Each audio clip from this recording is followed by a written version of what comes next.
and I do think it is imminent. You're quite right. It will for us be the price of freedom. We have no intention whatsoever to starve any Biafran children or to commit genocide against anybody.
Greetings, everyone.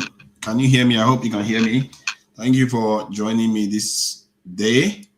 And it's quite a somber day because today is supposed to be the remembrance of the Biafran War, events, tragic events. One could even argue catastrophic events, given the level of loss of life that was involved. When one thinks about it now, compared to everything going on in Gaza and the rest of the world, it was quite significant loss of life when you look at it from that point of view. And I think it's what Jago said in the last statement in the previous show seems to resonate in the sense that if that is the discussion we're having, then it makes sense for us to see it from that point of view. But if we were having a conversation from the point of view of, okay, what happened and the rest of it from what Mo was saying, and then people have to be factual about what they are discussing. And they have to talk about things that are happening in the real world, not based on your own opinion, because we owe it to the next generation to give them the accurate information, because we don't want them to go around making mistakes and doing things that make us cross talk over each other. We talk to each other, but we are not talking to each other because everybody has got wrong information, just like we had. A lot of people had wrong information in the previous conversation too. But that is not taken away from the tragedy that occurred and the level of loss of life that was visited on the southeastern part of Nigeria. That is a fact of history that cannot be denied. And if there was anything that could be done in terms of as a mark of respect for the loss of life, I would say myself and AY that arrived here early today should observe let me remove this from here because it's a serious event, to be frank.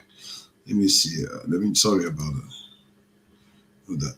So we should observe a moment of silence, 1 minute or so. I don't know whether I can time it, but if you guys do the next minute, I hope I should be able to tell. So we'll observe a 1 minute of silence, then we'll carry on the show, just to mark that as a remembrance for that day and try to imagine what it was like during that time.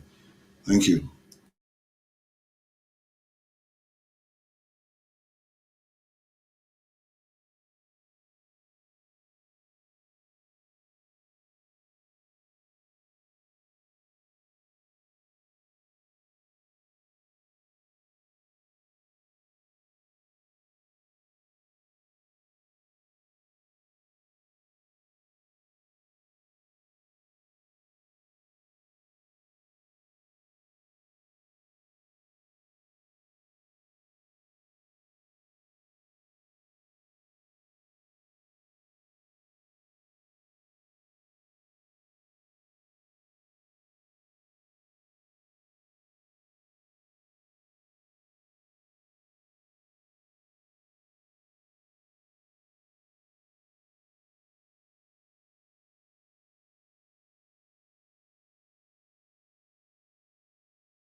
All right.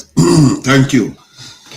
Yeah, I try to imagine it, but I don't think I can even come close to the gravity of what happened. Because when you think about it, if it is millions of lives, that is a lot of people that lost their life because of that war. And then, for the life of me, why they feel they have to resort to that, I don't know.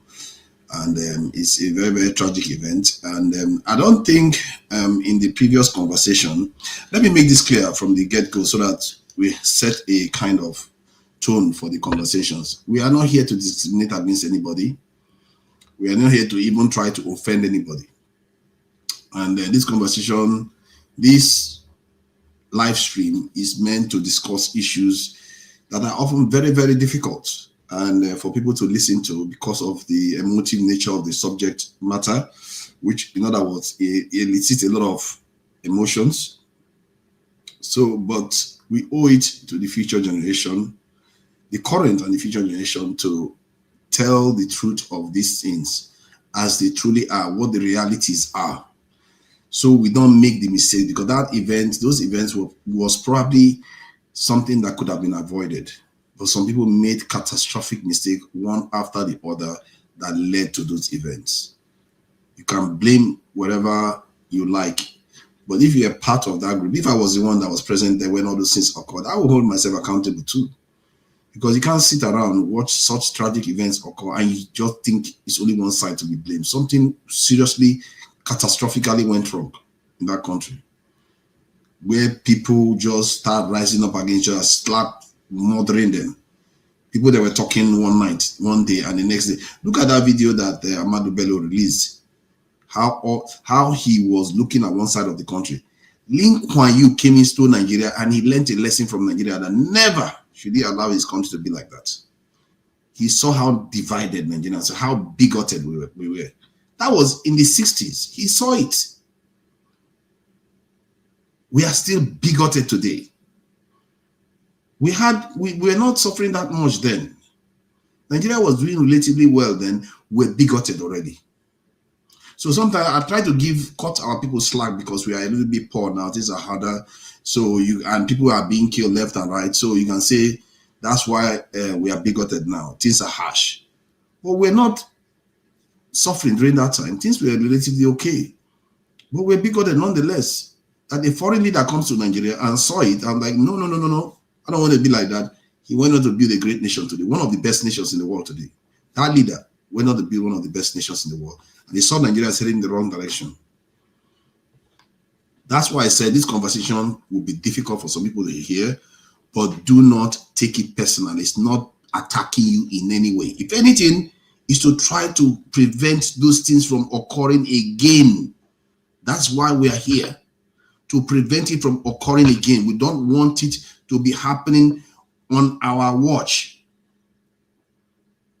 I think AJ is here. So that is the purpose of the conversation. It's not to discriminate against anybody. So I hope people understand it.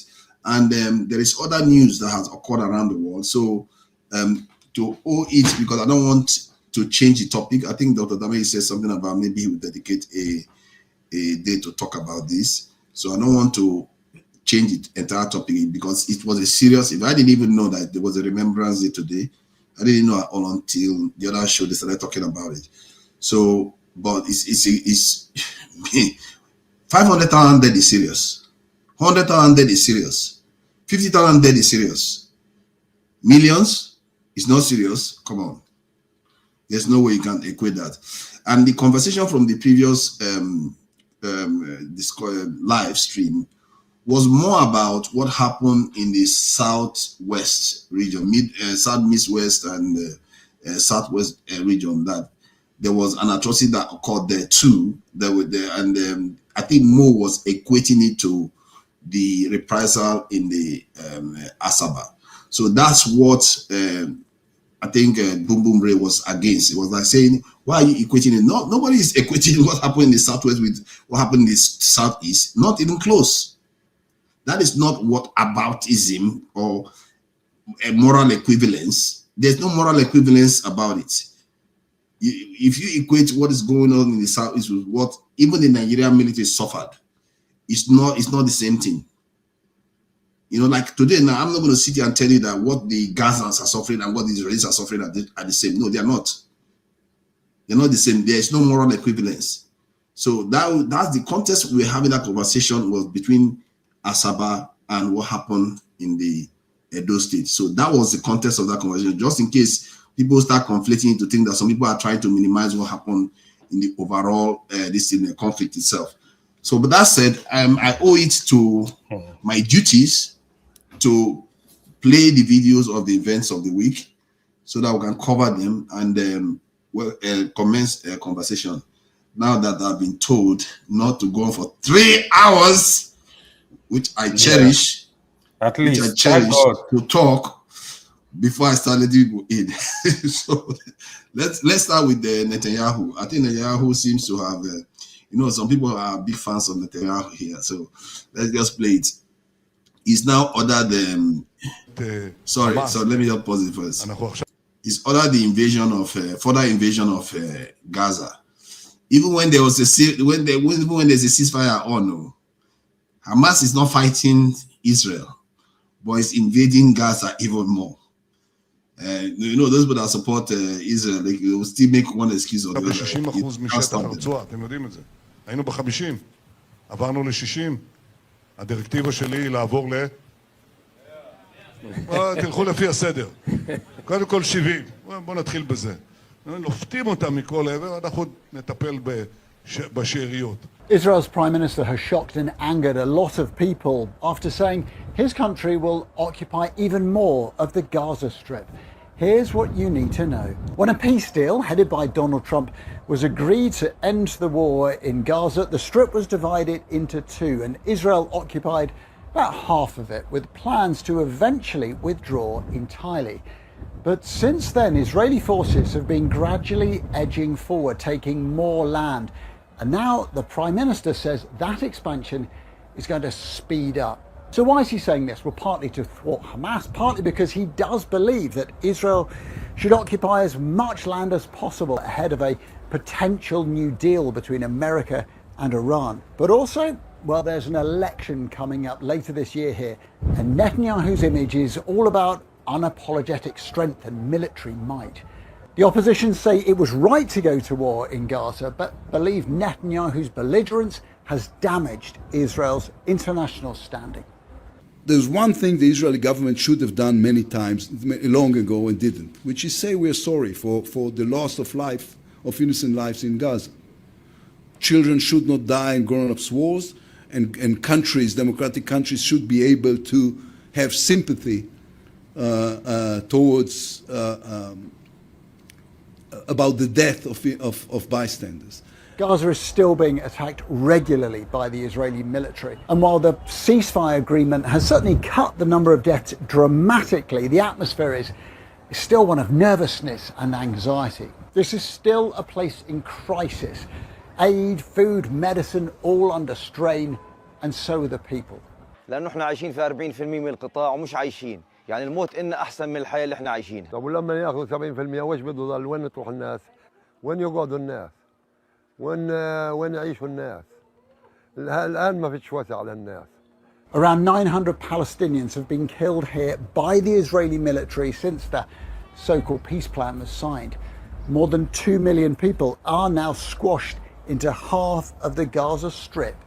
The pain and the suffering are obvious. حتى الآن في قصف وتحذيرات، وحتى الآن في قصف بدون ما بيحذروش، بيرموا على البني آدمين وعلى الناس وهم في مكانهم. قبل يومين 30 نفر استشهد. طب مش حرام؟ مش حرام يعني كل هدول الناس تموت وتستشهد؟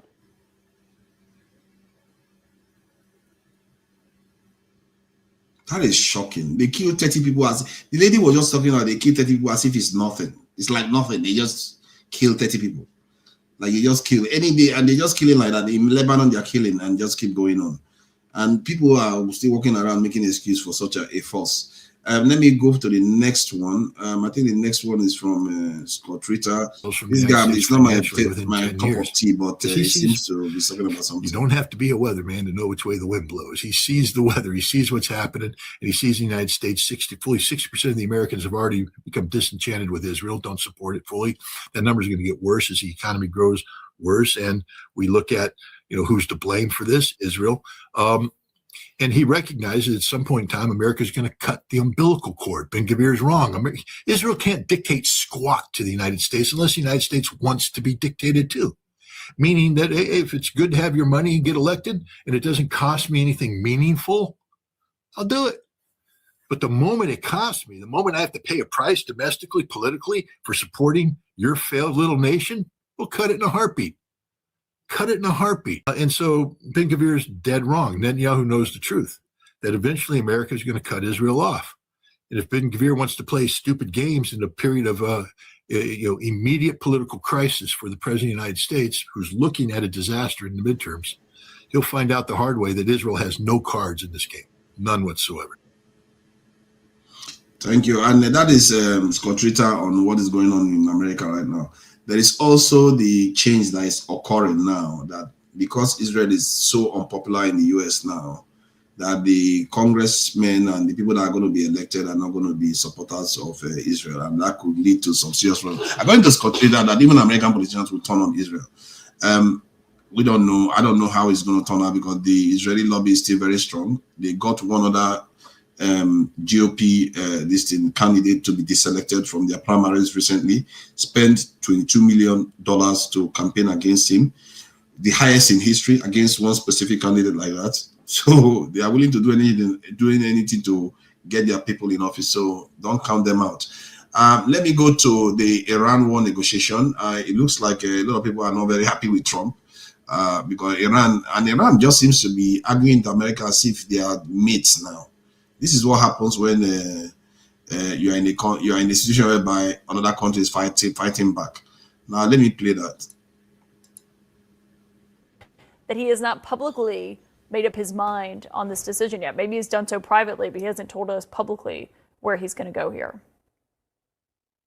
Right. I can imagine the president saying to this group of advisors, I'm not loving our options here. I think he clearly wants a deal to try and get out of this situation, declare victory, open the strait to get oil out into international markets, lower the price of gasoline at the pump, alleviate some of the economic concern in this country, thinking of the November election. But on the other hand, he knows if he makes a bad deal, he's already been criticized by several Republican members of the Senate. Even though we don't know the terms of the deal, he's very worried he's going to look like he's given away the store. So I think when you add to the fact, honestly, none of us really know what this memorandum of understanding says or who's agreed to it, particularly in the case of Iran, whether they have anybody who can make a final decision. So I think it's a very unsettling situation, and it entirely benefits Iran. Every day that goes by, from the ceasefire we're in now to this proposed 60-day extension of the ceasefire, it removes further and further from any likelihood that we will again resume the use of military force. That's victory for the regime in Iran. So you would be against taking the 60-day extension? I was against the ceasefire. This regime understands only when it's being pounded on. And now, as that pressure is relieved, if you think it's been tough to negotiate this 11 or 12-point memorandum of understanding, wait till we get to the negotiations over the nuclear program. The president likes to say that our adversaries in negotiations are sometimes tapping us along. Well, he's being tapped along by the Iranians right now. But if this deal, this temporary deal, reopens the Strait of Hormuz, do you believe that's a good thing? No, because I think necessarily it opens the channels of international commerce for Iran to sell its oil. I think the right thing to do, just looking at the issue of the Strait, keep the blockade against the shipment of Iranian oil and open up the Arab side of the Gulf, get the Gulf Arab oil out into international commerce, let that bring the price internationally of oil down. I think we can do it. I think we've got the military capacity to do it. The Wall Street Journal reported earlier this week we've escorted at least 2 tankers out, one of them a Greek tanker of 2 million barrels of oil capacity. I'm not saying it's without risk or danger, and it would require, in all likelihood, the use of military force. But that's how to keep the squeeze on Iran, but relieve the extortionate pressure they're putting on now on the international economy, get the Arab oil flowing. And the White House has said the president is focused on this from a national security lens, a statesman lens. He keeps getting asked, though, about the obvious domestic politics of this, which Republicans are keenly aware of here at home. This is what he said about whether or not the midterms have an impact on his decision-making. They thought they were going to outweight me. We'll outweight him. He's got the midterms. I don't care about the midterms. The next election, whether it's a midterm or not. So you have a very short window for doing anything having to do with war. But I don't view that window. I view it, I have to do what's right. As someone who was his national security advisor, has been... Trump wants to do what's right. Okay, good luck. Now we'll go to NDC primaries. It appears Peter Obi has now gotten nomination. I hope they held the primary and he won fair and square. This thing, Peter Obi is going to face some serious criticism about how he doesn't conduct primaries in Nigeria. All right, let's see the video. If he's already shaking her head. And in a related developments, the Nigerian Democratic Congress in Oshimili South local government area of Delta State has affirmed Peter Obi as its presidential candidate for the 2027 general election during the party's primary election held in Asaba. Party members adopted Mr. Obi as the consensus presidential candidate through a voice vote after a motion for his endorsement was moved and unanimously supported by delegates at the exercise. The primaries also featured the election of candidates seeking tickets for the Senate, House of Representatives, governorship and State House of Assembly positions. Among those participating was the former Speaker of the Delta State House of Assembly, Victor Oche, who is contesting for the Delta North Senatorial District ticket under the party. Mr. Oche and other party faithful commended the peaceful conduct of the exercise, expressing confidence that the opposition party is well positioned to challenge the ruling party in the 2027 elections. Officials of the party noted that while the presidential candidate emerged through consensus, final collated result for other contested positions will be announced by the National Electoral Committee of the NDC. First, I must say I'm very happy and impressed to start a new political journey with the NDC. And I am impressed by the turnout that I'm seeing here today, that we have the primaries, the presidential, National Assembly, governorship, and the House of Assembly primaries. Everywhere, the aspirants have mobilized their supporters from all parts of the world into this venue.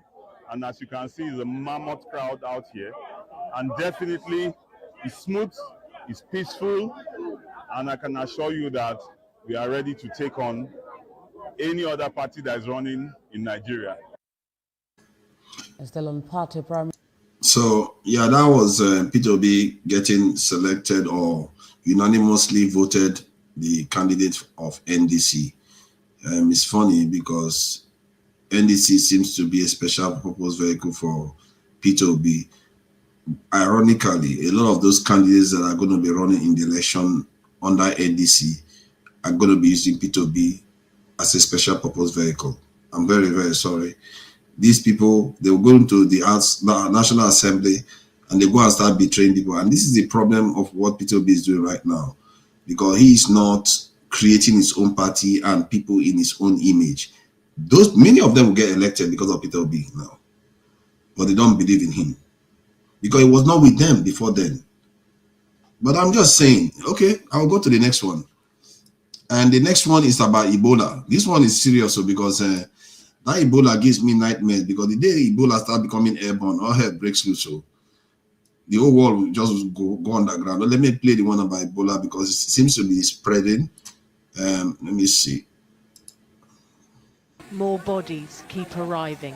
The number of Ebola cases growing as health authorities struggle to contain the outbreak. There's no vaccine for this rare BVD strain. As well as here in the Democratic Republic of the Congo, cases reported in Uganda too. Congolese authorities say there are more than 1,000 suspected cases, up more than 100 from the day before. The dead bodies of Ebola victims are highly infectious. The head of the World Health Organization arriving in Bunia, the epicenter of the outbreak, to hold talks in the DRC today. But while focusing on the emergency, we should use it as opportunity to build the health system, because in every crisis, there is opportunity. On the outskirts of Bunia, where he was speaking, they are reconstructing an Ebola treatment centre. Medical staff say many people refuse to acknowledge the epidemic. This clinic was burned down by people who'd stormed the hospital, angry they could not bury the body of a loved one themselves. All schools are open. As well as hygiene, it's here they're trying to educate pupils about the disease and what they can do to stop the spread. We cannot and will not allow any cases of Ebola to enter the United States. The Trump administration has said it wants Americans who may have been exposed to the virus to be quarantined elsewhere. Millions of people are heading to the US for the World Cup next month. Kenya, which hasn't had a single case of the virus linked to the current outbreak and is 1,000 miles away from the epicenter, is where the US wants to send them. That's gone down like a lead balloon here. A high court in Nairobi ordering a temporary suspension of plans to open up a facility for US citizens. If something is dangerous for Americans, there's no way it can be safe for Kenyans. Any agreement that is being agreed between Kenya and America or any other places, there must be the public interest. RFK, the health secretary of the United States, posted himself catching snakes earlier this week. The US withdrew from the World Health Organization in January. He said it was a legacy institution which had become mired in bureaucracy and power politics. The WHO said the decision makes the world less safe. While countries turn inward, those on the front line all the more isolated. Scientists at Oxford University say they're developing a new vaccine that could enter clinical trials within a couple of months. A baby succumbed to the disease after its mother also died of the virus. Women and children remain the most vulnerable in areas where treatment is scant, because this strain can be survived with good medical care. There is little hope without. Well, a short time ago, I spoke to Devi. See, these are the kind of images that really drive me, because I feel like this is what we should be preventing. And worse is going to come when we are. It's okay. Let me play the next one. I think the next one has to do with. I think I've covered all the topics, so there's no need. Okay, I think the Nigerian one is there. You know, you don't like people talking. You cover everything. I'm trying to play the videos so that I cover the topic, because sometimes they say I don't cover all the topics that I'm supposed to cover. So I'm trying to cover them now. See, okay, let me put this one about Nigeria, because this one affects Nigeria and it's important for Nigeria. The last thing we need is this issue showing up in Nigeria. More than 1,000 suspected Ebola cases and over 200 deaths have been reported in the Democratic Republic of the Congo, with Uganda also recording confirmed infections. The outbreak has also triggered a global response, with Canada, United States and Mexico tightening border measures and increasing health screening for incoming travelers.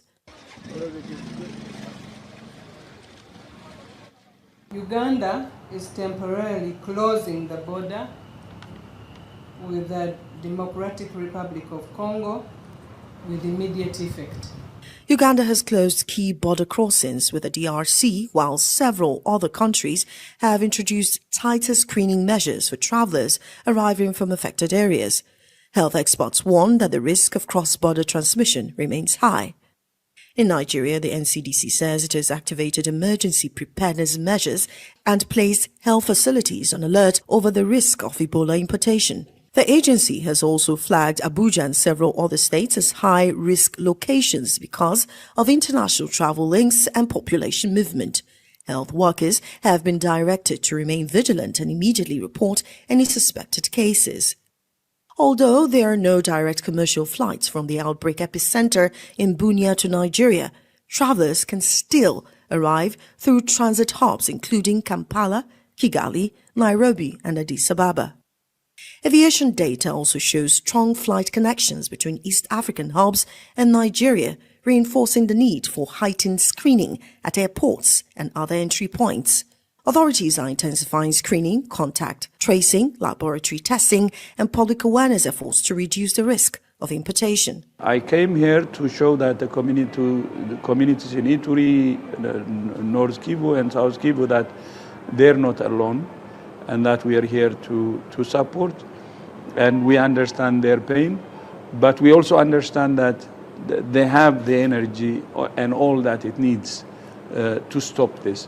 Meanwhile, the World Health Organization has recommended experimental treatments, while vaccine candidates are also being prepared for testing as efforts continue to contain the outbreak. Olije Wapera, Arise News. Thank you. I think we had covered all the necessary topics. And welcome everyone, Ife, AY, and Saxonia. Today is a kind of somber day because of the remembrance of some of our fellow Nigerians that are marking the Biafra Day. And it's not only for them, but they are the ones that remember it, obviously, because I didn't know it was today. I'm sure AY didn't know. Are you studying afresh again? You don't start now. Don't start. I'm just trying to ask you questions. So, but I just wanted us to touch that before we go to the main topic. Okay. Let's go. So I just wanted you to say a thing or two about, the Remembrance Day, and we all go through that. Then we can commence the topic. I think it makes sense to do something like that. Instead of us to just start talking about it. Yeah, it's true. Sincerely, one thing we need to know and take seriously is there are people passing through pain, through what happened during Nigeria Civil War. This pain is real. This is the truth. In all honesty, I think Nigeria in general, the Nigerian leaders, they've not managed the situation well. This is second truth. You see, this was an opportunity again for, if I were Gawan, I will look for somebody to write me a very good speech that I will present to the Nigerian people. As a matter of fact, just accept your wrongdoing, that you were young. In fact, you made a mistake. The leaders are there made mistake. This is the truth. This is how to heal. They actually made a mistake. Both Yakubu Gowon and Ojukwu, I will not pity any of them. It was foolishness to push a country to a civil war where millions of people were massacred. There is no justification for it. And sincerely, if you study Nigeria Civil War very well, if you listen to people that participated in Nigeria Civil War, both of them, they were just power drunk. This is just the simple summary of the whole situation. They were power drunk. It was just showmanship, it was just ego. But is it their fault though? Is it not just the people? It's their fault. It was not necessary. They could have looked for a way to resolve it. Because don't forget, the followers, they don't know any better. Ojukwu was well respected in the East. Gowon was the head of state. So in Gowon assessment of the situation, I need to prevent the country from breaking up. Ojukwu situation, I need to protect my people. Despite there are some other ulterior motive for doing all that, But after the Civil War, we didn't manage the situation well, because that is why you see even till today, the country is not healed. It's still like crisis, problem. Nigeria don't believe in one Nigeria, Just open up the country. And the worst part of it, the country in general, no significant development. Now, we battle security. There is one thing Mr. Mo said today. One thing we must know is we can't afford another civil war. Anybody that is thinking of that, Nigeria cannot afford another civil war. Sincerely, if I was the president, if you talk about civil war, like you want to start another one, what I will do to you? We cannot afford it. If another civil war happen in Nigeria, bro, forget it. The one that happened, don't forget when Nigeria fought civil war, Nigeria population was around 60 million. Now you are dealing with population of 200-something million. Where are they gonna go? I've repeated this here. There is no Nigerian neighboring country that can accept 1 million refugees. So the war was brutal. You know, when you talk of the Asaba massacre, where you actually like how people were killed discriminately in the market, in the school, it was brutal. This is the honest truth. But I think Ojukwu miss it again. He would have been able to. I've spoken with people that their father were involved in this war. I know the feeling. I understand the pain. You see, when Mr. Tony is talking about his whole experience, each time he's saying it here, he want to cry. So those pain, we need to take them very seriously. Because sometimes we have to put ourselves in people's shoes. It's just like when somebody lost a loved one. When you see the person cry, if you've never lost a loved one before, you will not understand the pain. You might tell the person, oh, please be patient. Yeah, you can say that it's easy, but you will not understand the pain except you pass through that process. There are pain. If you've never experienced childbirth, even when a woman is telling you how painful it can be, you will not understand it. It's just the honest truth. So that's the way we should look at it. But I think Nigeria can heal. I think the biggest problem we're having right now is leadership. The right leadership that love the country, that we see the country as one, that would unite the country. Not all this leadership we are having nowadays. The person look at the country from a sectional angle. This is the problem we're also facing. That ended with Obasanjo. Obasanjo was able to really look at the country, try to. Isn't that why it's important for me? That's why I personally support a Southeastern president, because it's going to make Nigeria automatically become more cohesive. A Southeastern president that is qualified, that is... Oh, come on, I know now. I'm not saying we should go and elect Agbero from the street now. It's not the same people, because... like Peter Obi now or anyone. Yeah, if the person is, he has track record of, doing stuff, track record of... let the person be. I think it will help the country a lot. It will help the country a lot. It will help. It will help. So we need to get to that point, Sincerely, I also feel seriously, I'll be saying that we need some form of restructuring for the country to move us to. But that we need to discuss, the people need to discuss it. Like the COFAB Gulo Jonathan conducted, for some reason it was not implemented. It's still there. Look at those paper and look at what is there. COFAB is not going to heal it if the people don't feel like they are part of the country.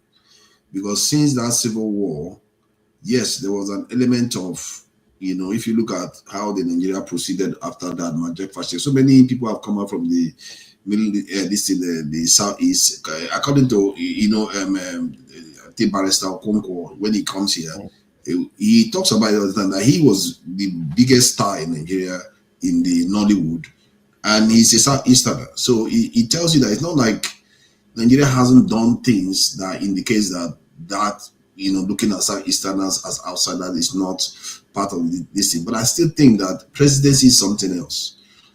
That if a Southeastern, a qualified person, let me qualify it now, Southeastern person, someone like Peter Obi emerges in politics, because I saw it. See, if he's shaking her head. Hold on. You keep saying qualified. What do you mean by qualified? Like what we are saying, not like the president will be having that will do whatever they like. I don't know why people say that. Like, I don't expect it to be unqualified now. Like P2B now, somebody that because AY here told me competent. I mean, you keep saying it as if like the ones we have, even the current president is competent. Yeah, that's what we say. We to need. be fair, I'm not sure I care too much about that. See, I'm to be fair, from my own point of view, national cohesion is more important than competence. National cohesion is very important. You know, people are damn. Well, you know, you speak the way you're speaking, forefathers, is actually against what you said earlier in the other show. People came on that show and they spoke about Biafra and it not fully being understood, and they were going on and on. And when you came on and said, no, we shouldn't be on this, we should be in a different place, it's dangerous to have this paradigm where you're speaking as though we stop at Biafra. And I understood you to a point, but what you're saying now is that without an Eastern or Igbo president, the country can't move on, which was what was being said in the last show, in a way that we have to understand what has taken place, put our resolutions upon it, know whether or not we are honoring this kind of thing, and understand how it is that we are all one country.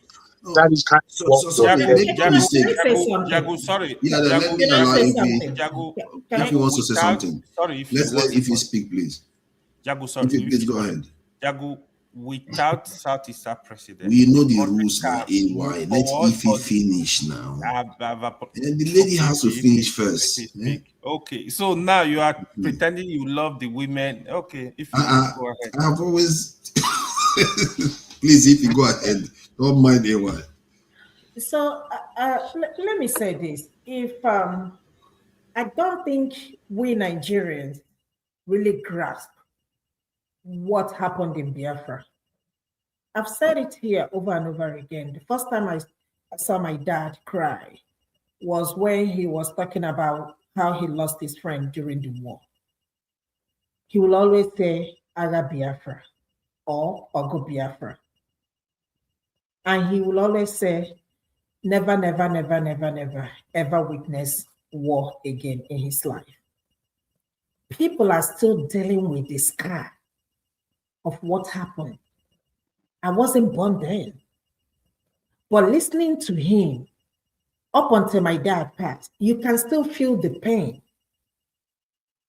I was, young when he was having this conversation with his father, that is my grandfather.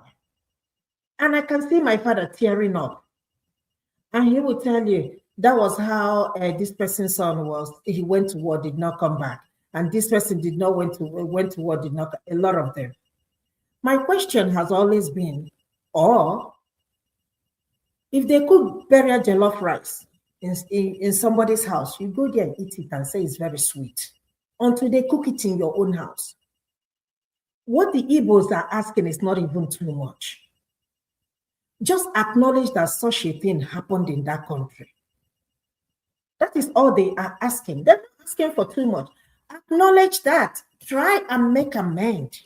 But are they not acknowledging it? That's what No, they are not. No, Nigerians. The Nigerian government, they are not acknowledging it. They just want to. Okay, how can they acknowledge it? If I may ask? No.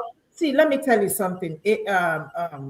Father, you can argue this. Let me tell you something. No, I'm not arguing it. I'm asking you because I would like to know what you expect. If you don't address this issue of Biafra, we can never have peace. No, how do you expect? What do you precisely expect from them?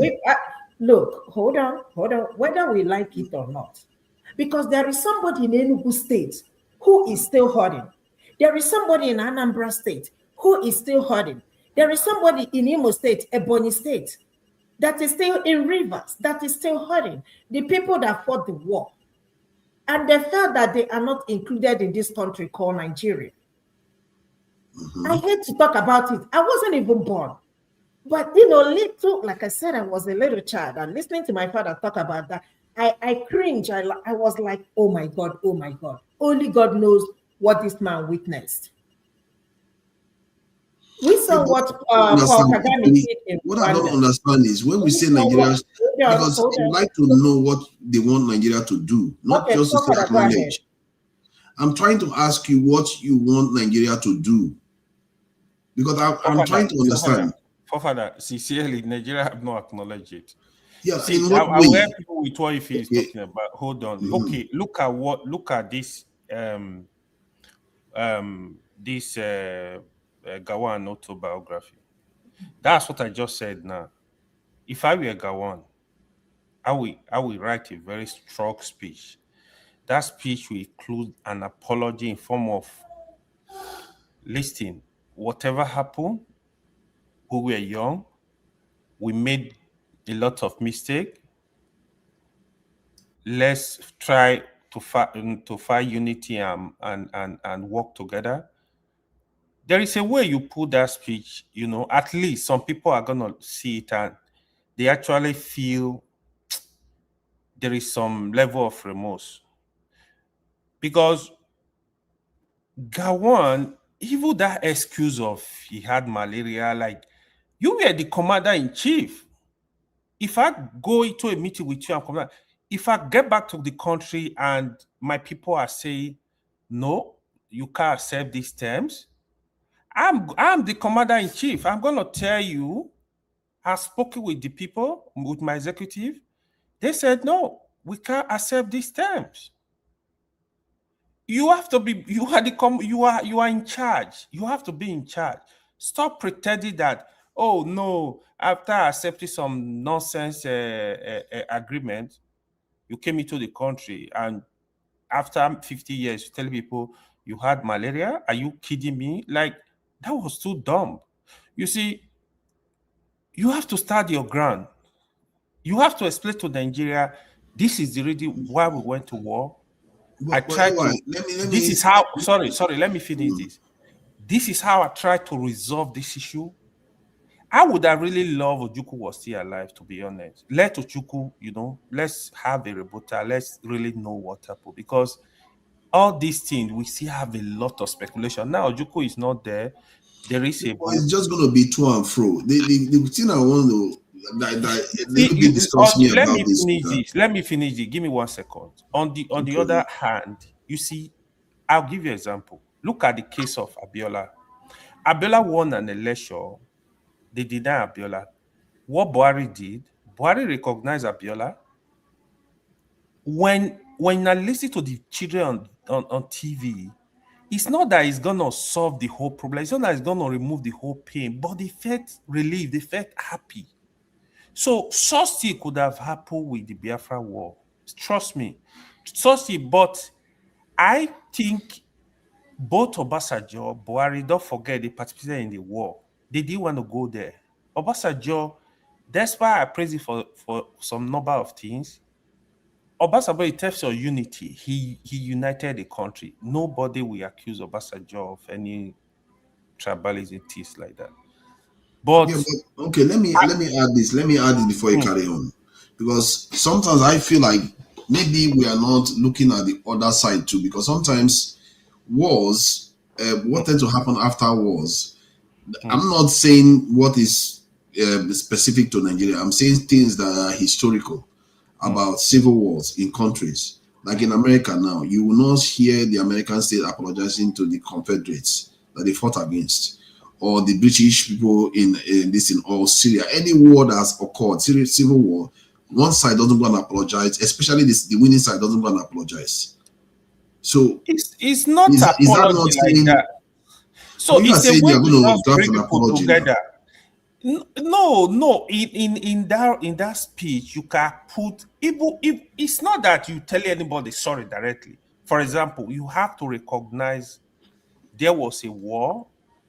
We made a mistake. That war was unnecessary. There are things you can put in there that will make people feel better.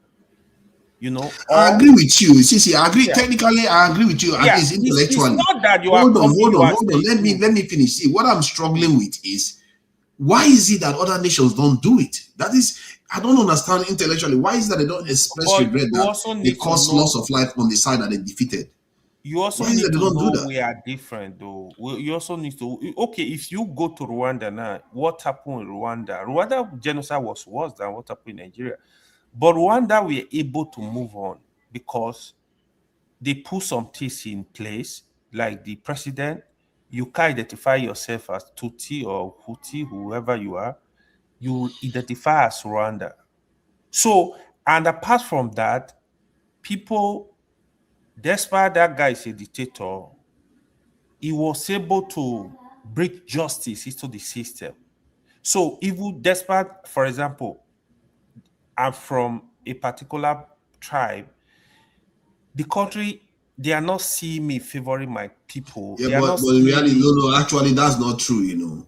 Really? There's a level of denial that is going on. If you look at the top richest people in Rwanda, they are all Tutsis.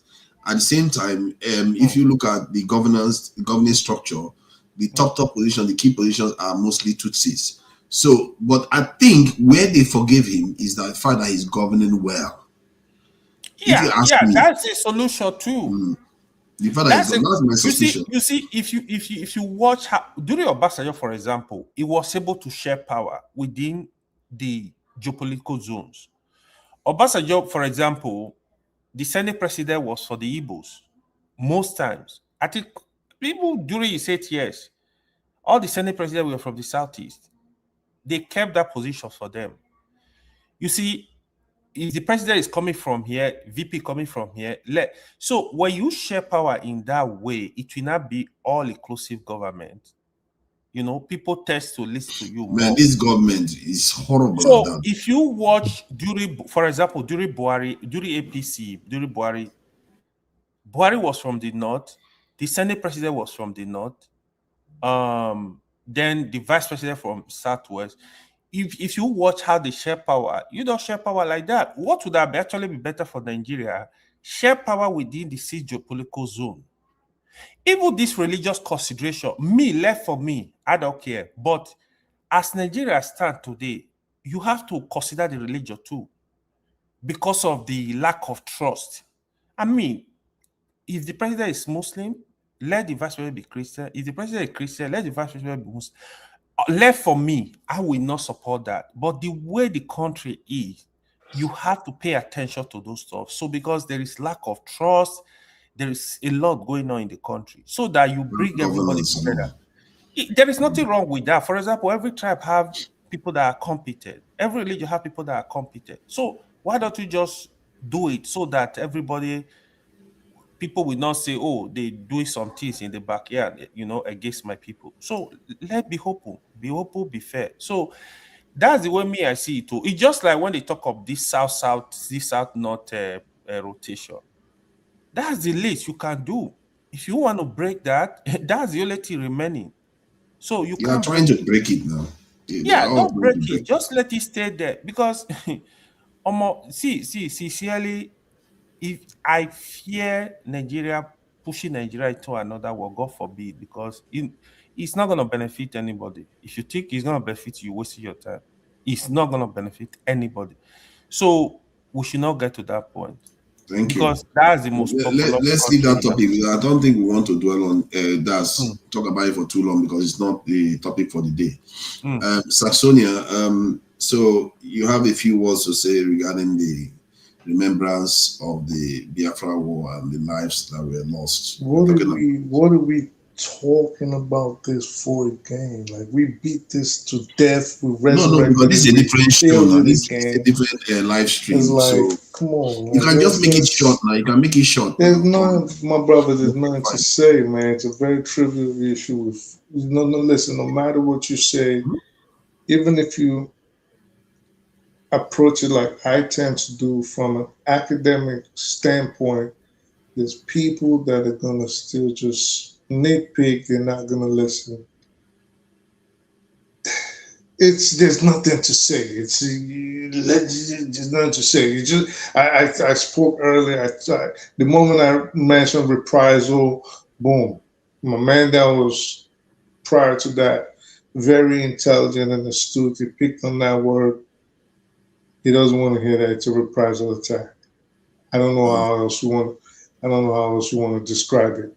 This person, that's how historians have documented it. But listen, it's a topic.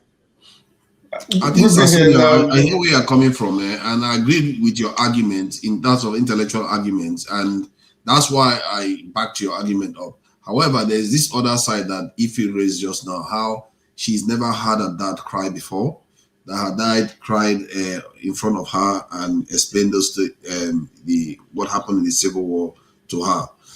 And I myself have witnessed the level of I kind of, not like I'm the one that did it, but I've seen that kind of event occur here when Igbo Basic was on the panel. This is an old man on the panel, and he was crying because he heard on the news that some Southeasterners were being targeted in Lagos in the previous election. So he was on this panel and he was in tears. That's an old man. So what I felt was that, oh my God, this is really strong in people. You know, the feeling is really, really strong, because all that stuff probably brought memories back to him, and he was in tears. I couldn't believe it. I couldn't believe it. You think after all that time he would have moved away from it, but it's still very, very raw.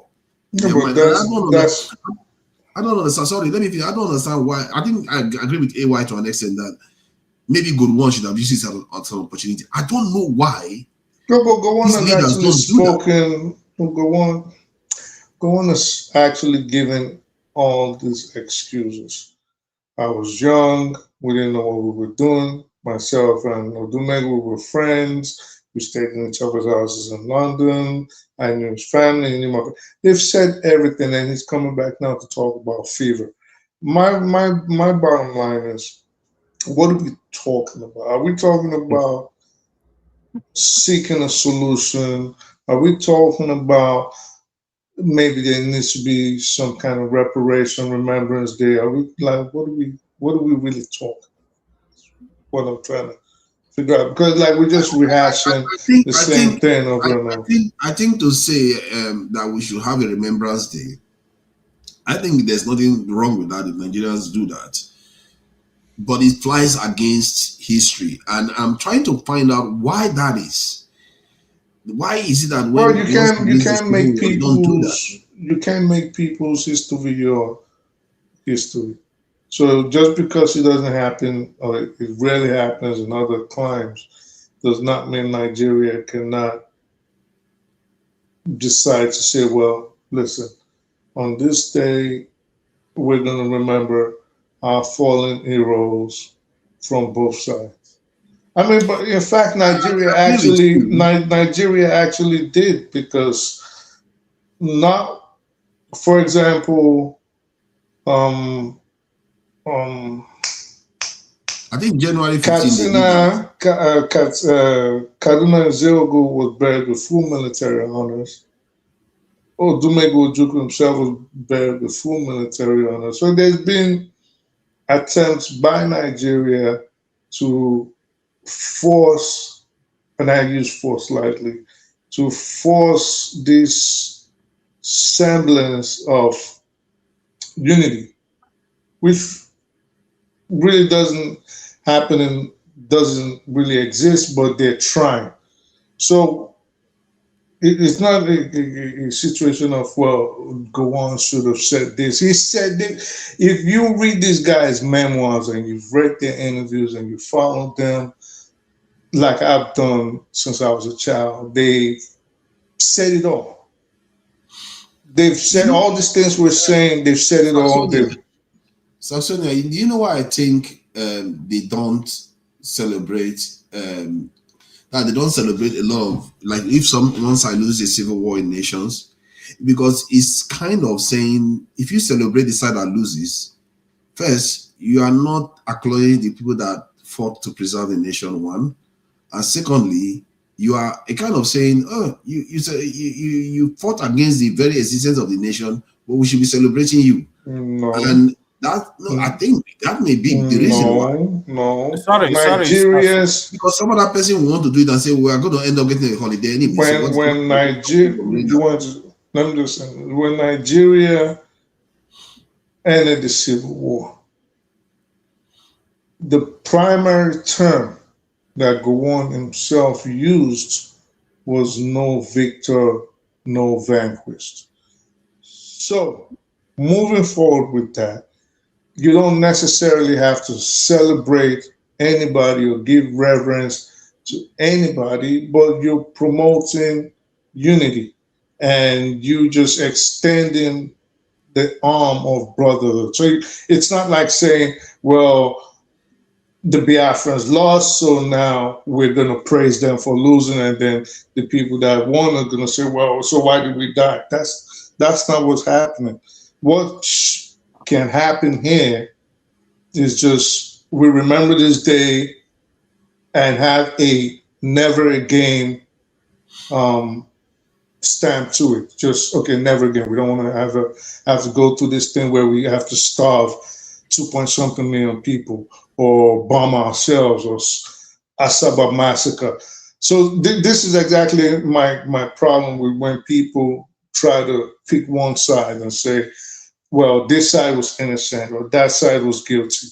I'm saying both sides committed atrocities. Both sides committed all sorts of evil. But in the Gowon fashion, when when the war was ended, the best thing would be to say, no victor, no vanquished. We were brothers that fought. We used means that were very evil on each other, and nobody's taking blame. Nobody's taking blame. Nobody's getting denigrated. Let's figure out a way to. We acknowledge everything that everybody did. This side did this, that side did this, whatever. We're not putting it on the scale and say, well, this person died more than mine, or 10 people died more than mine. If that's the case, then you're never going to find peace. So everybody come together and move on. Let me ask both of you a question. Let me take it to another direction, right? So if you go to history, right, even the Persian Empire and the Russian Empire, they fought war for a long time. Today they are best of friends. Even the America, look at America and Japan. To the extent that you know what America did to Japan. Nobody has ever done it to any country. They even nuked the country, but they are good friends. The other thing I see is, it seems for we Black people, Africa in particular, we can easily forget and forgive people that hurt us outside our environment. Like when you go to some African people will defend slave trade. Some African people will defend all those kind of stuff, like how their people were maltreated. Even apartheid, there were Black people that supported it, that felt like, then what, you know? But it seems we can forgive and forget those stuff easily, but within ourselves, it seems it's more difficult. So sorry, that's what did you say? We forgive. Like people that hurt us, like as people. Let's say when you look at the slave trade, you will see Black people that will come and be defending it. You know, they will defend it. Obviously, it means you forgiving the people that hurt your forefathers. Yeah. We That's move true. on. But in our own eternal case, it become more difficult. I think, to be fair, they don't. It's not in their living memory to an extent, and because civil war is like, Igbo Basic was here, he probably lived through it. I think some other person that was on the panel, I think was it Mr. James, also lived through it. So, but slavery is outside living memory. It was before colonization. You see what I mean? Yeah, you have it, but for sure, I think in general, I think the leadership of the country, they didn't manage the situation well. This is what I'm gonna summarize. I think maybe you're all right. Maybe to an extent, I moved position on this. The other thing, right? If the country was working for everybody, the country was moving on. There is TISA. We don't have all these crises. The corruption, the insecurity, whatever that is going on in the country, I think people would have been able to forget more easily. Like you treating people nice, treating Nigeria just so now it's basically more like we are fighting ourselves. The politicians they are dividing us, we are fighting ourselves. The country is not good, unemployment is high, insecurity is there. People are getting poor more. You see, politicians do what they like, you see. So it's people getting more frustrated. It's part of the issue, you know. So that civil war, we could have learned one or two things and make sure we implement some things. We make laws to protect the people. Like this, what is it called? Hate law, they call it. Is that? Hate speech law. Hate speech, all those kind of. You make law against them, you know. Anybody that is making statement that will lead to stuff like war, genocide, you got to be tough on them. They know you are not playing around. But we neglected all that, so this stuff keep going on, you know. So I mean, I agree. I think I moved my position a little bit because for me, you need to put your camera on. I moved my position a little bit because for me, I was looking at it from the point of view that there has to be a strong reason for why nations don't and empires don't apologize to the people that they conquer. And or in a civil war doesn't. Sorry, look at it from our cultural. No, but I'm trying to come to that. I feel like in modern times is demanding that you actually apologize. And you said something, AY, when you said we are actually different, but you didn't go on to describe how I don't. You see, the forefather likes to keep. Sorry. Let me just do what I'm saying, please. Sorry about that. AY said we are different, and I think I was listening to that, but he didn't finish the point. But I begin to think that I understand what he was trying to say, or maybe I just read it. No, what it is, I think, unfortunately, you know, with all that's been said, you're out of camera. Pardon? You're out of I'm camera. Here now. I'm here. You can see me. I'm here. What are you doing in that corner? What are you doing? I don't know what he's doing in the corner. They're telling me he's out of camera. I say I'm here. I'm here now. You don't share that. Us to see your Moses face. You see, you see that's how you just kept me out of the conversation. Anyway, you see, it's not that I necessarily wanted to move this subject on from Rudolph's 6 hours to here. However, you see, what you're saying, forefathers, in terms of no one apologizes. What happens when wars come to an end? They become diplomatic. And within the diplomacy, the terms of the loss of war or the winning of the war are discussed. And these discussions largely come from the point of view of the so-called winner. In Nigeria's case, the no victor, no vanquished is not just words. I know people in Nigeria always like to disrespect words when they want to say, the English is not our language. We don't speak, talking shit all the time. Those words mean something. And the meaning is a given. To say that, look, man, we fought 3 years roughhouse and none of it was nice. But I'm not playing the victor and I'm not seeing you as the vanquished. Do you know how deep that is? These are deep statements.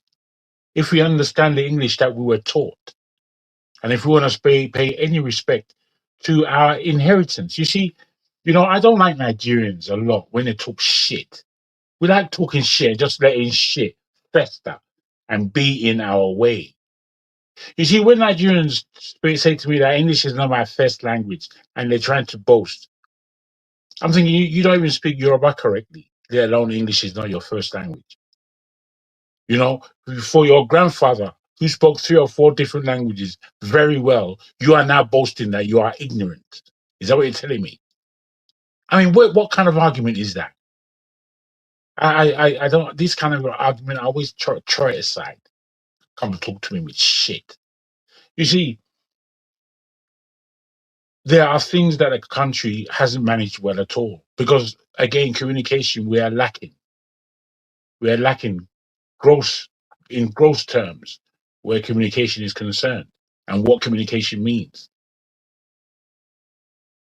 The fact that we know it is not right, that Biafra is almost like a forgotten space and it's getting more and more a muddle in terms of a kind of wholesome aspect thrown on what a war 3 years in Nigeria's history, what it meant to us and what we have done about it. This is all Nigeria wants to see.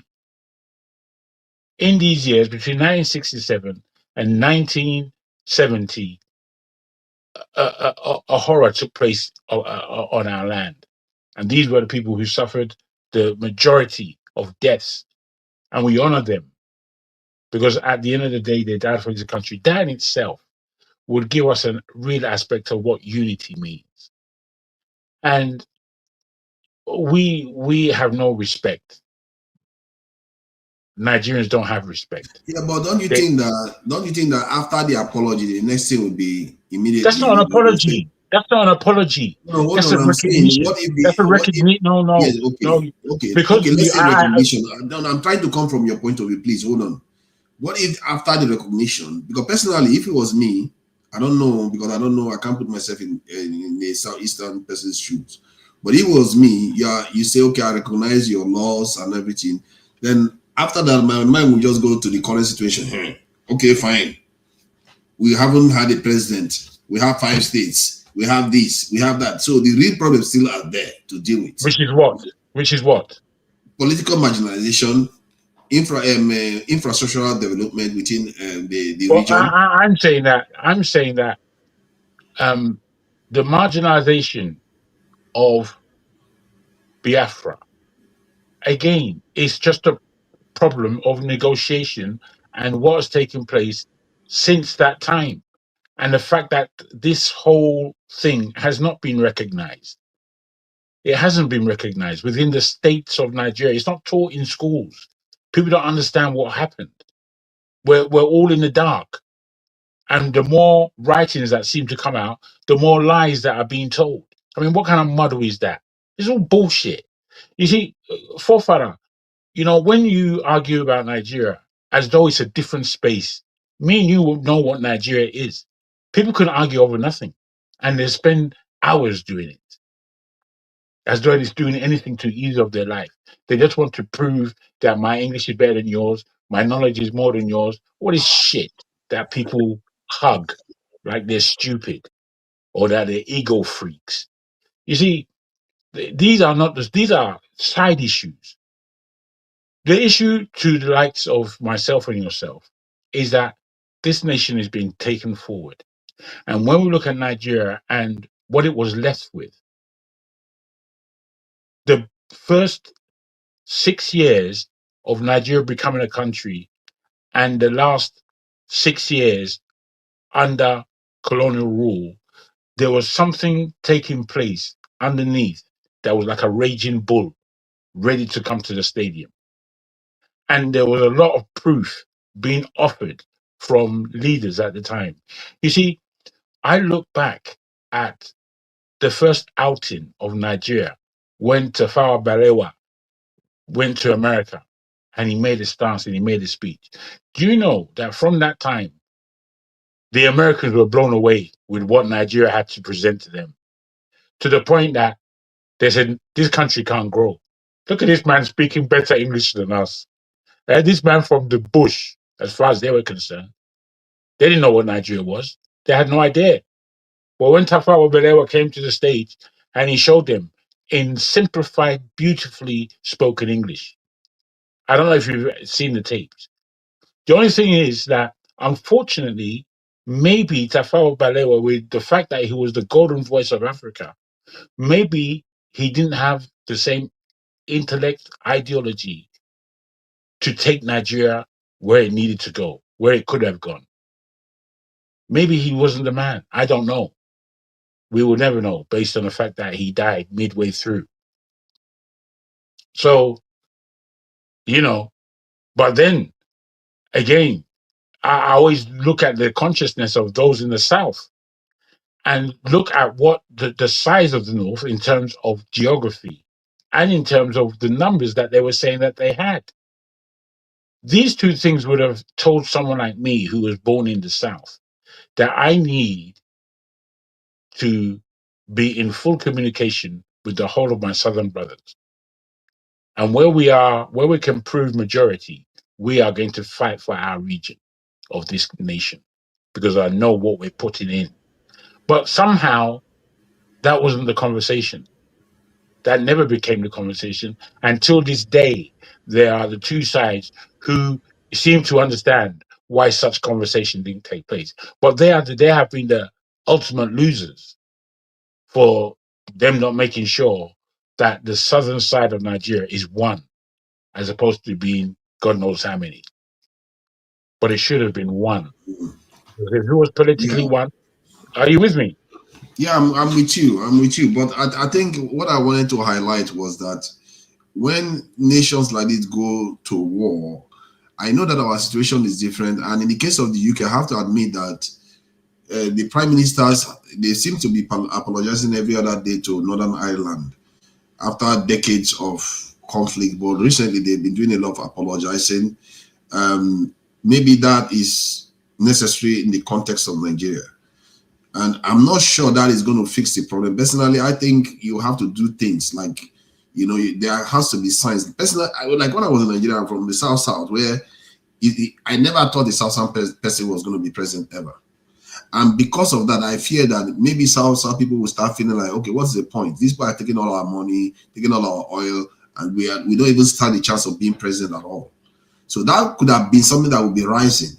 So, and the same thing is there in the Southeast, where you hear people complain that, okay, we are being marginalized. So I feel like if they become, like, look at Obama. When Obama became president, a lot of black people forgot about opposition to they became more integrated into the American state. I feel it's going to help Nigeria. Do you think if they had like an Obi or any other Southeastern candidate in Nigeria become president, that will help in a positive direction? When I think about Nigeria, I don't think about it in the terms that you set that question, because I don't like the fact that there is this north-south divide. I think that's a fault of Nigerian politics. Yeah, but it's not. Let's not do that thing. It's not fair. It's not fair, because when you say you don't see race, like all those people say we don't see race. When is the side that is winning? No. Listen, you might learn. Don't be outraged or triggered. Listen with your intellectual ears, please. I don't believe in the tribal nonsense that they've ever done in Nigeria concerning who should be given the vote. I don't believe in that. I believe the best man for the job should be always given the vote. If that just goes to one place all the time, then so be it. But idiots ruling that country is not my affair. I don't like that. So passing it to the north and finding an idiot, and then passing it back to the south and finding another idiot, I don't believe in that shit. You can if you want. That's Nigerian rubbish as far as I'm concerned. So when I look at somebody like Peter Obi coming in, I look at him as an individual. And that's how I looked at him in 2023 and the years building up to that. I looked at him as somebody who was seriously coming with a difference that could make sense. The kind of difference that will get somebody like me out of this country and back into Nigeria, because I want to partner a responsible government. I want to partner a response. I tried it under Goodluck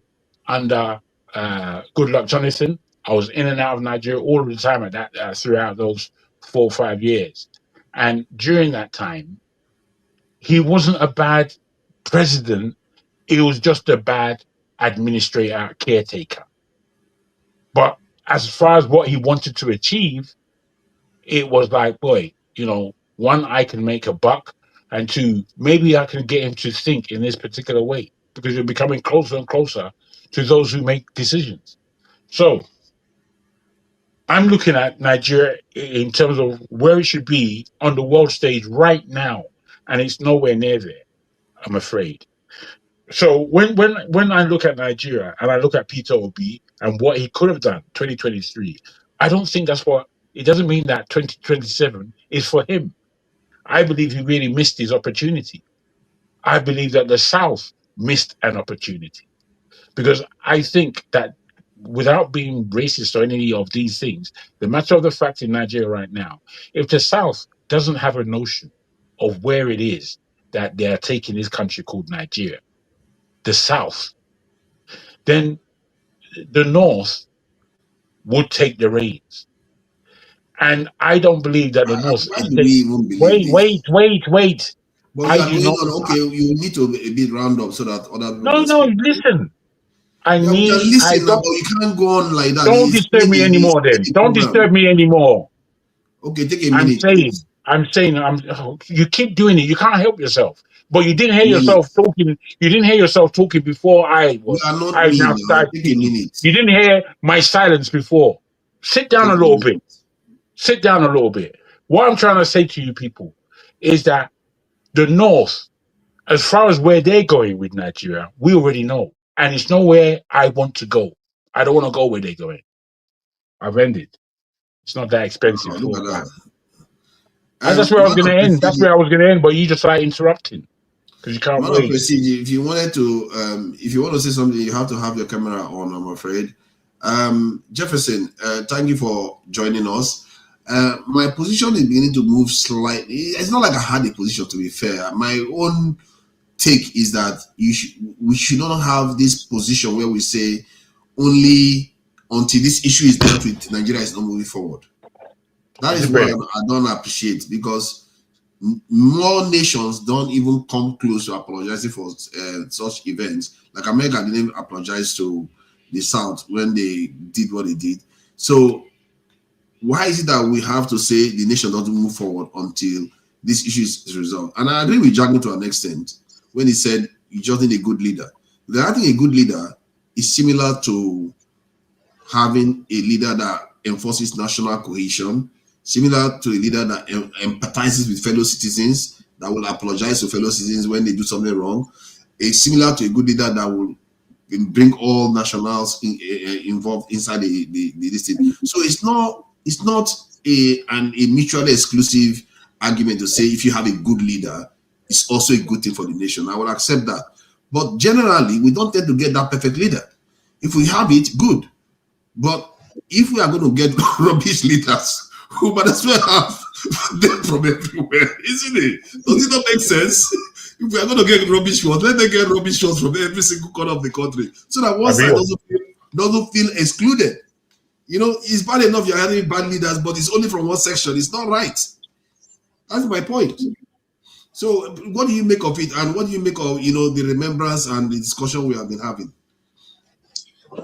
Yeah, so first of all, I want to thank Jagdu for stating the fact again. Thank you so much for stating the fact that the incident that happened in 1967 to 1970 cannot be brushed by a brush. And it's a very important part of our Nigerian history. And both sides had their spoils, but the people with more impact was within the Biafra region, the South and Southeast. Thank you for actually stating that. It takes people who are objective, who are not from this region, to at least state the obvious, And that being said, I want to face the reason why Nigeria is not moving forward.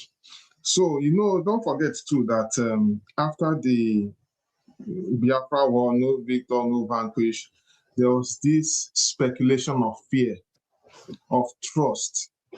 What do I mean? Like, for instance, now, between that time towards Goodluck Jonathan's time, we had difficulty in having key people in different positions, like in terms of when you talk of the Nigerian customs, Nigerian immigration, the Nigerian army generals, all those key positions. Then when you talk to some other aspects of the sectors of Nigeria too, they feel if certain set of Nigeria take certain kind of power, you have over-empowered them in a certain way. So there was skepticism. It was even obvious that even if you go and observe during Obasanjo's regime, are you aware it took his time to decentralize the artilleries of the country? Like, for instance, I'll give you a typical example. Of course, it's not hidden knowledge that during the time before Obasanjo took office, like as a civilian president, that the majority of the powerful artillery, like ND and all of that, was in the north. The military, strong military base, strong army, strong air force. Then the one they just leave by the side was maybe naval, of course, which is in Lagos. Then, of course, some skeletons in the south and southeast. So if you notice, there's always been form of governance within the South and Southeast. If you look into the power architecture of things, you find out that most of the central power stations, their transmission stations, they have very good grid network in the southwest of Nigeria, then very skeletal grid network in the south. You can count how many grid lines, major lines, are entering into south and southeast, but it's uncountable, maybe in the north and in the southwest. And this is something that I saw with my own eyes on the national grid. You see, these are the systemic, systemic marginalization that we are talking about here, of which basically they are trying to resolve. You see, when they say country is inclusive, it should be inclusive on all fronts, you know, and inclusive with a lot of checkmates. You see, it's also public knowledge too that anybody that is president, for instance, let's not go too far. Look at our current president now. Of course, he's chief of army staff. He's from the southwest. Immigration, southwest. What they call it? Customs, southwest. Even the issue of customs was so bad that there was somebody. In fact, customs and police was so bad that there was two people who were very, very prominent, who were very good at their job. They were supposed to assume the top positions of police and customs, but of course they were fizzled out with early retirement, simply because of geographical expression. Now let that sink in. And you know, this has been going on. This has been going on consistently. Even down who were those people? Were they of what extract or what ethnicity were they from? Now look at this police guy, officer Frank Kumba, who was doing his job. He was among the people who were supposed to be what do you call it? Inspector General of Police. He was a DP and all of that, but he wasn't given the chance. Because he was from where? He's from the southeast now. I see. Okay, make it clear to me. So you understand where I'm coming from here? Those are the politics. We can't deny all these things. And I'm not saying that, and of course, it was also a frown too during Jonathan's time when they gave someone like AJ Gas, chief of army staff. You see, people think we don't remember, but some of us remember all these things. Once they give someone from certain region a certain position, in terms of security, there's always this fear. That's always been like that. But in a way, somehow we're trying to come out of it. You see, then there should also be there should be less fear of people. Anybody who wants to be president should be president. I don't see the reason why, for instance, even last election or even to this election, you see our imams preaching to other, preaching to their followers that, oh, if you vote for an Igbo president, you don't forget, they have sympathy for Biafra. They are going to bring Biafra in, and I'm like, okay, you always like to paint a brush, and I don't understand why that has to be that way. I mean, you know what, Jefferson, I actually think it would be the opposite, and at the same time, maybe we should accept that this is the nature of politics. Politics, you always, like in America, you always have let me finish. When Obama runs, they will always do racist this thing. Even when he's not running, they still do racist stuff about him, and like Trump doing the monkey this thing about him. So there's an element of politics in it. But let me finish my point. Let me finish the point because there's a point I'm driving at. Is it that don't you think that what is more important is a Southeasterner makes it to this in Aso Rock? Because in the sense that we've had from different regions of the country, I'm not even sure we've had anyone from Northeast president yet, or even North Central in this democratic dispensation. But because the Southeast has experienced such fracture in Nigeria, and some of these things that happen, and even with all that thing, let's face it, they still have one of the highest HDI in the country. Do you know that? Most people don't know that. One of the most developed parts of Nigeria is also in that southeast that we say like it's a backwater. It's not. It's one of the was the awareness. Look at it. Try and connect it. But it's our awareness of self-survival, knowing fully well that all the odds are against us. If we don't do what we have and if we don't get the necessary support from the government, we're going to be left out. So it was a conscious effort, knowing that, oh, look, this is what the government did to us far back after post-war. So we need to make sure we stand and survive. And that has been the drive. That's always been the drive. You understand? So that is why, and that's why when people say, why are you building up your village? It's not with clear eye. It's by accident. It was necessity. It has to be done anyways. Yeah, but does that not mean that? Does that mean that maybe people have gotten over, like, I'm not saying they've forgotten the Civil War, but the Civil War is not like a major top issue. But the reason why that is coming up more and more is partly because of the dysfunction of the country. Let me put this to you. Let me put it on the table. Let me put it on the table. Let me put this on the table. Sorry, Let me allow me. Joe. No, I want to finish. I don't want to forget. I'm so sorry, Dragon. Let me tell you what's enforcing all these things. The constant friction between, Southeast, Southwest, maybe for people who are in Lagos, Ibadan, different parts of the country and all of that. For instance, when everything seems to fizzle out and everything seems okay, there's not much to be an issue. But of course, when the electoral time season comes in, or when there's an incident that comes in, and especially now that we have the social media, people are being reminded of where they are from. And of course, even currently now, even in the so-called administration, this current administration, you have spokespeople like of Bayo who are misguided, who will come out and say, oh, listen, you will warn yourself. So if you try and vote against our wish, just like the Oba of Lagos did the other time, you vote against your wish, you guys are going to see what we're going to do to you. Talking to us like we are subjects. Even the so-called first lady is not exempted. You see, when all these callous statements are being made, when callous statements are being made, it now brings room for people trying to look out for what's next, so that they'll save themselves. Because it's very, very painful when you go on the social media occasionally and watch where people who are just living their normal lives, like there are some ladies and some people who are living their normal life, maybe out of one incident that happens, their business is being destroyed. Maybe they are in Sporshun or maybe they are in Baton. You hear that, oh, their business has been destroyed. Just like that, and they report to the authorities look the other way.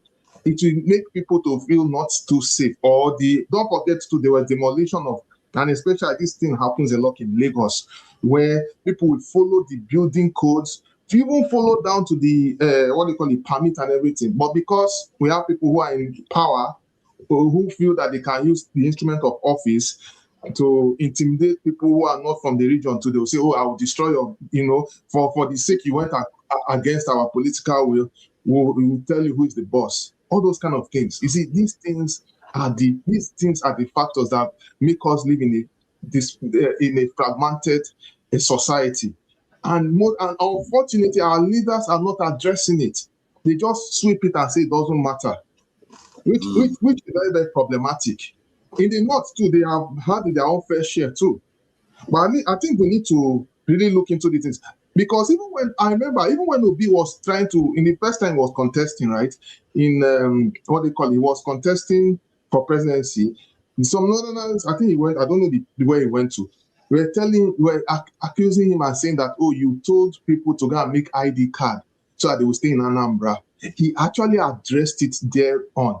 And it was discovered that this incident of people making ID card, I think it happened either under Rochas or, I think it was between Rochas or so, either Rochas or this current governor that say people should make ID card if they are staying here and all of that. But they tried to pin it on him. So these are the things. I'm getting a little bit pissed with Peter Obi. I'm telling you, I'm getting a little bit pissed with him because personally, I'm beginning to. I think it was when he became a candidate and he emerged.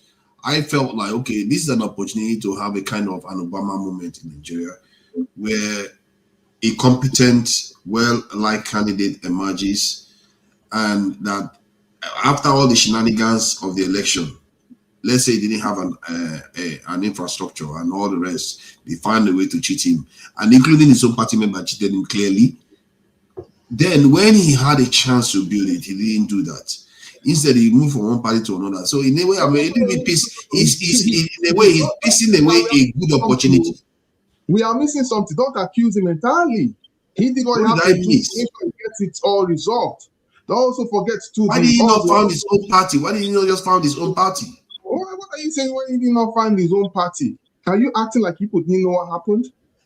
What happened? I don't know. What are you talking about? When he was trying to make sure that he gets his mandate, he did everything, went according to the books. They were I'm not faulting him for that. I'm saying by now he should have been ready to become president.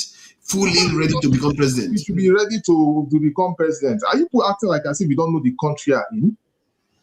Yeah, but that doesn't stop him from forming a party, though. I mean, come on. He didn't, there was no need for doing that. He worked with the... See, look, forming a party is not just I form a party. There are so many instruments to it. And he because of his philosophy, he had 6 million voters. He had 6 million voters. No, listen, his philosophy, he didn't just want to be creating parties just for the sake of it. He wants to work with the available institutions to effect change. Don't also forget to ABGA. Why does he have to do that? The people are his institution. No, listen, he did not form ABGA, but he was part of ABGA, and of course he wrote on that party. And then at the point he went to PDP, he didn't form it too. I mean, he's trying to work with what is available to get into office, because obviously his own philosophy is that he doesn't see the need of creating multiple parties from scratch and all of that when there's an existing platform. Okay. Let's say he didn't. Why didn't a supporter of P2B? Okay, maybe that's us. Why didn't a supporter of P2B not create a political party and wait for him? Because in the end, sooner or later, you have to create a party in your image. People trust him. He has to create a party that believes in the kind of ideals that he believes in.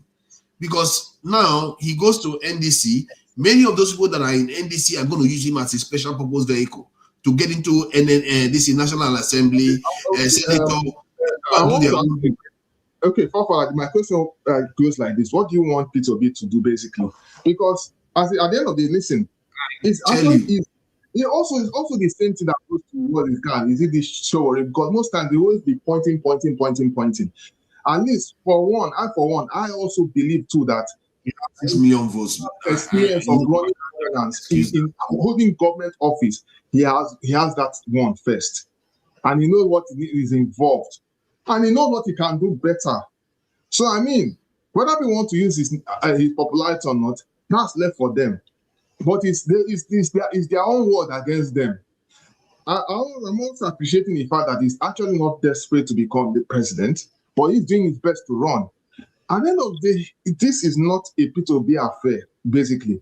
It's just one person. It also the onus also is based on us to actually rally around him, to give him the necessary support that he needs to do. How do you rally around him when he doesn't have a party of his own?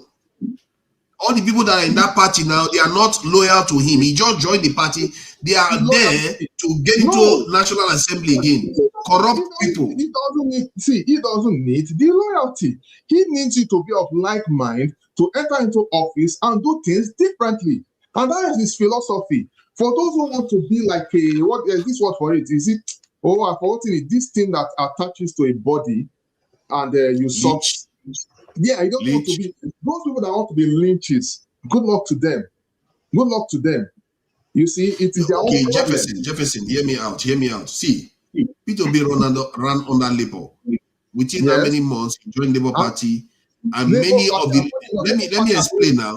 Many of those Labour Party members, they didn't know P2B that much before then. They didn't owe him anything. So they were kind of corrupt people that were in Labour Party already. So they used P2B as a coattail to get into National Assembly and Senate and everything, and even in their own state assemblies and everything, and they all betrayed his ideals. The same thing is about he now went to he's now gone to NDC to go and enable people that have no interest of the country at heart to end up in those house assemblies to do the same thing again. That is my issue with what he is doing. Or are you blaming the people who don't want to stand for what they No. On this one, 50-50. I hope 50% people will be 50% the assembly members. The party members. For those people, listen, if they want to be that way, it would have been better for them to stick to their APC or other party and figure it out. Do you see what they are in NDC. They are in NDC now, not in NDC. Because they know that he stands a better chance, and things and the odds are actually against the current ruling party for obvious reasons. So they want to see that they can enter in as a vehicle. And don't forget, if Peter Obi had won that presidency, of course, his mantra would have definitely influenced whatever they are doing. And they know this very well. Or they will betray him like they betray every other leader. They will go and start going there to go and start lining their pockets.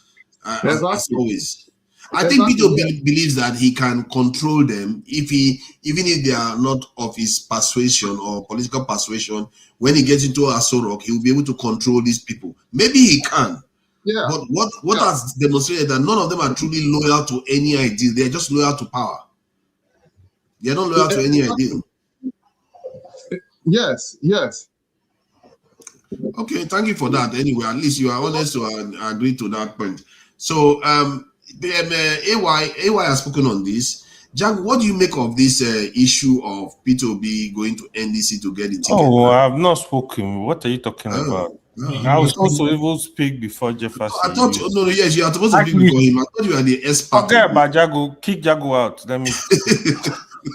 Don't allow him to talk like that, too. You know, I was trying to get in before you guys just ignored the hell out of me. I'm always having to fight for space here.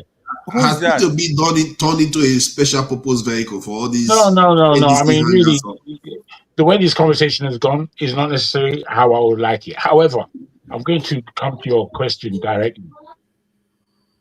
I agree with you, forefathers, not now, from a long time ago.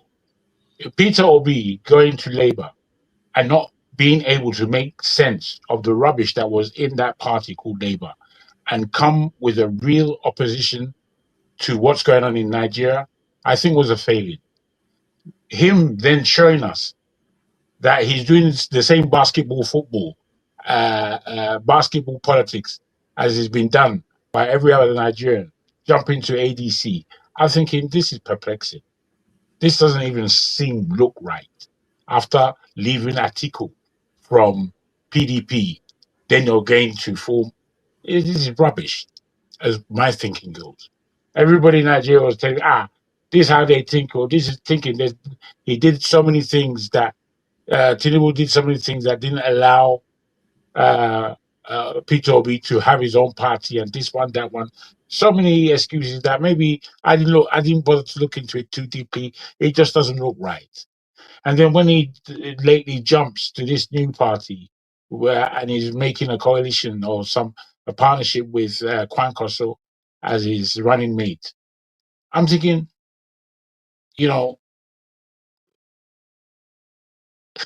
what about your man who you were running with before? I forgot his name. Dati Baba Dati. For what the clarity of that man made, where I am not necessarily able to listen through a lot of Peter Obi's. I don't really like his communication, unfortunately. When I take the time and listen to him, I find he's got a lot to say, but it doesn't seem to me to be a whole statesman. However, we don't need a whole statesman. We need someone to fix Nigeria from breaking apart completely. So this is 2023, come up to all that history. I don't believe 2027 is for him. I don't believe he can win. I don't understand that he doesn't understand that Tinubu has tied everything up to the tune of a good landslide of 80% in his favor. It's already done. So, we're going to have another 4 years of Tinubu, I'm afraid. There's no point in pretending to yourself that what has happened over the last 3 to 4 years in terms of an opposition for what nobody seems to like in Nigeria. Peter Obi, as the person that everybody believes is the next stand-up guy, has done very little in terms of any kind of opposition that makes any sense to me. It may make sense to you. If you can make it make sense to me, fair enough, but it doesn't make sense. I agree with you. I agree with you on that, Jago. And AY, what do you make of this jumping around? thing where now, to me, those people in NDC now we're just gonna use him to get into the National Assemblies, state assemblies, to go and cash out, as they call it in Nigeria. Honestly, first of all, I'm actually tired of Nigeria political parties. This season is actually getting worse. As we speak right now, both the APC, the ADC, the NDC, the PDP, they are all the same. All of them. Yeah, man. They are right now all the same. Sincerely, you see what the ADC, and NDC were doing? They were literally selling tickets for highest bidder. That's what they did this primary. So Peter Obi does not even have a say in that party. Peter Obi is there just to go there and get the presidential ticket. He does not even have a say. I think he does not want to do the heavy lifting. Peter Obi, he could have stayed in Labour Party. In fact, immediately after election, he needed to fight and rebuild Labour Party, rebuild the structure across. If he has shown leadership, probably even the rep member, the senator, they could have worked with him because he needed to organize them. He failed in that, to be honest. You know, he failed in that. He is the leader. He was the face of opposition immediately after 2023. You can't do the work alone. You see, even some of his top loyalists, they are kind of like abandoning him.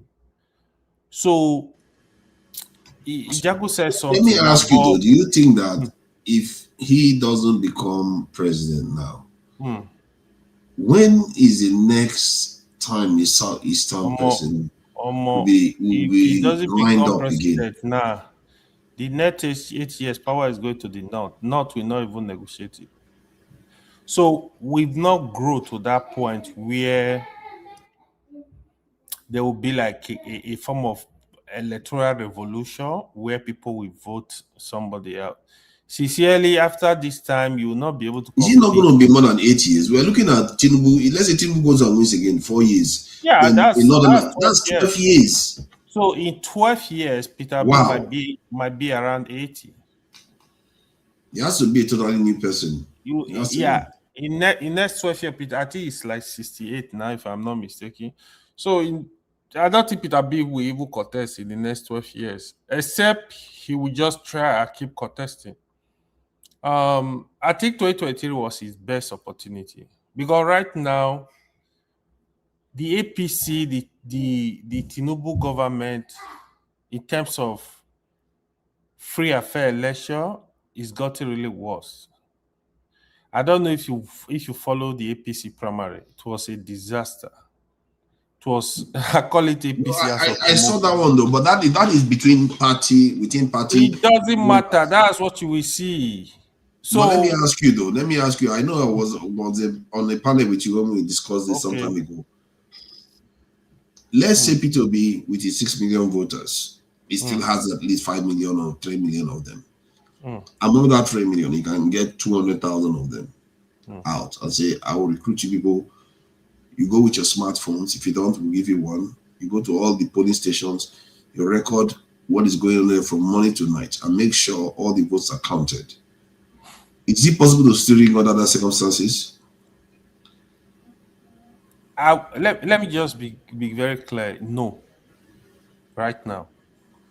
The time is even too short. So Peter Obi, he would have formed a very strong opposition, work with like-minded across the country, recruit more people, build the structure after 2023 election. He will now he will have a very strong political advisor team where they are looking at these issues. Okay, first of all, I try to block the loopholes. Work with even other opposition in other parties, like Atiku and Mitchell, other people, to fight for the electoral reform. They would be able to push it to the point that you tell the government, if there is no proper electoral reform, we are going to boycott the election in 2027. And you do it. I still respect APC in 2014, 2015. They gave PDP a fight for their money. That was the strongest opposition I've seen in Nigeria. They were determined. They were able to tell them, listen, if you rig this election, we got to create a parallel government.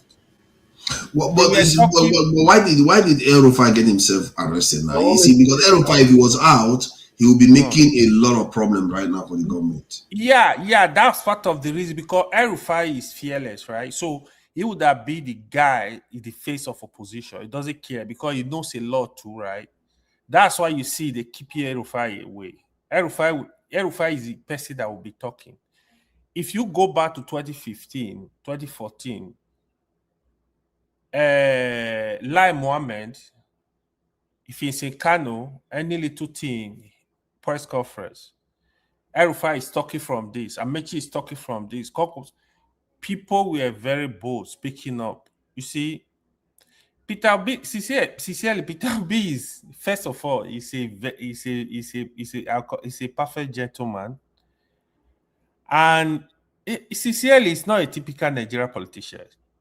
He's hardly the way he's behaving. He's hardly I am more of a politician than Peter Obi. I'm telling you. Peter Obi doesn't like anything that is stronger than water. He doesn't like. He doesn't like to play politics at all. So, completely anti-politics. In Anambra, you have to go check how he came into office. So it was more like Ojukwu was at the forefront. Ojukwu, don't forget, is influence in Anambra politics. So Ojukwu was at the forefront, and that was how he got into power, technically. And don't forget, this is an homogeneous society somehow. But when it comes to Nigeria, the politics is completely different. So Soludo would have been able to play national politics better.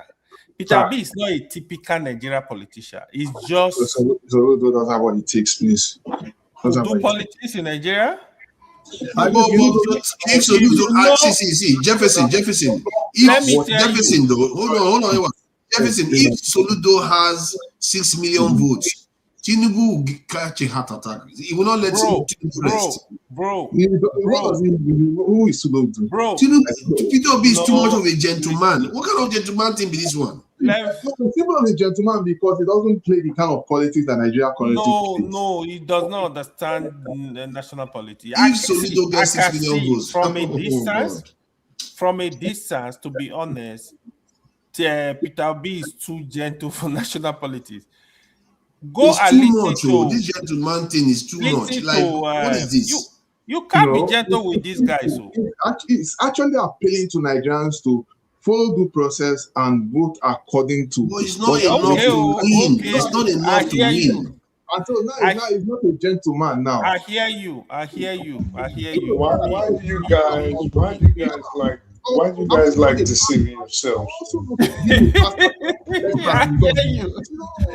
Hold up. What's gentlemanly about it? What? The election are not free and fair. Because he doesn't seem to want to play dirty. You see, listen, it's either you guys, it's either. Let me finish, guys.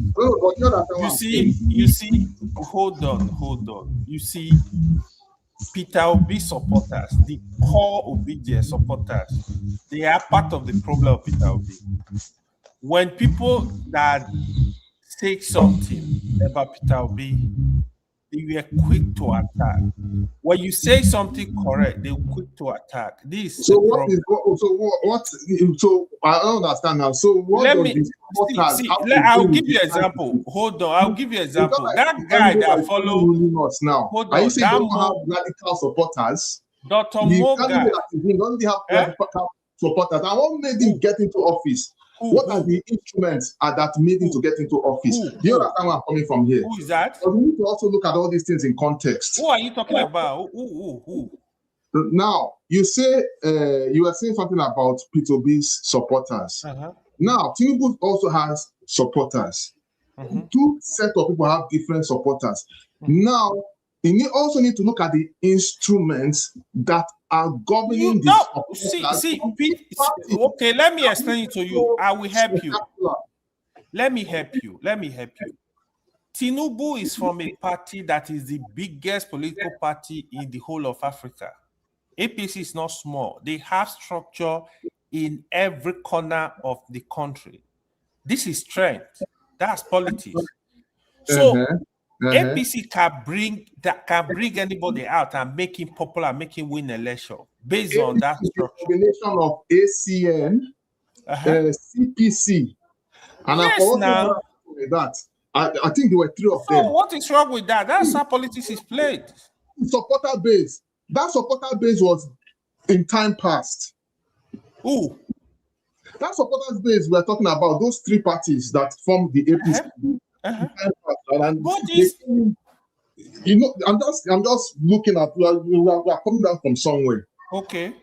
You know, and of course, so many factors led to the emergence of, at the time, it was Buhari that was running too.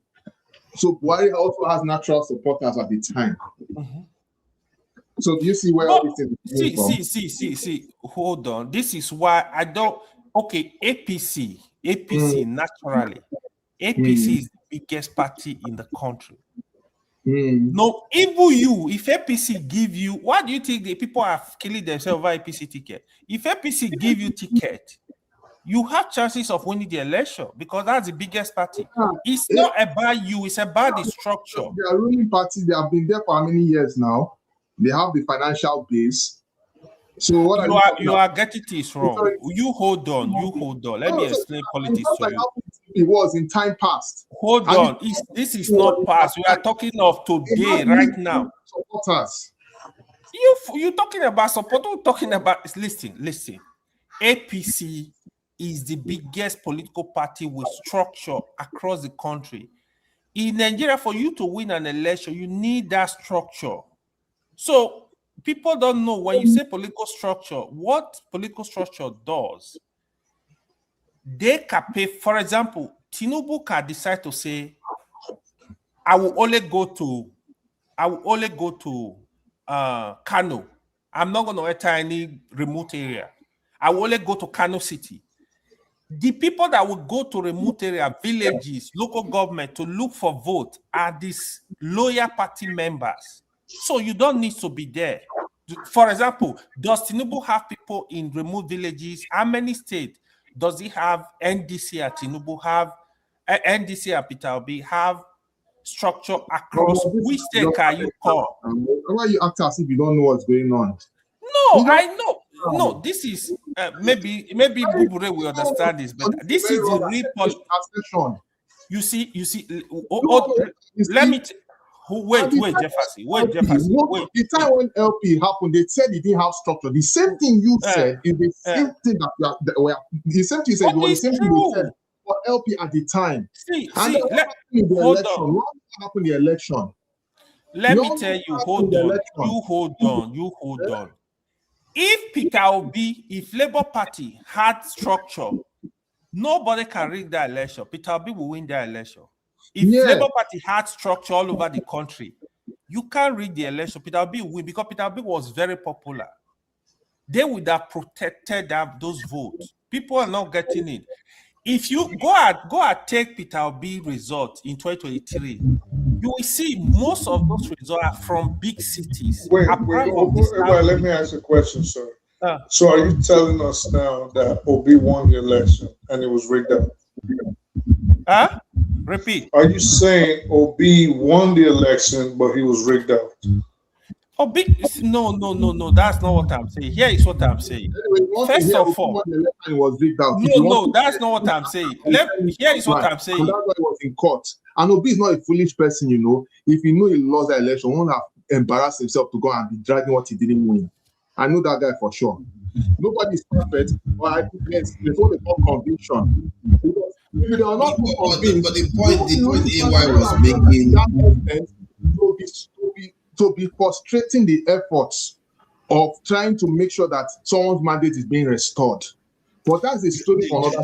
Jefferson, I think there's a point. I think there's a point AY was making, and Saxonia has also highlighted that is what looking into, because Saxonia said something about whether P2B won the election, and AY said something about the outskirts. You know, I also highlighted that point that the outskirts is where the magic happens, because if your party members are flipped, let me get to your point. If your party members are flipped, let's say you have Labour Party members that are in the outskirts, they flip and they support the opposition party. Even if they are supposed to be representing a party, they will betray their party, and hence APC will win. That's the form of rigging. That's what happened. If your party member don't betray you, there's no way they can cheat you. If your party member doesn't betray you. Do you know? Yeah, Okay, we're bringing in, just 1 second, but we're bringing in this cheating aspect. So what I'm saying is, AY, because the point AY made that I jumped on was him saying, well, if Labour had a structure, then they wouldn't have been cheated. And I'm saying, are you saying they cheated them out of winning? Is what I'm trying to get. No, that's not what I'm saying. Let me say this. For example, Labour Party could not feed polling unit agent in more than half of the polling unit all over the country. Do you know what that means? You go to polling unit, you already lost half of the country. Huh? You almost already lost half of the country by doing you almost already lost half of the country. If those half of the country are not voting for you anyways? But you would have gotten some numbers from there. No. If you see, we are talking of in an ideal situation, you have those. So if there are people to vote for you in those areas, those agents will be able to be your eye over there, overlook see what is going on, protect your votes. Yeah, but if they didn't vote for you, what vote is there to protect? You see, that's the problem. You don't understand. You see what I'm saying? The vote was not protected. That's what happened. Listen, well, Jefferson, polling unit party loyalists. Jefferson, I understand what he's saying, but hear me out. Just walk with me for a second. This is what I'm saying. Are we saying that he got cheated? If we're not saying he got cheated, then him having people there made the difference anyways. If AY doesn't want to say me, I will say it. All right, that's what I want to hear. Like, no, yes. I'm telling you, he was cheated out of in that election. I say without fear of favor. I think you can argue that he was cheated because one, the polling there's polling evidence that show that he had lead in some significant. At the he was leading Tinubu. At the same time, there is if you look at Rivers State, there's actual evidence that he was rigged out. The question is whether the same pattern repeated itself. Hold on. This is my point. Wait, one second. So this is my point. Forefathers. Jefferson. Wait, Jefferson. The so-called armed forces who was loyal to the Jefferson, we get it. Let me ask Jefferson a question. No, let me just line with this. You said you don't think he won. Jefferson said he thinks he won. Forefathers, do you think the votes that was supposedly cheated away from him was significant enough to cost him the presidency? Let me ask Jefferson. I'm not sure. I'm sorry, I'm not sure. Let me ask Jefferson a question. So it doesn't matter if you had people there or 10 people got in the ballots, it would have been insignificant anyways, is what I'm trying to figure out. He may have gotten enough to even hit 7 million. Forefather, let me ask but not enough to win the presidency. Maybe not enough. Hold on. The only reason why I'm saying that is because if two parties are contesting for power and one party divides into four, there is a chance that the part that divides into four will lose more votes. Let me ask Jefferson. Sorry, Forefather. Jefferson, how many political parties you think are in United States of America? There are definitely more than two. So, what do you think is only two parties you hear all over the country? There are actually a lot of them. Why do you think it's only two you hear all over the country? Yeah, because of their prevailing membership, the prevailing activities, and the it's the structure. That is what is called the structure. There are states in America, for example, let's say blue state, red, you can't win election there, so you don't bother. There are some red states, Blue Democrat know they can't win election. There, it's not going to happen. So the state where that determine election in America, when you hear the swing state, these are states that can go both ways. But those red states are established. You can't win them. Forget about them. So it's because of the structure. For presidential election, it does break the structure, though. If that presidential candidate is from that state, it does break the structural. Few times, rare. But those factors doesn't really play. There are even times play when, 1 million. Oh, wait. There are instances where maybe the flag bearer, right, might be out of his mind, and even party members will feel aggrieved and say, look, for the sake, look, we know we're in the same party, but this guy is out of his mind. And in that case, we are going to flip it to the other guy. In Nigeria, which election do you know? Give me an example. What are you talking about now? No, give me an example of an election you know in Nigeria that happened. It happened in the 2015 election. There were some people that voted against that. 2015 APC, that is what I'm saying. APC built their structure. So was it about structure? Was it about influence? Hold on. Let me give you the structure in 2015. Let me break it down for you. What happened? APC had 5 governors, city governors. Tinubu was there. Tinubu himself is a structure. Forget political party. Buhari is a structure. Forget political party. So that's why you see Buhari. And Atiku is equally a structure too. Now was part of them. Atiku don't have that. So you can't just sweep it like that off the books, because if not for these 3 people, they wouldn't have won. You know that Buhari wouldn't have emerged. Buhari in the north. If Atiku, hold on. If Atiku, okay.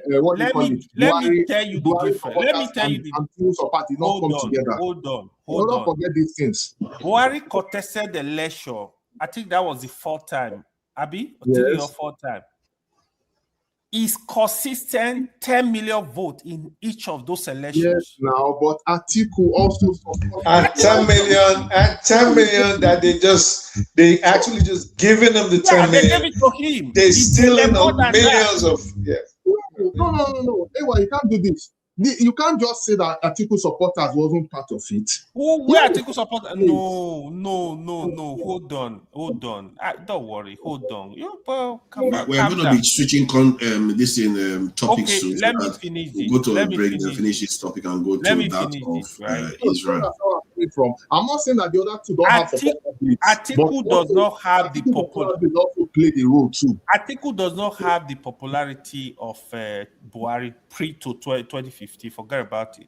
They are not in the same category. See, the only 2 people with organic followers from 1999 to date is, in terms of the country, Buhari has displayed that. Peter Obi has displayed that. But Atiku, when Atiku also contested against Buhari too, let me finish this. So when you see, hold on, even Tinubu landslide. So you cannot dismiss landslide. Where? The 2019 election did Buhari landslide? Where now? Landslide. 2019 election. Buhari defeated him in the north. Was it a landslide between Buhari and Atiku? Was it a landslide? No, you just want to. I don't think you want to understand this politics. You want to argue. No, we can't dismiss it. Check 2019 election. 2019, don't forget, the popularity of Buhari was diminishing already. But if you go check the other election, 2019, don't forget, Buhari was in power. So there was a lot of grievances across the country. That's what I'm telling you now, that Atiku's followership cannot be dismissed. Don't make it look like he's no. Atiku don't have followership. Like I'm telling you this for free. I see. Let me add this. I don't know for sure, but I see. Atiku did have PDP that had structure. Why they behave like this? So I think Jefferson will have to be careful, because I know that Jefferson. Hold on. Now, let me add to this so I understand where I'm coming from. Jefferson. Results. Look at the election results. Jefferson, let me just add to this so that we know where I'm coming from. It's just useless. See, Jefferson, Atiku is capable of winning votes. Yep. Especially when it's behind a structure like PDP. But I'm not 100% certain whether he will garner the same amount of votes outside PDP. That will be the first time he will be trying that, I think. If I'm not mistaken. So that's something we'll have to watch out. For example, can we move on from the topic? We have to round let up. me just say, you see Tinubu, for example. Tinubu, he does not have organic followership, but he has political structure. That's what is winning election in the Southwest for him. When you talk of organic followership like Buhari, like the one Peter Obi had, no, he does not have that, but he has structure, very, very strong one that can defeat you anywhere. Yeah, but let us analyze the structure now. And he has a lot of loyalists. Criminality structure. Yeah, he still have loyalists. He has a lot of loyalists along across the Southwest. It's properly streamlined. I want to see how we win election. Which election? Which one? 2027? The structure that he said he had. Let me be honest. Let me be honest with you. The way the opposition, the way they are going, the way Tinubu will flush them, They will flog them. See, I know where you are going. You will flog them because, see, let me tell you, I can tell you what to use. Armed forces, INEC, judiciary, finish. Come on, this one for road now. Make me say it. But the opposition is supposed to unite. He doesn't need. See, Jefferson. Doesn't see. He hardly. The Tinubu. No, Jefferson. Hold on. Tinubu hardly needs to rig. It is shown that he has a lot of infrastructure on the ground. He has a lot of governors backing him too. Then you see the opposition. Instead of them to come together, they are not. They scatter.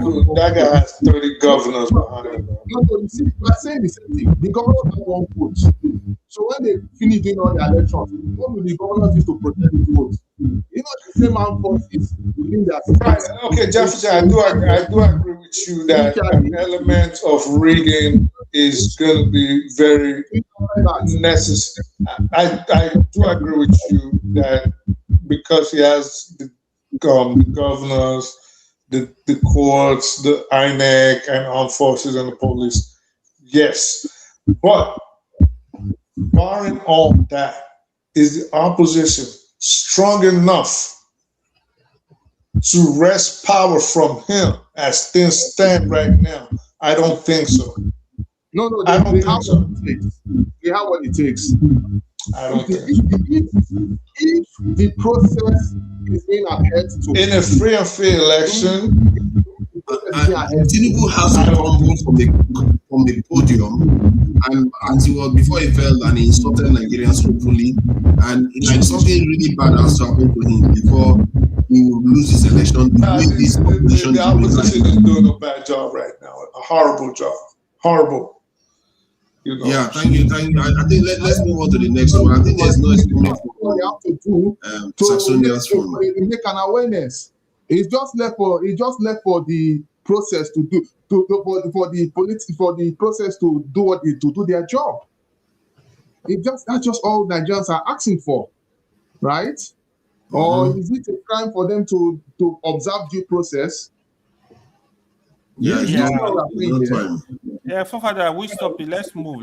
I think let's get to the Israeli. But let me ask one last question, Jefferson. Which party is not rigging in Nigeria?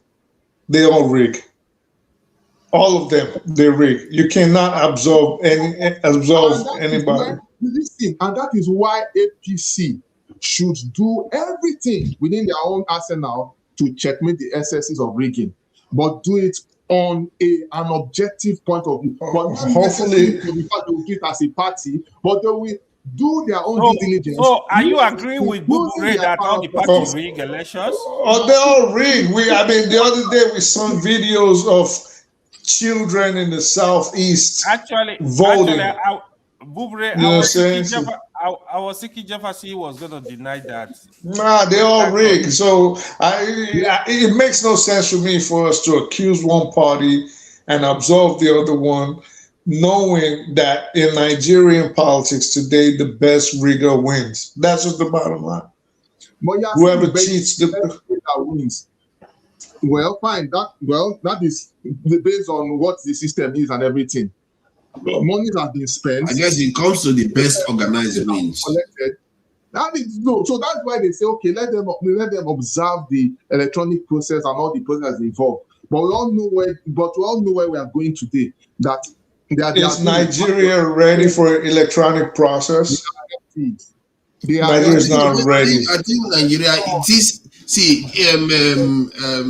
Jefferson. I don't know why Jefferson. Calm down. Jefferson, hold on. The problem is not, no matter, even if you get competing system, if your party members that you assigned to go and represent you at polling stations betray you, then it means the opposition or the other party can do anything to any electronic thing that you submit, and which is not going to be bulletproof, especially if they have a way of compromises, or the people vote by hand. They can change the vote anyhow. If your own party members are not there, even worse. Can do this. You know, we always know how to. You see, from us here, we always know how to overanalyze everything. But what have we done differently? That's where the big question stands in. But what I'm trying to highlight is that the election, the system is not the problem. It's us that are the problem. We are not fighting to stop the rigging. It's us, because if we have the capacity to stop it, but for some reason we're not doing it. It's going to cost a few $1 million, but if you do it right, you can prevent rigging in any polling station. No, you can't. Not in Nigeria. Not in Nigeria. Someone just needs to sit down in Estonia. Are you saying if you have officials in all the polling units in Nigeria, you cannot? No. You can minimize it. You can minimize it. But until there is a deterrent, right, for cheating at the polls, a strict deterrence, and people can see that someone that voted twice, for example, got 20 years, or someone that stole a ballot got 50 years, no possibility of parole, or someone that stabbed someone or bullied someone into not voting got 2 consecutive 75-year sentences, and they know that he's going to die in prison. It's not going to stop, no matter what computer deterrence you put. You have to put physical deterrence and make sure that the people see that there's a punishment for cheating at the polls. They treat it like treason. Barring that, no matter, even if you put 10 military officers in charge of each poll, people are still going to cheat. It's just human nature. They cheat in the United States. You think they with all the technological advances, with all the structure, institutional structure for justice we have here in the United States, people still cheat. So think about a place like Nigeria where there's no deterrence. They're going to cheat all day. All day. That's not nice. People cheating like that is not really nice to observe. So first, I think let's take a break. This in Jefferson.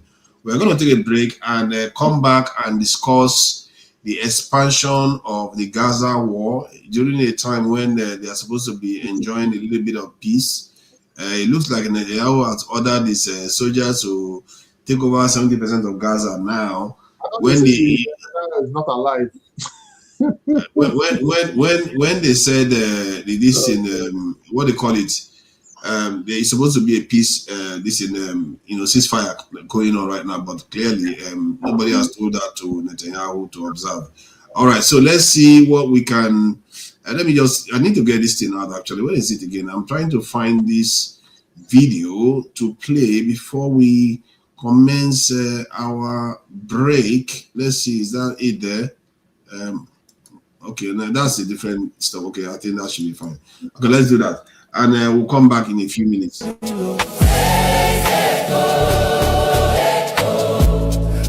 my path wherever I go. Speak for my soul like holy. What is going on? I can't even control my back end anymore. I can't even control this back end.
Elijah Sokwabia, Gideon Sokwabia, Namu Abraham, Isaiah Onyamuma, Tito Putenken Sukabo, Anile Zupa, Anto, Alva, and we're on your map, Ida, we're on your baby.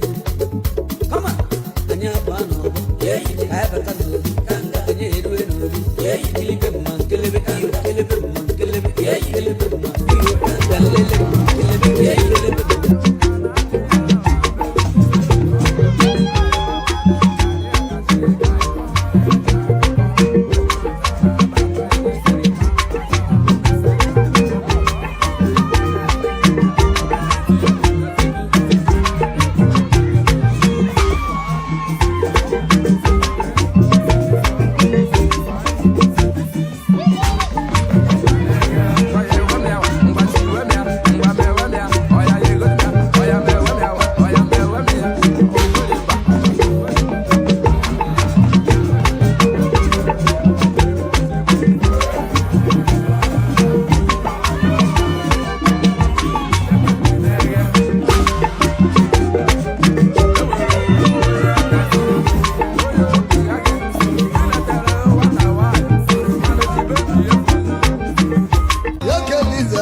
Mamuna Namu Mariamuna Gani Mogu Ebunamu Sidini Ebilio Ebilialinu Niviribi Buenozo Yego Keliza Webati Bobu Yibo Atazia Namu Nanamu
אנחנו עכשיו ב-60% משטח הרצועה, אתם יודעים את זה. היינו ב-50, עברנו ל-60. הדירקטיבה שלי היא לעבור תלכו לפי הסדר. קודם כל 70. בואו נתחיל בזה. לופתים אותם מכל עבר, אנחנו נטפל בשאריות. Israel's Prime Minister has shocked and angered a lot of people after saying his country will occupy even more of the Gaza Strip. Here's what you need to know. When a peace deal headed by Donald Trump was agreed to end the war in Gaza, the Strip was divided into two, and Israel occupied about half of it, with plans to eventually withdraw entirely. But since then, Israeli forces have been gradually edging forward, taking more land. And now the Prime Minister says that expansion is going to speed up. So why is he saying this? Well, partly to thwart Hamas, partly because he does believe that Israel should occupy as much land as possible ahead of a potential new deal between America and Iran. But also, well, there's an election coming up later this year here, and Netanyahu's image is all about unapologetic strength and military might. The opposition say it was right to go to war in Gaza, but believe Netanyahu's belligerence has damaged Israel's international standing. there's one thing the Israeli government should have done many times, long ago, and didn't, which is say we're sorry for the loss of life, of innocent lives in Gaza. Children should not die in grown-ups' wars, and countries, democratic countries, should be able to have sympathy towards about the death of bystanders. Gaza is still being attacked regularly by the Israeli military. And while the ceasefire agreement has certainly cut the number of deaths dramatically, the atmosphere is still one of nervousness and anxiety. This is still a place in crisis. Aid, food, medicine, all under strain, and so are the people. لأنه احنا عايشين في 40% من القطاع ومش عايشين، يعني الموت إن أحسن من الحياة اللي احنا عايشينها. طب ولما ياخذوا 70% وش بده يضل؟ وين تروح الناس؟ وين يقعدوا الناس؟ وين يعيشوا الناس؟ الآن ما فيش وسع للناس. Around 900 Palestinians have been killed here by the Israeli military since the so-called peace plan was signed. More than 2 million people are now squashed into half of the Gaza Strip.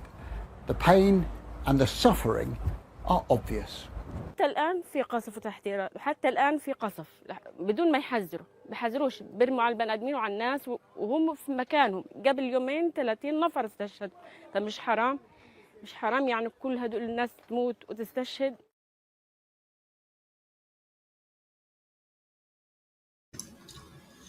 All right, let me get this out of the way. Hold on, it's just gone full screen on me. Technical issues taking off. All right, now kick it out of the way and get this one out of the way too. All right, so this is what we technology, you know, these things, they can never conform totally to your will. I think you've all heard it there. They are looking to take 70% of the land now. And this has been a story forever, really. Let's face it. They've been taking land from the Palestinians and from everywhere else. What confounds me sometimes is that some people still walk around thinking that Israel is just fighting for its survival. People are trying to kill it. That's why it's doing all those things. And when you see it happening, and you know, I said earlier on that people that don't embrace reality, they are almost doing the devil's work. Because how can you see the divine creation of God, that's the reality itself, you ignore it and you just say stuff that doesn't resemble reality? So clearly these people are taking the land from the people that they are oppressing. Technically the Palestinians are actually Israelis because Israel controls the territory. So they are oppressing them. They are not giving them a chance to vote. They are not letting them go. They are holding them prisoners. It's like that is the reverse Moses story here we are seeing here. And since the so-called ceasefire, from what I gather from that report, 900 Palestinians have lost their lives. 900 after ceasefire. Hamas is not at war with Israel. 900 has lost their lives. Do you really believe only 900 have lost their lives? The one that they've reported now. That Israel has reported. Yes, if you go to Lebanon, you see the same thing again. And when I tell like people like KJ and even Chim, these people, even people that you don't expect within our Nigerian culture, tell them that this is happening.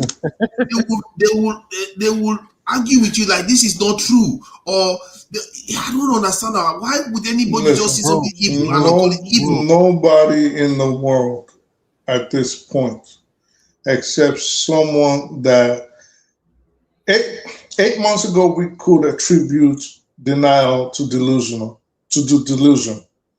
Right now, as the world stands today, the 30th, today's date, 2026 May, anybody that cannot see the evil of that's been committed by Israel is just plainly what it is, just pure evil. That's just what it is. Let's not, no matter how you want to cut, slice, and dice it, there were people before that maybe because of their evangelical upbringing, because of the brainwashing that the media has done to people all over the world believed that Israel was fighting for its survival. Yes, they believed that. But as time went on, people have come to see, especially with all the broadcasts we're seeing, especially in social media, with people on the ground and people being able to differentiate between fact and fiction. Nobody in their right mind right now, not even the Israelis, cannot see that what they're doing is wrong, except you're just evil. That is it. Even Netanyahu himself is doing his best to steal as much because he knows that the support that Israel used to enjoy from the United States is coming to an end. They know it. It is obvious by this time next year, especially if there's a new House, a new Congress that is not filled up with all these shields that are begging not to be exposed by the Epstein file. Because we have to remember what people are forgetting. This all started over a cover-up for the Epstein files. It was about nothing else. It was about how are we going to distract from the Epstein files? How is Netanyahu going to distract from his corruption trials in Israel, which even Trump got involved in and asked that Herzog, the Israeli president, grants Netanyahu a pardon. And the president was like, oh, maybe you want to stick to American affairs, stop getting involved in Israeli affairs. In fact, do you know that there was a resolution that is being proposed in the US Congress right now to unite the United States Army and the IDF and make them one? Production. Wow. Too. Nice. Yes. Yeah. So when someone like myself comes on here and I'm saying we're an occupied nation, and I have people like GD, I'm not like, no, please stop talking. You still got Africa on your breath. You don't even understand what's going on. Okay. Where have you ever seen that the country people call a colony of the United States, all of a sudden, US Congress is proposing that the Israeli Defense Forces enjoys the same benefits as the United States Army, the United States Marines. Not only that, if Israel was ever to be at war, we will have to automatically go over there and defend them. So in essence, they're making both forces one. Yeah, let me add one more thing to what you are saying, because I discovered something recently that it's almost that lends credence to what you are saying. That even like in the Israeli military, where they train for, physicians for trauma injuries for war, the cadavers that they use, bodies that they use for training. Yeah, Palestinians. They are getting them from America. They were that's true, but they were also using Palestinian live bodies. That one goes without saying. But the reason why they are getting them from America, because they are special ones. They said they inject them with fluids. They are special cadavers. They get them from America, and American universities, the medical students and everything were investigating this, and they came out with it and said, how is it that something that is meant for the American military is being given to Israelis? Dude, 100%, I can tell. Listen, a picture came out, or a few pictures came out on Thursday. They blurred the faces a little bit, but they showed Donald Trump engaging in what looked like he was kissing someone that looked like an underage girl. What we know, especially with the way they made sure Thomas Massey and Marjorie Taylor Greene lost their seats, and how they kicked out was the Tulsi Gabbard and every other person that is General Brown and all these other people. Let me just put a disclaimer. We don't have any evidence. It's alleged that Trump is kissing a little. Well, I did say that. Well, nobody's saying we have evidence. We also have free speech in America. So, also with what we have with Tulsi Gabbard getting kicked out, it is obvious, and there's no gainsaying it. Whatever is in those Epstein files will shake the world when it's revealed. In fact, the FBI is supposedly going to investigate Epstein's Island because they believe there are buried bodies on there. So we're dealing with people that don't mind burning the world just to make sure certain things don't come out. There's no point. You're taking Gaza, okay, but you've bombed how much of Lebanon right now? You've crossed into the Golan Heights. You've taken that. You're saying you're gonna take what? Next is Egypt and Saudi Arabia. You're gonna attack Turkey. At what point do the last group of people that want to pretend this is not a genocide? Listen, if there was a paper that came out of the Israeli government, I think about 2 weeks ago or 3 weeks ago, and the paper said, if there would have not been an outcry in the world, they would have totally genocided the entire Palestine. Wiped them out, ethnically cleansed all of them, and killed everybody. They would have done that. But let me ask you though, what is this thing with UAE and many of these Arab countries underneath the table? They are all egging Israel on to keep doing what it is doing. It's like which ones? This is not only Israel's doing. Like UAE definitely is allied with Israel, and many of the Gulf Arab nations have decided to turn a blind eye because they don't like Iran. They want to use Israel to bring Iran down.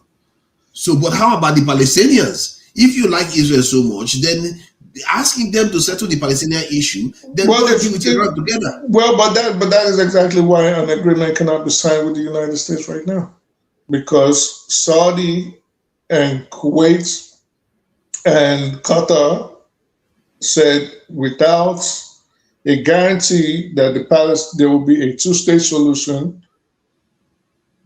maybe based on the pre-1967 borders, they're not going to normalize relations with the United States, with Israel. So what Donald Trump tried to do this past week was to insist that all these other countries come on board. And we know this is Netanyahu's doing. This is not Donald Trump's position.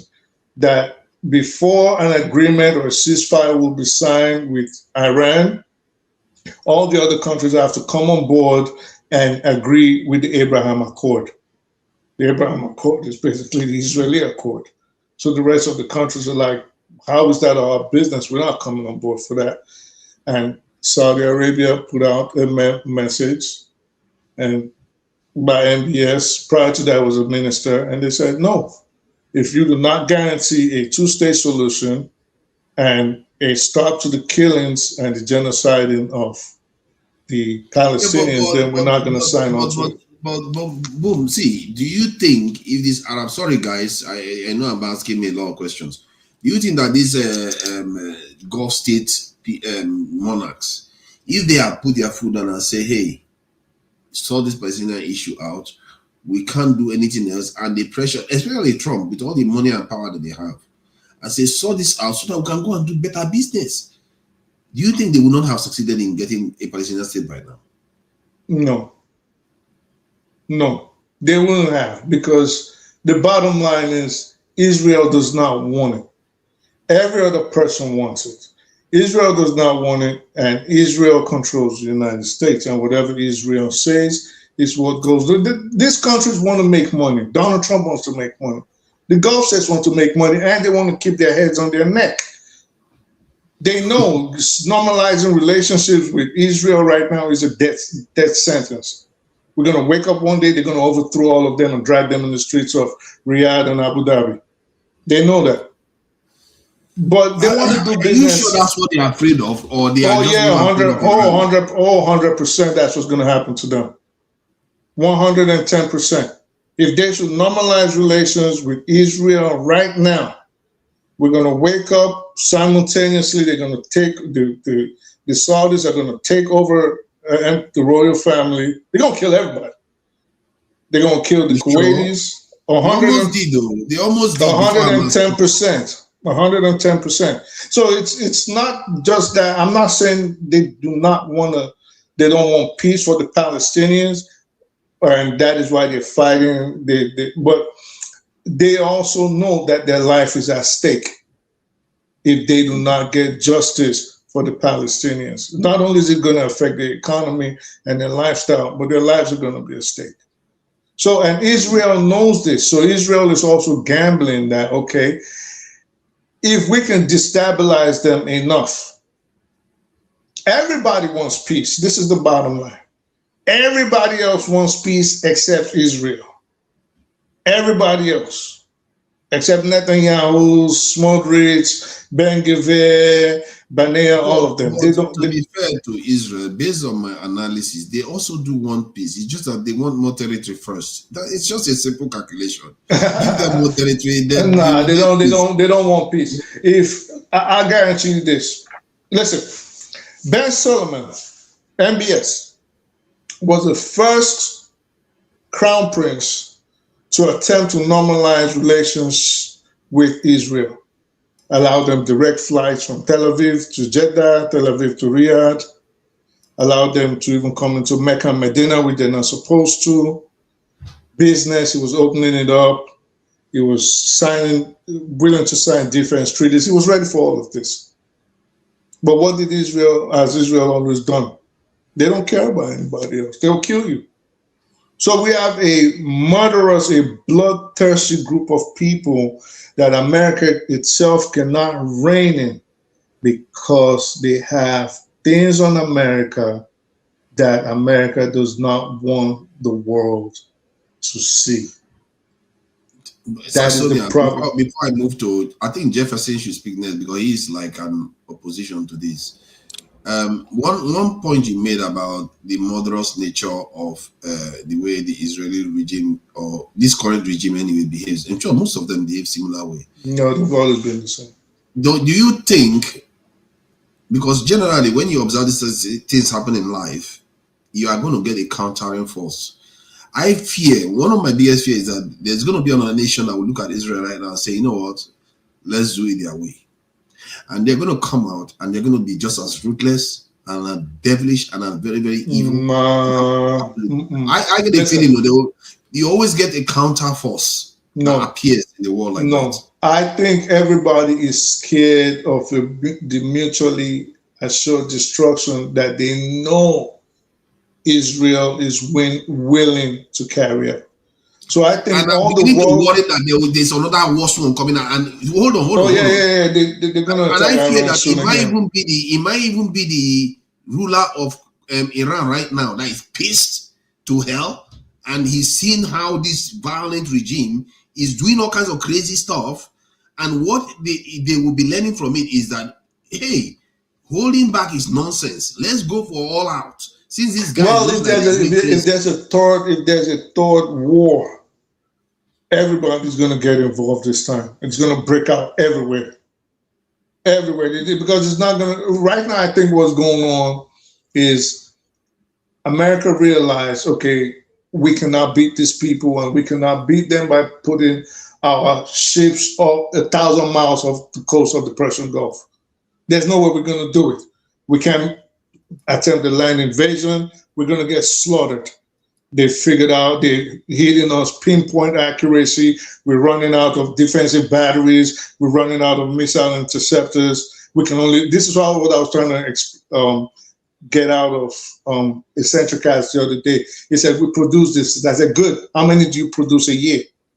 You produce a very negligible amount a year. So America right now, it is obvious America is trying to show up its stockpile because it was initially very depleted. This is why they even agreed to a ceasefire. This is why Israel was begging for a ceasefire, because all the Iranian missiles were coming in, all the raiders had been destroyed, everything had been destroyed. Iran was kicking ass, right? Each side is getting ready for the third strike. But Donald Trump and the United States know it is not in the best interest of the United States to go to war now. The Iranians don't want to go to war either because it is not in the best interest of Iran to go to war. Only one side is saying you have to go in there and finish the job. Israel. Nobody else wants to go to war. Iran doesn't want to go to war. They've been beat left and right, destroyed. America doesn't want to go to war because their weapons have been depleted, and it has made us. What you are saying is true when you look at it from the surface. Like nobody wants to go to war. And I think that I'm beginning to worry that paradigm is going to run past now. Israel has used pagers to destroy people. Israel has used AI to do killings. They have now even assassinated heads of states, like straight out.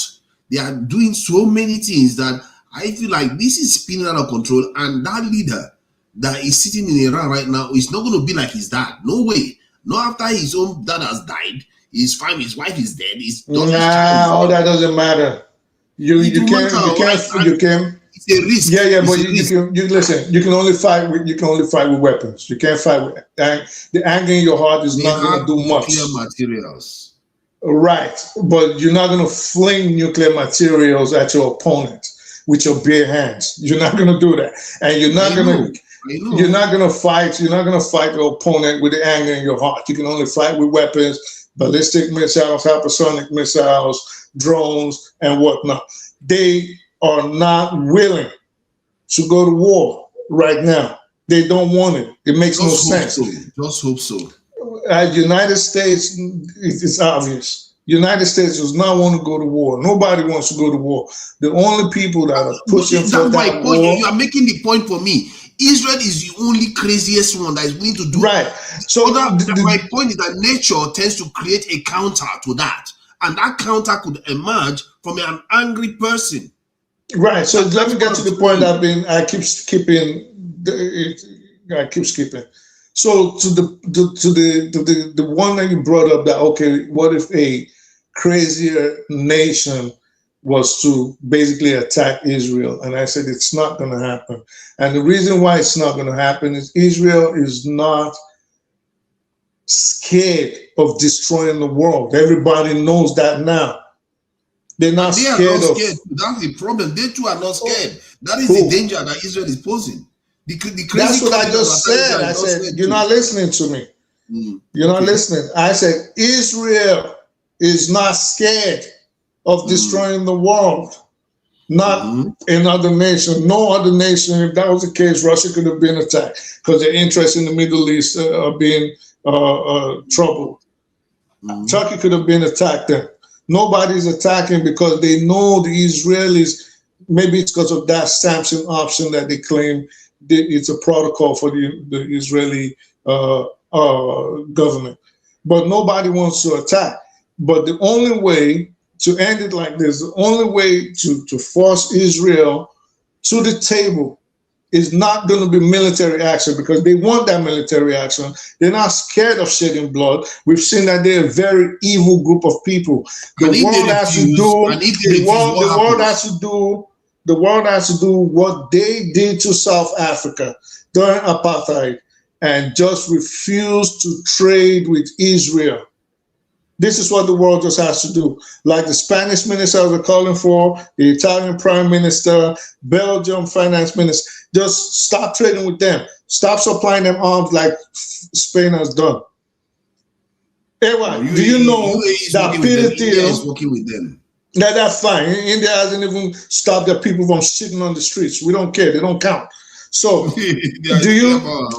Yeah, okay. So they can't stop open defecation. Yeah, we really care about them. Anyway, do you know that Peter Thiel has run to Argentina?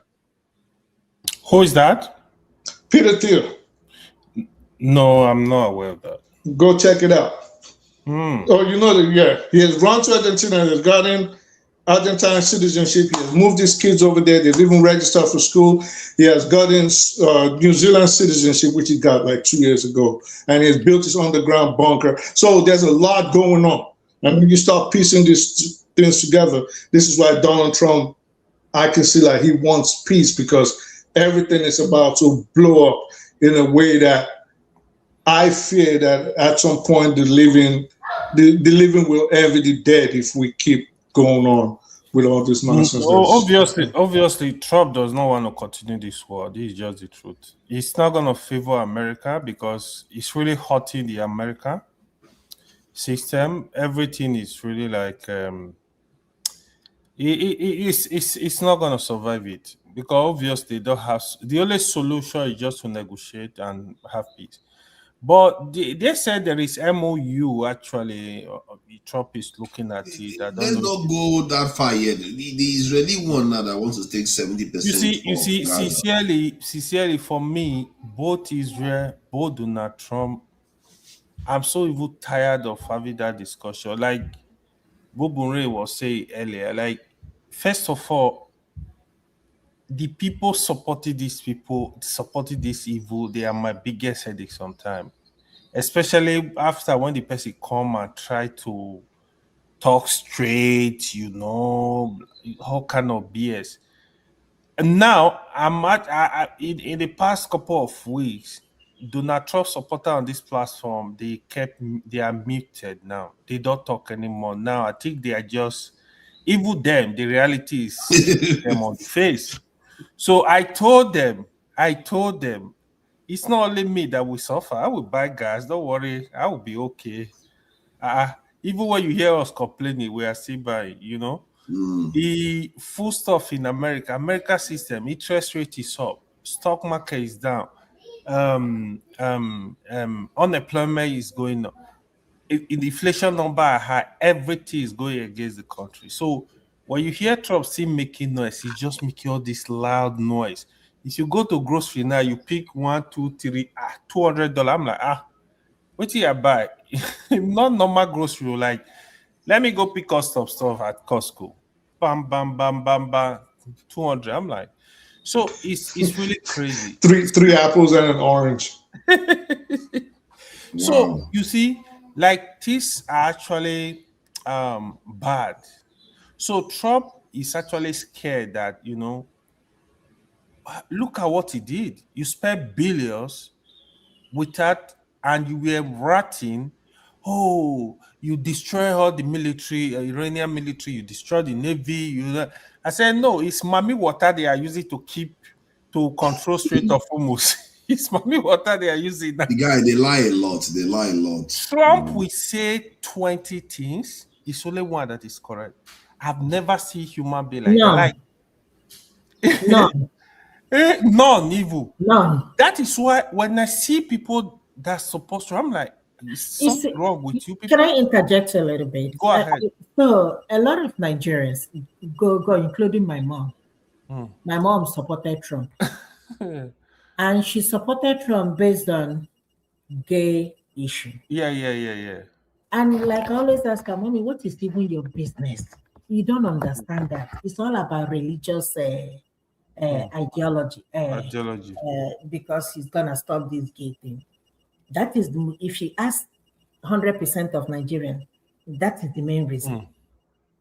So you're talking about the economy. The economy is hitting everybody. The only reason why Trump is still struggling with these people is pride. How he's gonna pull American troops out of Iran. That is the only problem, Trump, because he doesn't want to say that, people look at him very stupid to say that he lost the war. That is the only, if you know Trump always wants to come out on top. Even when he's losing, Trump is willing to lose a war, not when Obama has done better than him. That is the one that kills him. That's what he's not going to lose the war. All these things he's doing, negotiation, 10 bullet point, all these things. He's just dragging this thing to see if anybody will intervene and say, and end the war, or, intervene between America and Iran. They are losing the war. America, they're not gaining anything. I have never seen the American economy as bad as it is. During COVID, we saw what happened during COVID, and Biden was able to, fix some part of it. Americans weren't happy. They keep saying that Biden should go, that he doesn't know what he's doing, that he's old and all that stuff. Look at it. We are buying gas $2 something before this guy took over. Here we are. Bro, I have a car I use. Did you call me bro? No, not you. It's Fafa that I'm talking to. Okay. Are you bro? After all, people are changing from men to women to men. So you never know. I'm not doing okay, that. Okay. That's all. So these are actually very bad. Like really apart bad. from that, you see the Israeli thing, that one just a sad one that when you look at the world, it's crazy. Do you know it was recently, I know, even the Rwanda genocide, most of the military, the bullet that we are used, we actually supplied by the Israelis. Why is it that whenever things are happening, they're always there? And the apartheid you hear, they are ruthless. They were the only people, major country that were doing business with them. They supported it 100%. So that is why I begin to think when you see all this genocide happening, the crisis happening, you see people that will come and support those foolishness. It's sad what is happening with Do you know that Gaza? Nigeria is the country that has the highest favorability towards Israel? Can you believe that in the world? Even more than India, that Israelis like to love India so much. Yeah. But Nigeria has higher favorability to Israel. So the other thing, right? What may adjust you if I were in the Iranian position, with the killing that happened in Iran, kill my father, kill my leader, bro, I'm not giving up. I'm gonna have nuclear weapon. Period. That's the only way you can protect yourself against any damn crazy country. After you take a lot of things into take out my medicine. Iran does not need nuclear weapons. No, you gotta put a lot of things. Mind you, people are dying. Yes. What I would do if I was Iran, I would be a nuclear threshold state. I will not get a nuclear bomb, but I will be close in case they decide to come at me with all kinds of Iran attack Iran with tactical nuclear weapon. What are you going to do? Well, listen. Well, we don't know what attack. To me, it's all a nuclear weapon. We've never seen a tactical nuke, so-called tactical nuke, in action. All we know that it works just like a conventional nuclear weapon. We've seen it in testing. We've never seen it in real-life battleground. Use it. It's about the yield, isn't it? Right. But if I was, they call it tactical, but like it doesn't kill millions of people at the same time or hundreds of thousands. But this is what I'm saying. I say Iran does not need nuclear weapons. Why you say that? And even, well, because they can defend themselves. Gulf countries to No, because no.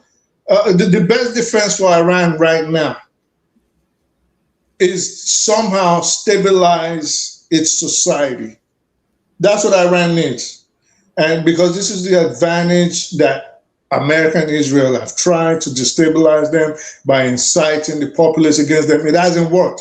And the main way they've tried to use this is incentivizing violence through wrecking the economy. So what Iran needs right now more than anything else is economic stability.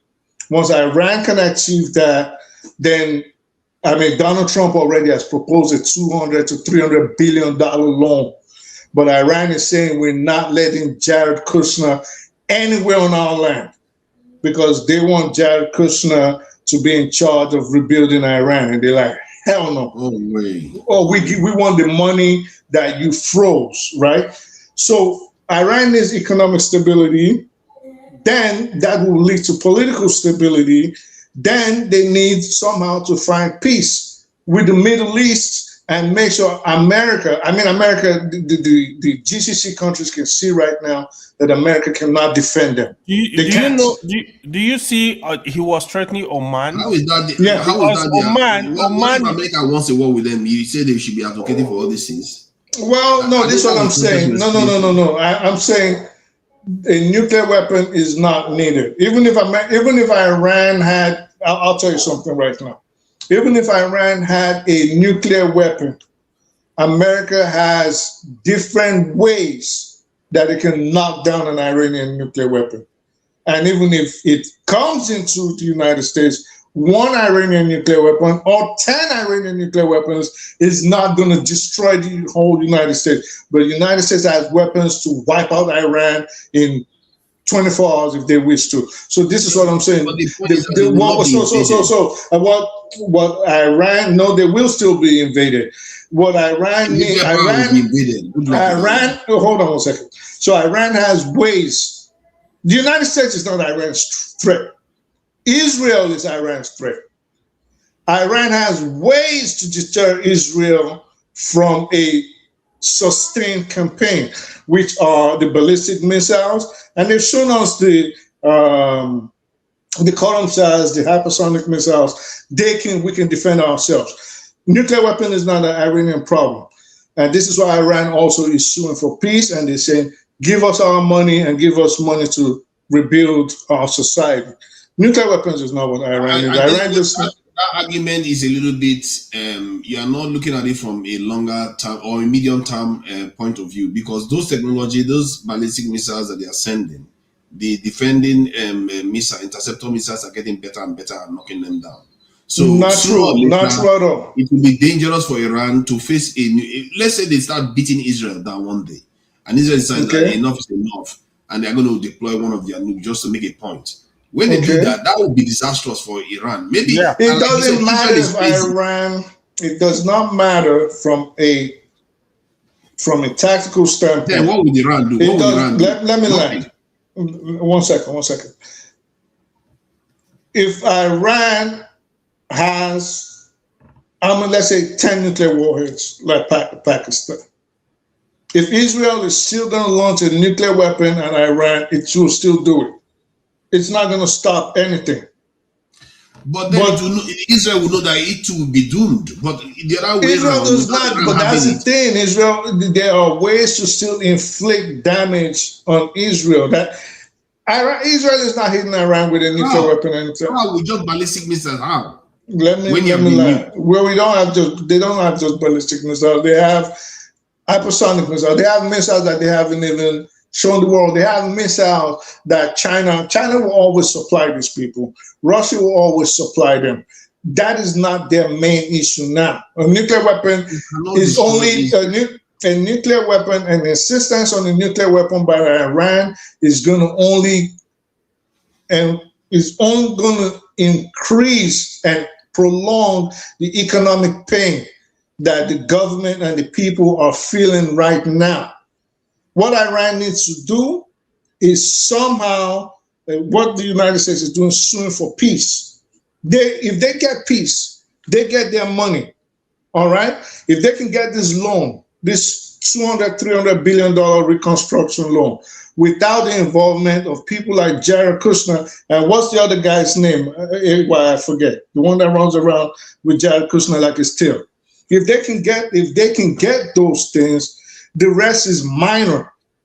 Then they can sue for peace. Witkoff.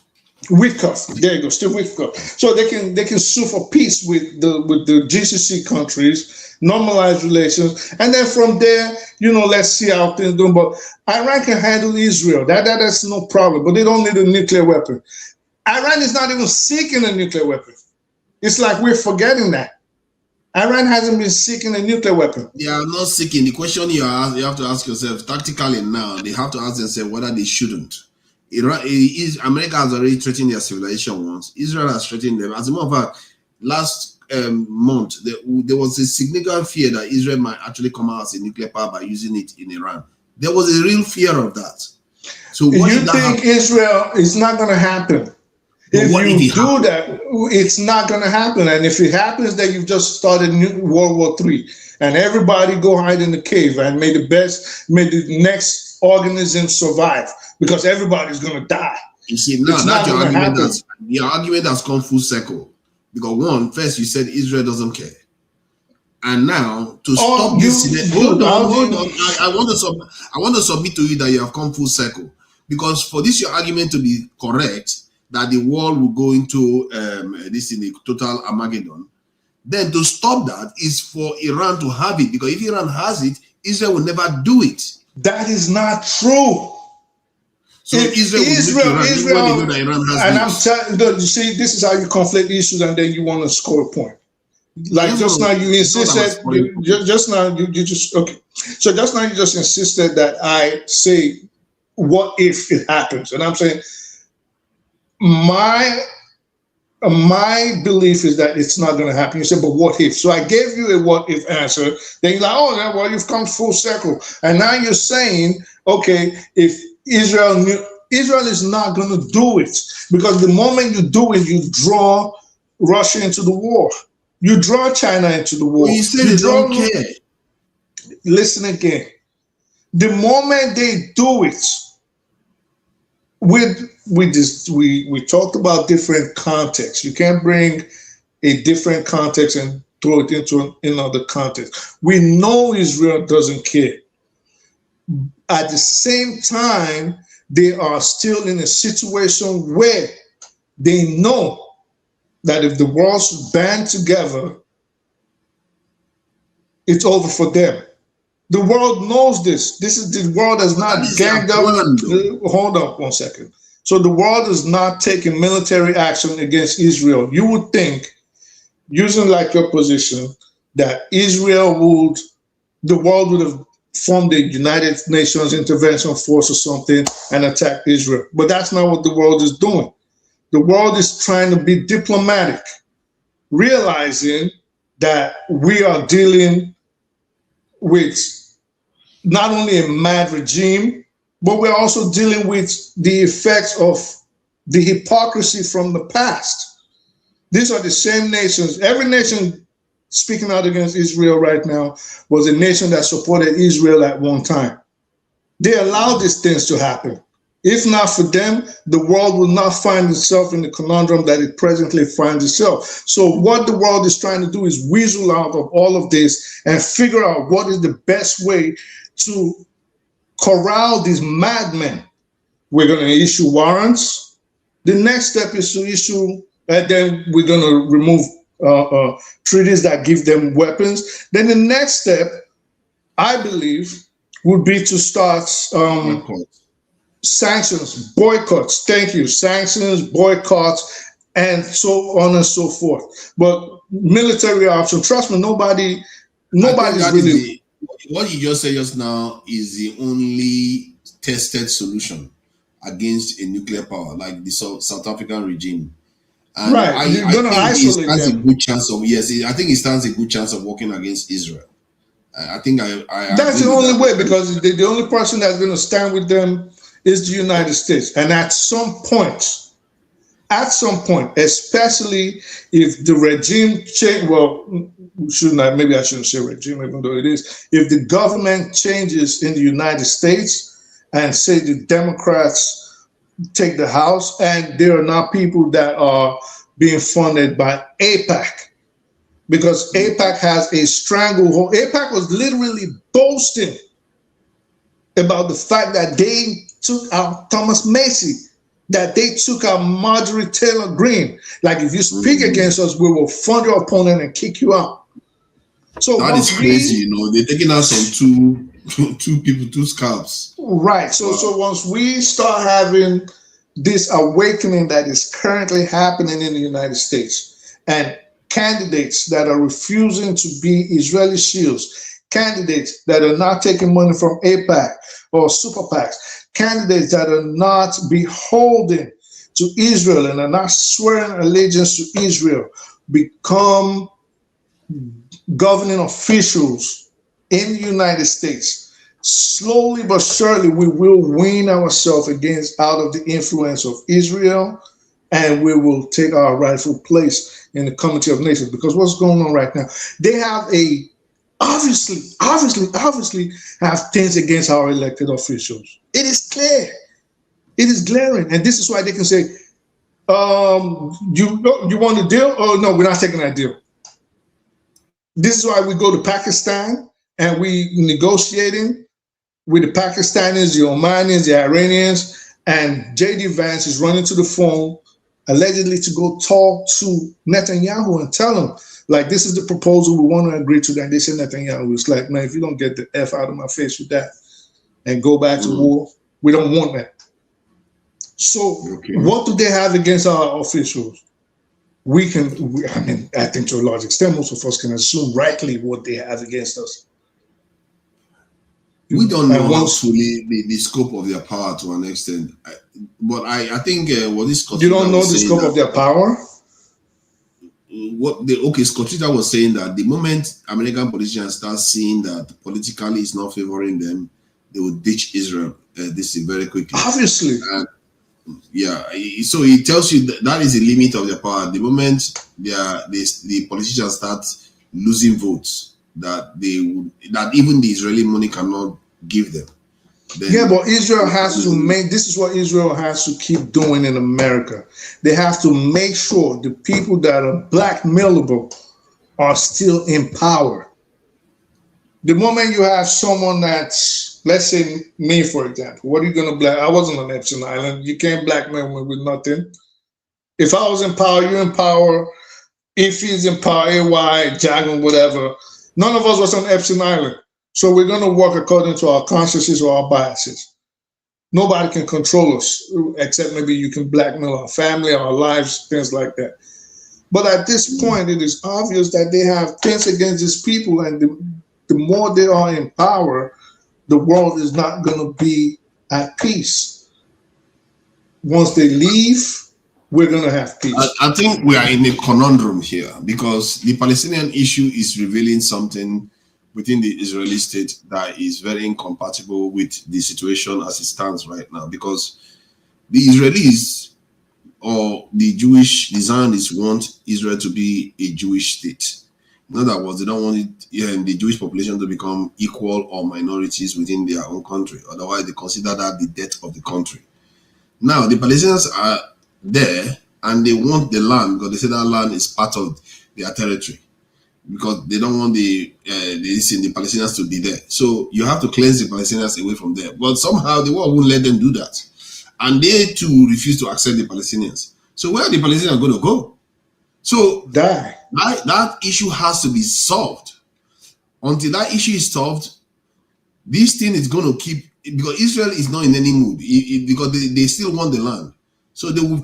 As a matter of fact, when there is a big conflagration, they have the chance. That's the best chance they have, because Israel already owns the land. Pardon? Israel already owns the land. Yeah, but the Palestinians are still there. That's right, but Israel already owns the land. Look at the West Bank, for example. Yes. They go there, they kick you out of your house. They say, don't come back. If you come back, you're going to die. Similar to what they did in 47. Similar they did what in 48 and 53. It's the same. Israel owns the land. But the problem now is Israel is expanding. What do you mean? Israel is going past. They don't care. Trust me, they can take Gaza tomorrow if they want to. If they want the whole of Gaza tomorrow, 6 p.m. tomorrow, Israeli time, they're going to take it. They're expanding. The problem right now is they are going past the Golan. They've extending their borders in Lebanon. Yeah, they've crossed the past Litani Beirut. They've crossed Litani. The next places on the road is what, the Saudis and the Egyptians. So you see why I said the reason why they are doing this, because they never want to remain where they are right now. How do you square this thing? You are saying Iran should do this. No, this country is still going crazy. I guess maybe sanctions will work. Yeah, if they don't have money, they will slow down. They won't have enough energy to be the world has to corral them. Yeah, corral them that's the only solution. Economically. And let's see how far America is willing, because what's going to happen? You're going to keep taking on funds to Israel. At some point, the homeless people in Skid Row and Middle America are going to get mad. Like, wait, we heard there's a place called Israel. You're giving all this money. What's going on with my welfare check? What's going on with my Medicaid? Why couldn't I see a doctor yesterday? How come I don't get the free phones no more and the passes? Why am I hungry? Why can't I pay my rent? Why is Section 8 not paying my rent? You see what I'm saying? So at some point, it's going to trickle down and Americans are going to stand up. And Americans are standing up. And Americans, especially the evangelicals, are opening their eyes and realizing that the Zionists really don't like Christians. You're just a useful tool for their message and their advances. Americans are starting to wake up for their interest. Thank you. That's the word I was looking for. And Americans are starting to wake up and say, they really don't like us. Americans are learning more about Judaism. Americans are realizing, what do they think about Jesus? What do they think about his mother? Holy crap, it's not what they've been feeding us for the last 60 years. You see what I'm saying? So one thing about Israelis, they are they remember people that don't favor them. I fear that some of the things going on in South Africa right now, and even in Nigeria, because it was right after the Nigerian president, I think, voted in support of a resolution. The vice president. Yeah, the vice president. That's when this genocide thing started. Yeah, he made a speech. The genocide thing started. Then in South Africa, they did their own thing. The genocide accusation went straight on. Then now is xenophobic attacks. Yeah, but listen. Before it gets to you guys, I don't know how, if you're an ardent user of social media. They put out $750 million. They're not hiding it. They're attacking, they literally will attack all their enemies using the media. So back in the days, it would be CNN and MSNBC and BBC and Sky News. Everybody had the same talking point. Now, what they do is they pay influencers. If you go online, for example, some of the biggest people propagating Israeli propaganda, when you check, they're from Nigeria. You look at where they're from, 6 out of 10 names you see are from Nigeria.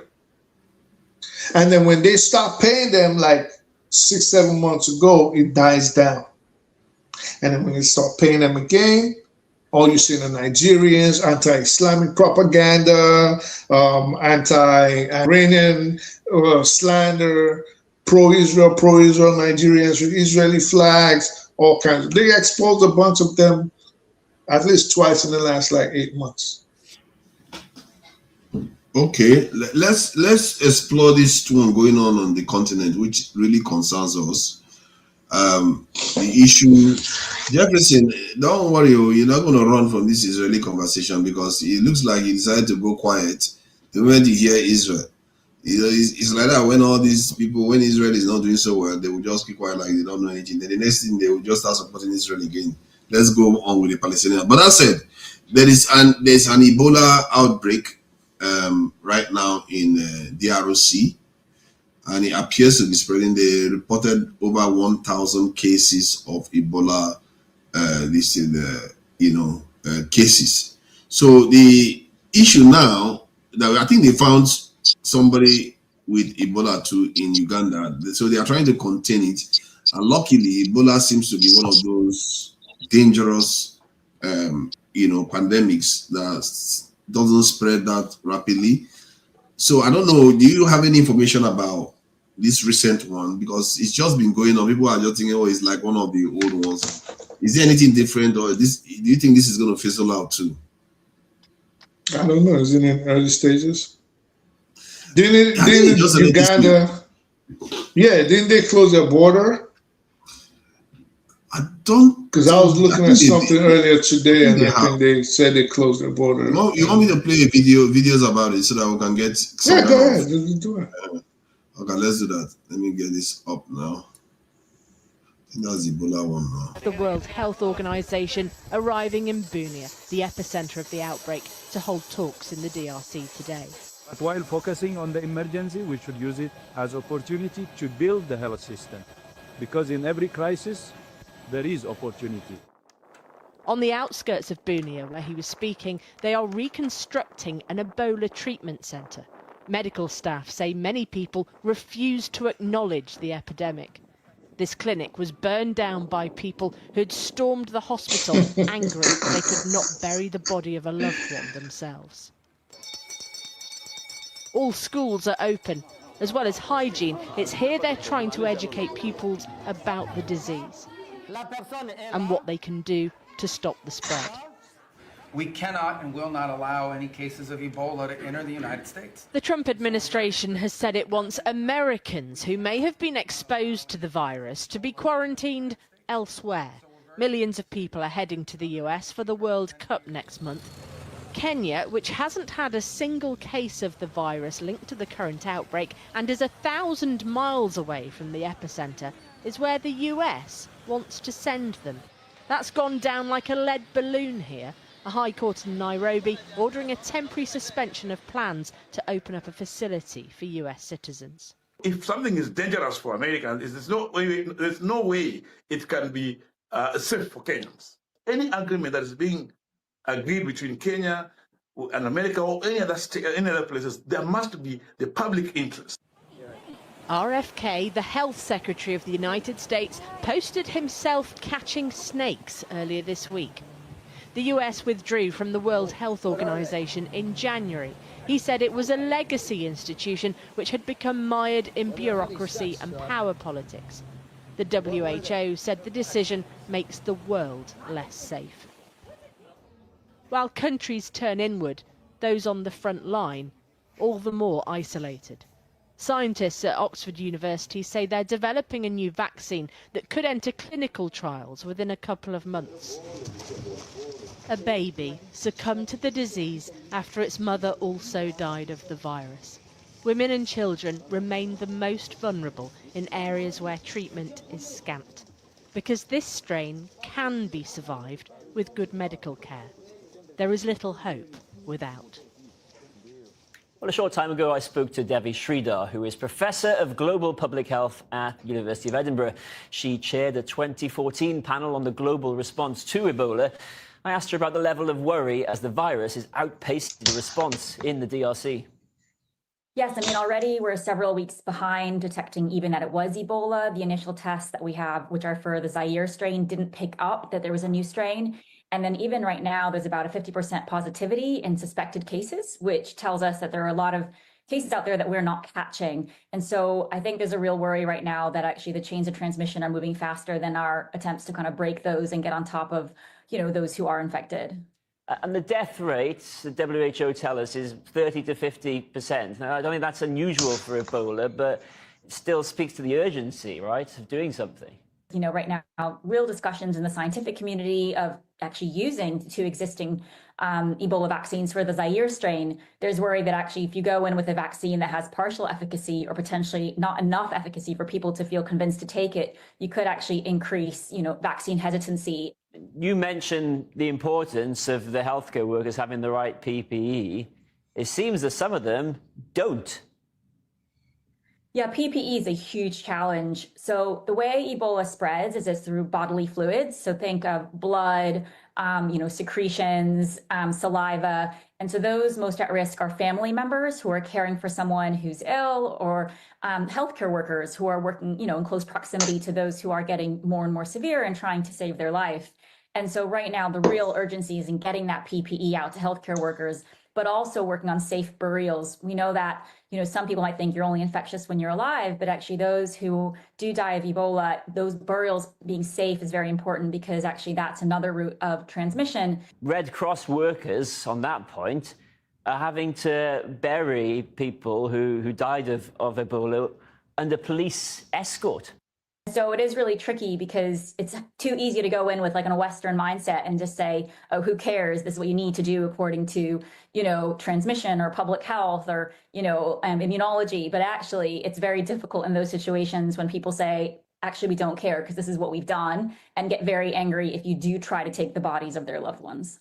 The United States seems to be saying they don't want anyone with suspected cases, any of their own healthcare workers, perhaps who've been out there, to come back to the United States. They want to set up a quarantine center in Kenya instead, where there's also no cases right now. So what do you make of that idea? It's quite shocking. I don't think we've seen something like this from, I would say, like a G7 country before. The general thing has been in the past, if you're infected, think back to 2014, that you get repatriated to your home country and you're given the highest level of medical care there. That's what happened in 2014. And so it seems really bizarre to be doing this. Not least because the United States was withdrawn from the WHO. They would be at the forefront of this with huge amounts of US money. I mean, the US says it's putting in $100 million to this outbreak, but how does that compare to what it used to put up as a member?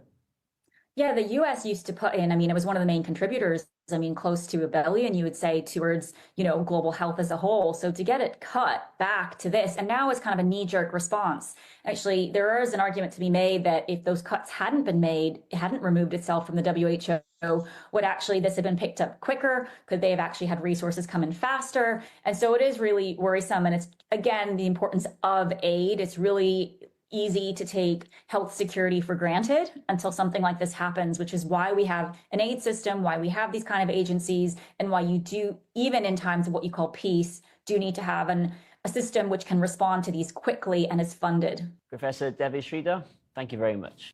Thank you.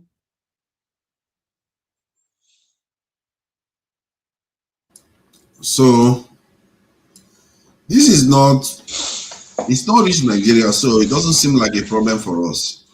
You saw, you were laughing when you heard about the hospital.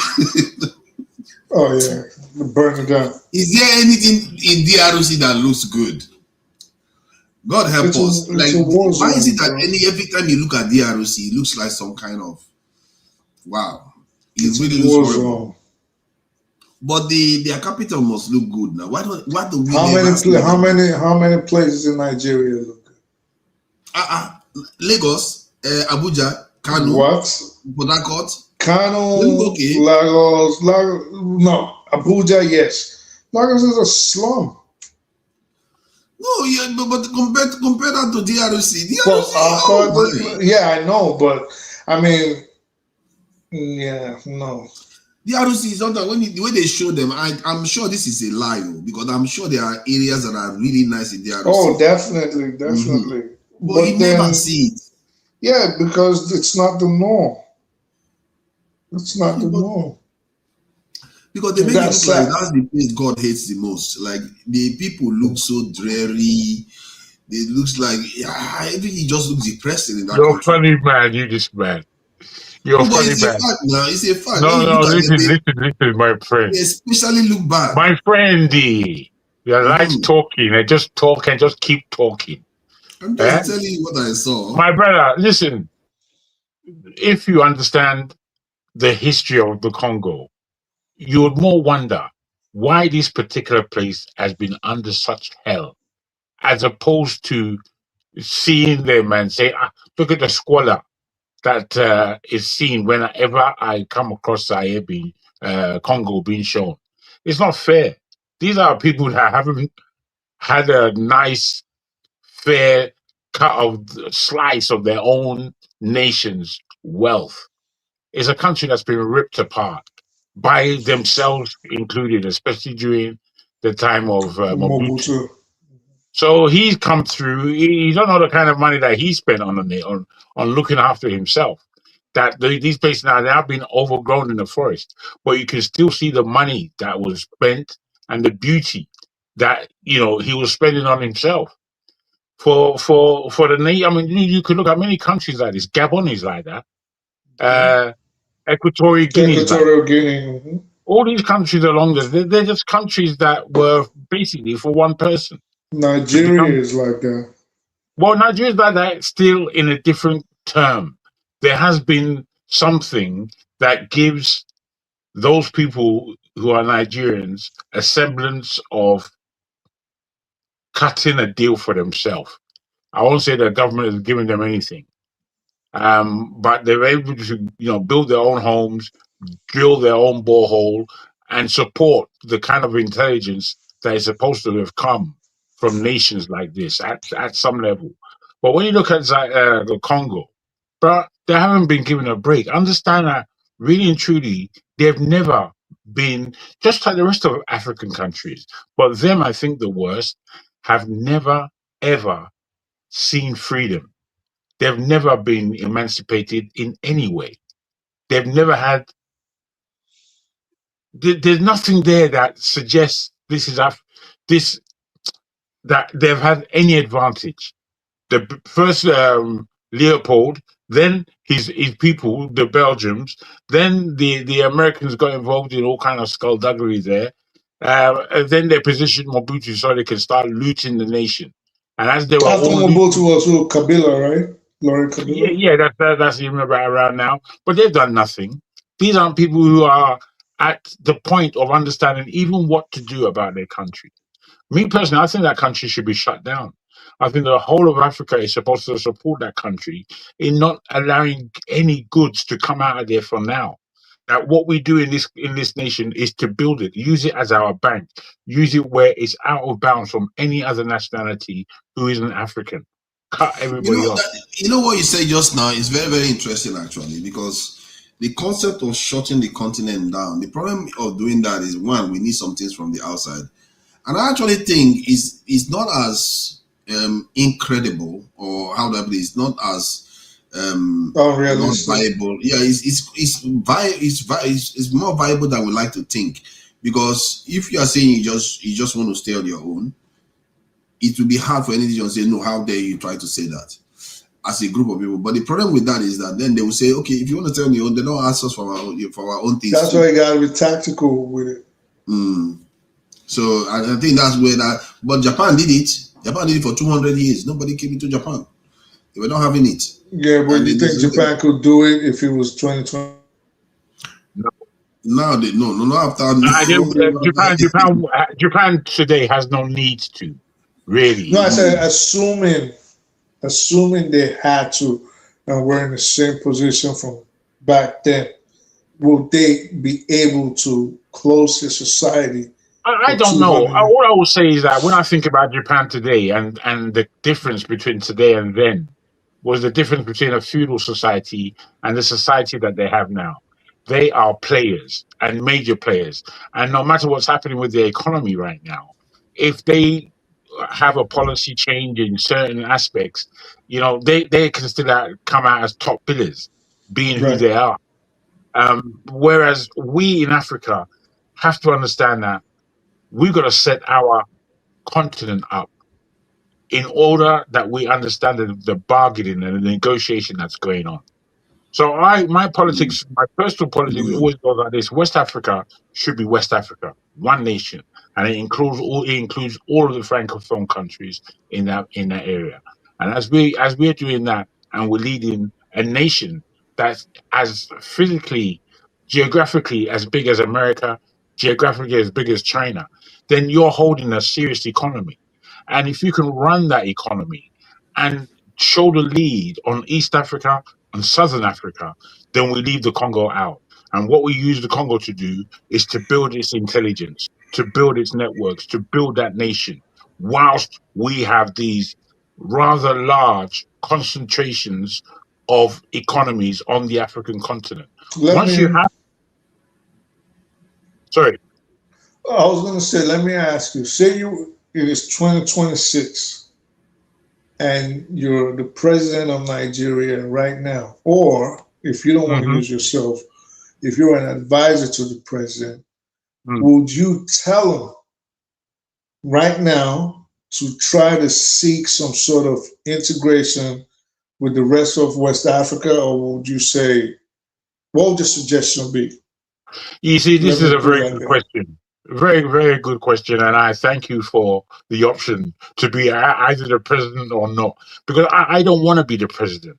But I would answer it in not necessarily both ways, but coming from the standpoint of the presidency and what a presidency needs to be doing officially on the international scale. We as Nigerians are the special group of people, whatever, that have the greatest advantage of achieving such a plan. And if that West Africa, what I would do from now, advising or being the president, is let them know that, listen, security-wise, we have to get together with those countries who have already set their sights on getting rid of terrorism. We've got to join them and make sure terrorism isn't a part of West Africa. And we've got to get every other West African country on board.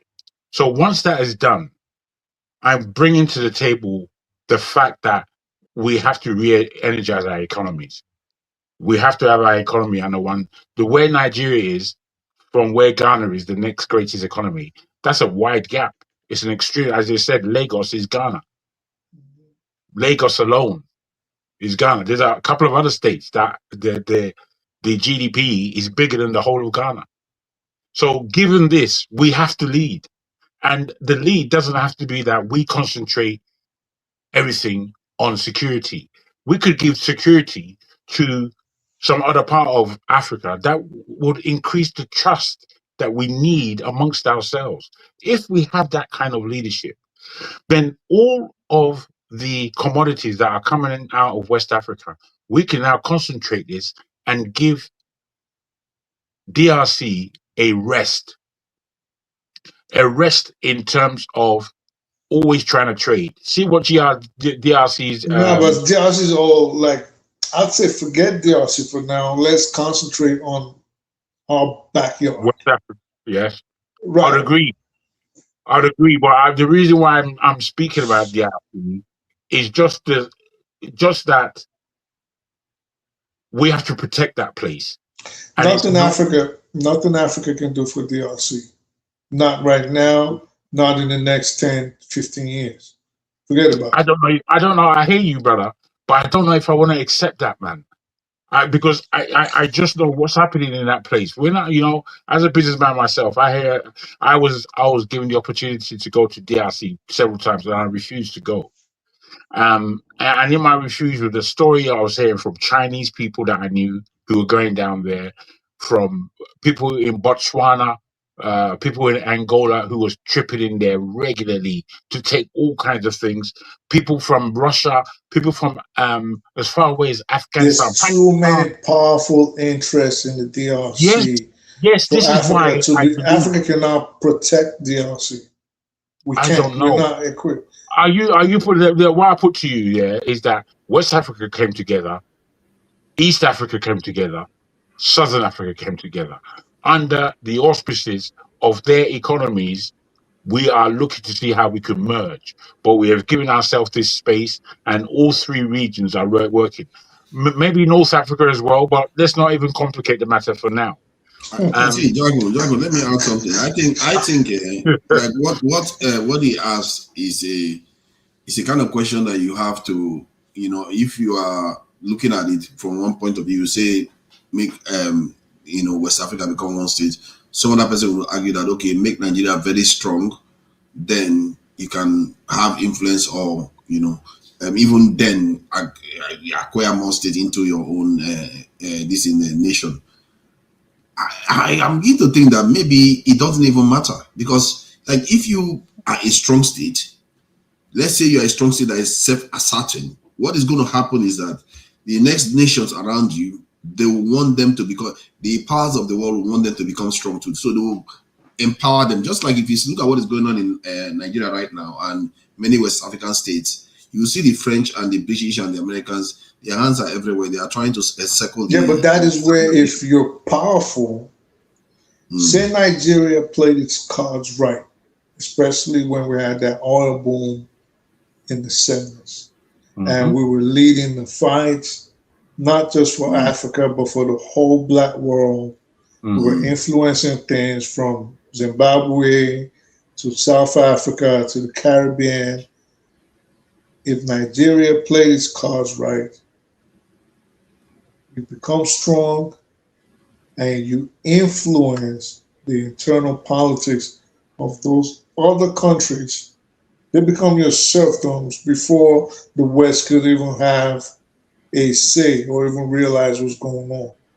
But we didn't do that. That's what Iran did. Now, Iran cultivated these relationships. I think part of the problem is not necessarily even the West anymore. I think it has become a generational issue where the older generation that are subservient to Western interests are the ones basically ruling over the country. We don't have intelligent people at the helm. Yeah. I mean, when you bring up Iran, but you have to understand Iran's deeper intelligence in understanding who their enemy was. And who they are. Yes, once they understand, it was clearer as to who they were. And what's become clearer is as they go on, and it seems to the outside world that these people are crazy, what's actually happening is a serious consolidation of their people. And they're even showing you the difference between a Persian and an Arab. Yes, we are Muslim, but we're not Arab. This is something that I know of Iranian people. They will put their foot down and tell you that they're not Arab every single time, because there's a way that they behave that Arabs behave differently, and I've seen it in too many occasions. So with this, there needs to be an appreciation of what they've been. Thank you for coming in, Ife. What is she going? Sorry, darling. Take care, lovely. See ya. Thank you for joining us. So there's a difference, and I always feel that Nigeria doesn't seem to understand its responsibility or its difference. We're just so muddled up. If we weren't as muddled up as we were, the intelligentsia that Nigeria has would have been harnessed by now. Right now, we don't have any intelligentsia. We don't. I think maybe you may be right, but the result is that our leadership are not ambitious. They don't have strategy. Imagine they're not forward thinking. No, yes, imagine this is it. Imagine forefather, not after the likes of Zeke, after the likes of Awolowo, after the premiership of Tafawa Balewa. Well, I don't care what you want to say about them in historical terms, but they did a lot. They did a lot to show. They didn't though. Wait. They did a lot to show an example of what intelligence can do. And that is the only legacy that Nigerians have. So we all go away and become super intelligent through our education. However, we've not been able to join the intelligence of the education that we've received over the years. We've not been able to build upon our intelligence. This is what we're supposed to have done. You see, it's easy to jump in and say, oh, they didn't do anything. Look, bruh, up to today, they did the best. You can't tell me anything. Up to today, they did the very... Bruh, there's nothing you can tell me. There's nothing you can tell me. Nothing. Don't be obstinate. Let's try to listen to each other. Why are we like being blockers? Let's try. No, it's not that they block. You see that first regime. Wait, look at it like this, forefather. That first regime. So you want to talk? Let me explain my full point. Then you can jump back. The first regime was the best regime, and it changed at the time of the war. And by the time it changed, the oil that was found in the Niger Delta, instead of it belonging to the Niger Delta, like every other economy was before when they had regions, it was snatched from them. Now look at the dust pit that the Niger Delta has become. Is that sensible? Is that? It didn't belong to the Niger Delta. It belonged to the eastern region. So that's part of it. It belongs to Nigeria. It belongs to Nigeria. Then when he said it belonged to the Niger Delta, it actually belonged to the eastern region. Yes, it was the eastern region. Eastern region, yeah, it was the eastern region. Yeah. So, but my feeling is that at this stage in the world, if you look at many African countries, they have very, very old leaders, especially important ones, and they don't like in Cameroon, Cote d'Ivoire. Senegal, they have a new one. Uganda. You see, yeah, Ghana too. You see, the Senegalese Uganda. Oh, Uganda! Oh my God, that one is Museveni. Yeah, that one is really Museveni. Yeah, and so many of them are even like Kagame that. is not a kid. Tinubu, like is one of the oldest. Tinubu is young, guy. Tinubu cannot be more than like 63. 62, 63 years old. No, he's older than that. No, I'm not being facetious. I'm just playing around. But I think he's ill. He's ill because his body. I mean, A lot of people's body is not strong, but he Yeah, looked but let me ill. finish what I'm saying, Django. Let me see what I'm saying. See, because I feel like the problem with our people is we have an opportunity now. We could have, if we had younger leaders, they would be more ambitious for us. They may make mistakes, but I think they will be more ambitious. They want to change it. But these old ones, they double down. The sign of it is how Tinubu changed the national anthem to that of the British woman. They can't even rename their country. The way of their thinking is not, this is not Oyibo man deliberately doing it right now anymore.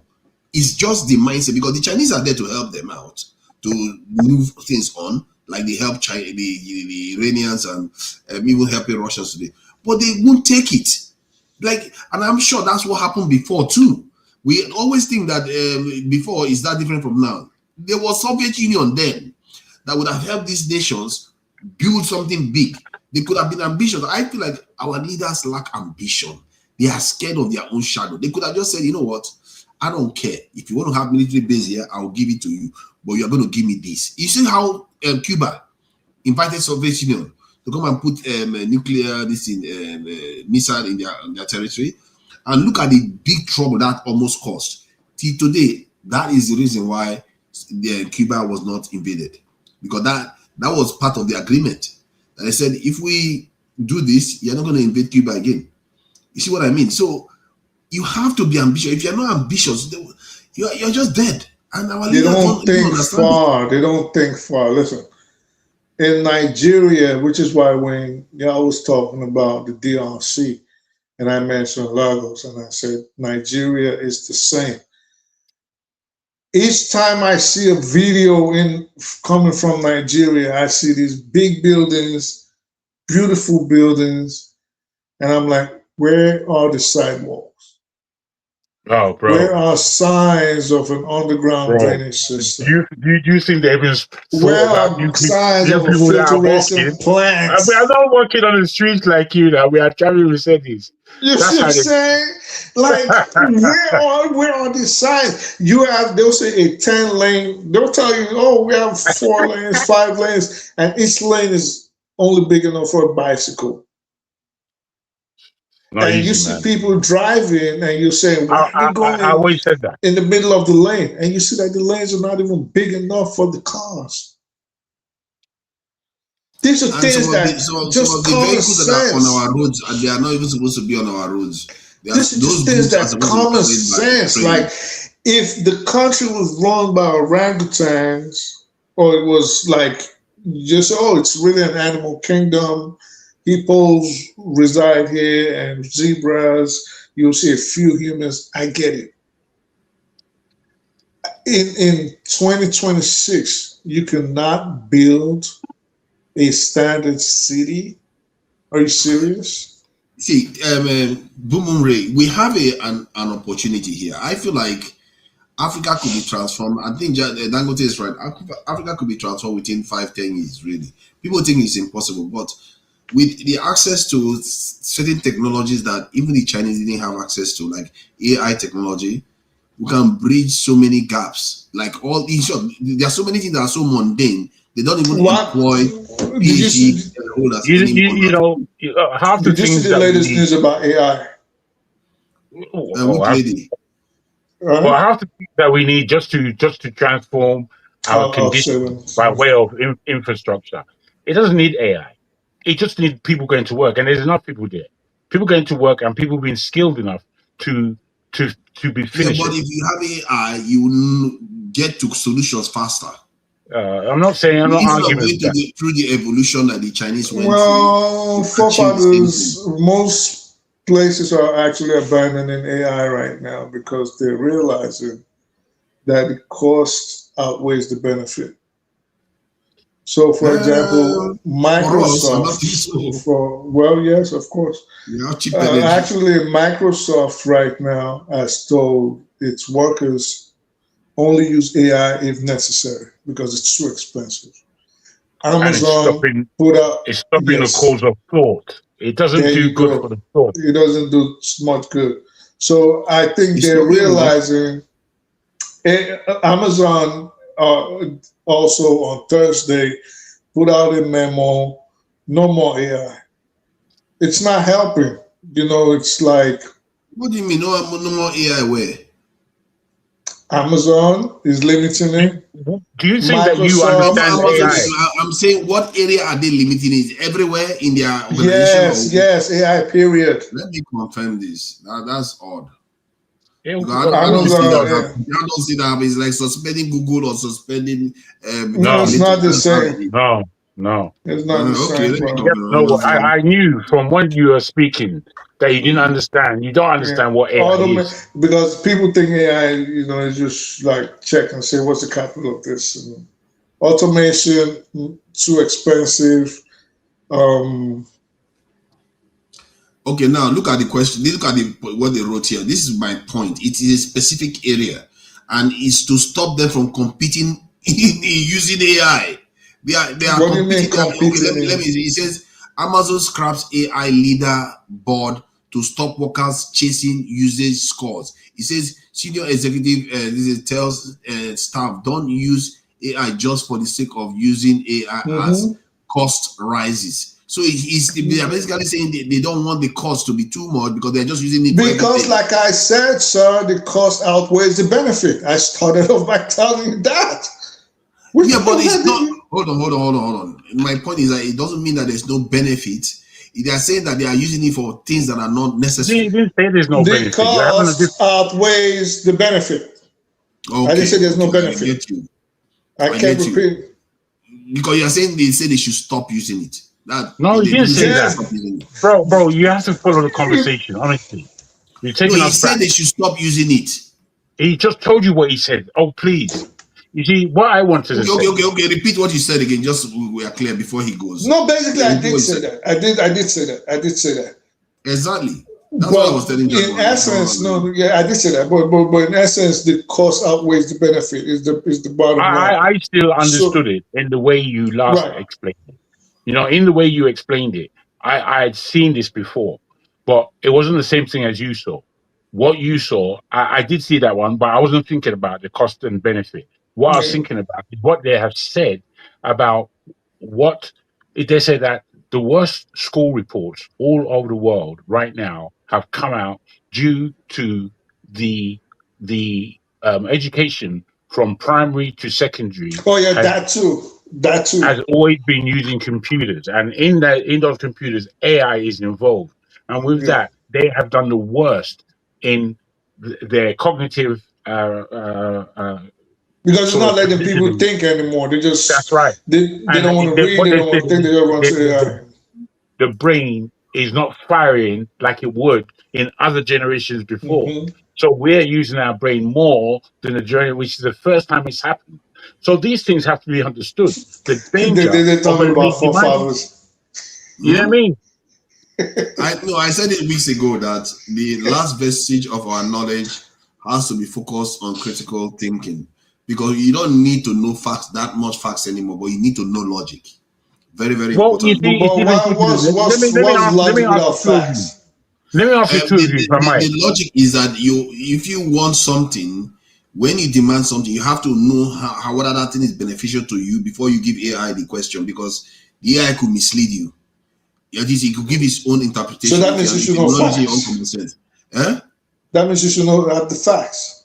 You have to have an idea of the fact, and if the AI gives you answer, you have to be able to compare it. In other words, you have to know whether it is giving you the right information or not. So you have to have the facts. To have some critical thinking. You have to have the facts. So you have to have the facts. No, you don't. But anyway, Jack was going to say something. I was just going to ask. Let me ask you. It's another subject. Calm down now. Come on, don't do this. You guys are not moderating. This guy answer question and they just handed it to Jaguar as if he's no, because he was going to ask a question, and then you asked the question. It's okay to just let go. Troublemaker has come in. Who says there's only you or 4? 5 people have just walked in. It's one man, but it's 5. He's going to cause trouble before he leaves. So let's keep it calm. So the point I'm making is that AI. Let me read what he said before we just go on. Amazon has shut down an internal leaderboard that tracks employees' use of AI tools after workers tried to boost their scores with unnecessary activity that increased the company's cost. This is the cost. So it's because of that competition to get scores. That is why they were using it, and they were basically misusing AI for that purpose. Well, I still think you have to expand your mind as to what's, because it's not just that's been said in that report. There's a lot more. There are other things, right? There's more. Yeah, man. Employees. Okay, let me repeat. No, don't keep reading, forefathers. We're up to date. You see, we're up to date. That's the difference here. How are you up to date? You just say. Well, let me put it to you. Don't argue about everything. No, I want to put something. No. Both of you are making sense, but he's also making sense. Like, let's hear both sides. I'm not saying he's not. I'm just saying that. Yeah, he's not saying you're wrong. Anyway, what I'm trying to put to us, I don't know. I know that some of us have religious aspects that follow us, which is cool. But I want to ask, does anybody understand what IFA is? Yeah. What the IFA is in its logic? Basically AI. Thanks, my brother. I have to really salute you, bro. I have to salute you, because those people that don't know that people have done it now, and this kind of stuff that brings us down. Tell me how IFA is AI now, tell me how IFA is AI now. And this guy also that gets us in trouble. No, come on, you're a very bad behavior. You can't be this. Wait, forefather. I asked him. No, wait, before you even do that, my brother. Before you even do that, I asked an open question. I didn't know who was going to answer it. And it's not that I didn't think Boom Boom Ray would answer it, but I know that Boom Boom Ray, he has a wide mind, although he is a religious person. And I don't mean that in any connotation, because he's an individual, and that's how I take it. So him answering correctly a question that I just threw out, he's going to get some support for answering that question accurately, as far as I'm concerned. When I don't know why it is accurate. Well, why would you know when you don't look and you're not looking and you're reading book upside down? What do you want me to say? And know something and start praising it. Tell us why IFA is AI before we start waffling everywhere. When you missed the whole of your primary school, how would you know? AI before he started insulting me. Tell us why IFA is AI. You're not telling us. African contemporary religion. You see, Saxonia just went and agreed with him when he didn't even make any point. He didn't agree with me. He answered. I answered what he didn't agree with me. He answered a question. Let me go to Saxonia now. Saxonia, tell us why IFA is AI, please, because God. So listen, I'm not going to pretend like I am an IFA Babalawo.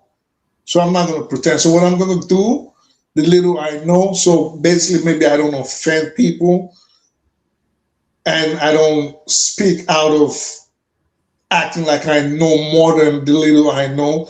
I'll just advise you to go read about IFA, the divination system, how the algorithm is involved, how they get their messages, and the school of thought. You did well, my brother, in answering with such. By that standard, he did well in answering with such a disclaimer. No, not really. Stop starting the conversation. Let me try and answer it for you. Hold on, Jago. Hold on. Let me just say what you were going to say. By that standard, tell me how every other religion is not this AI. Well, okay. Maybe you might have, I wouldn't say every other religion, but maybe you might have a point that there are religions or spirituality systems that are run the same as IFA. You might have a point there. And I wouldn't say IFA is just the sole system that uses this method. That's why I said what you have to do is either go read or go seek out knowledge from a more knowledgeable person, because I'm not the one. I know a little bit, but I don't want to sound like a fool talking about it. I just know a little bit from what people that are in the religion have explained to myself. I told you the other day, remember I told you myself and AY, we spoke to a traditionalist and he was explaining, actually I would think you even know, and he was explaining all of these things to us. And we were like, whoa, like this is very similar to Islam and Judaism, and you know what I mean? So yeah. So like I'm kind of agnostic about it, but I would like Jago to explain, like okay. like AI? Well, I'm going to put it to you like this. With all the disclaimers that have already been put down by Boom Boom Ray, IFRA is something I've looked at for some time, and what I've seen is that it has a lot of details within it, and it's quite deep. And in its depth, there is a logic system that they use in their divination, and that logic system is the binary code. And that binary code is older in terms of its scientific logic than most religions in the world. That the only few religions that have it were the Egyptians and the Chinese. Great. These were the civilizations that had similar way of divination of logic. And what they did was to follow the binary code.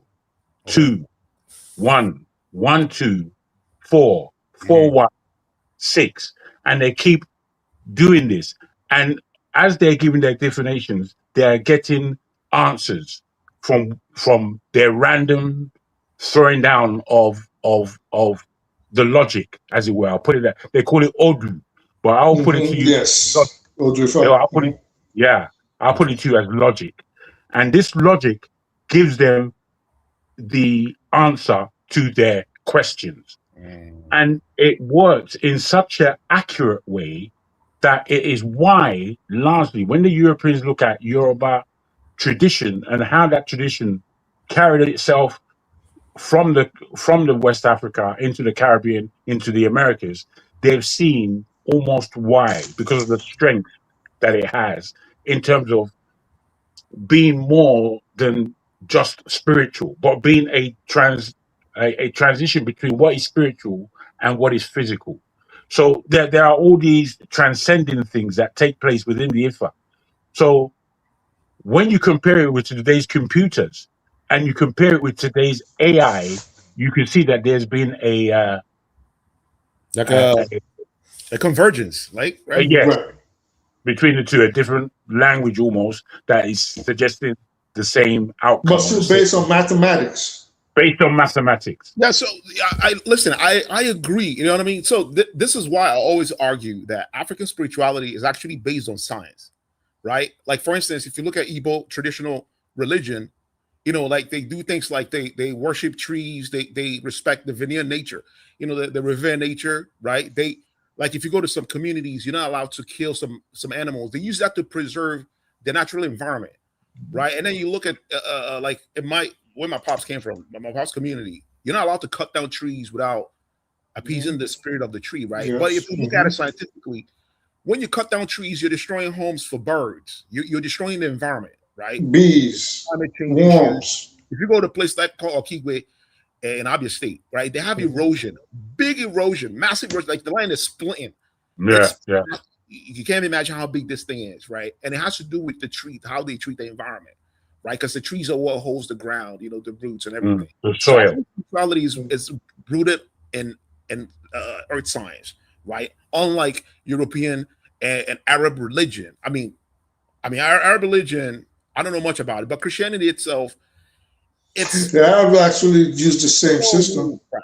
You know what I'm saying? It's all woo nonsense. Like, it doesn't make sense. That's why our people, like in Igbo land, we call church Oloka. Oloka means a house where people talk. And the thing is, like, people say, "Oh, I'm going to Oloka." I'm like, listen to what you're actually saying and translate that properly. Your ancestors knew what it was.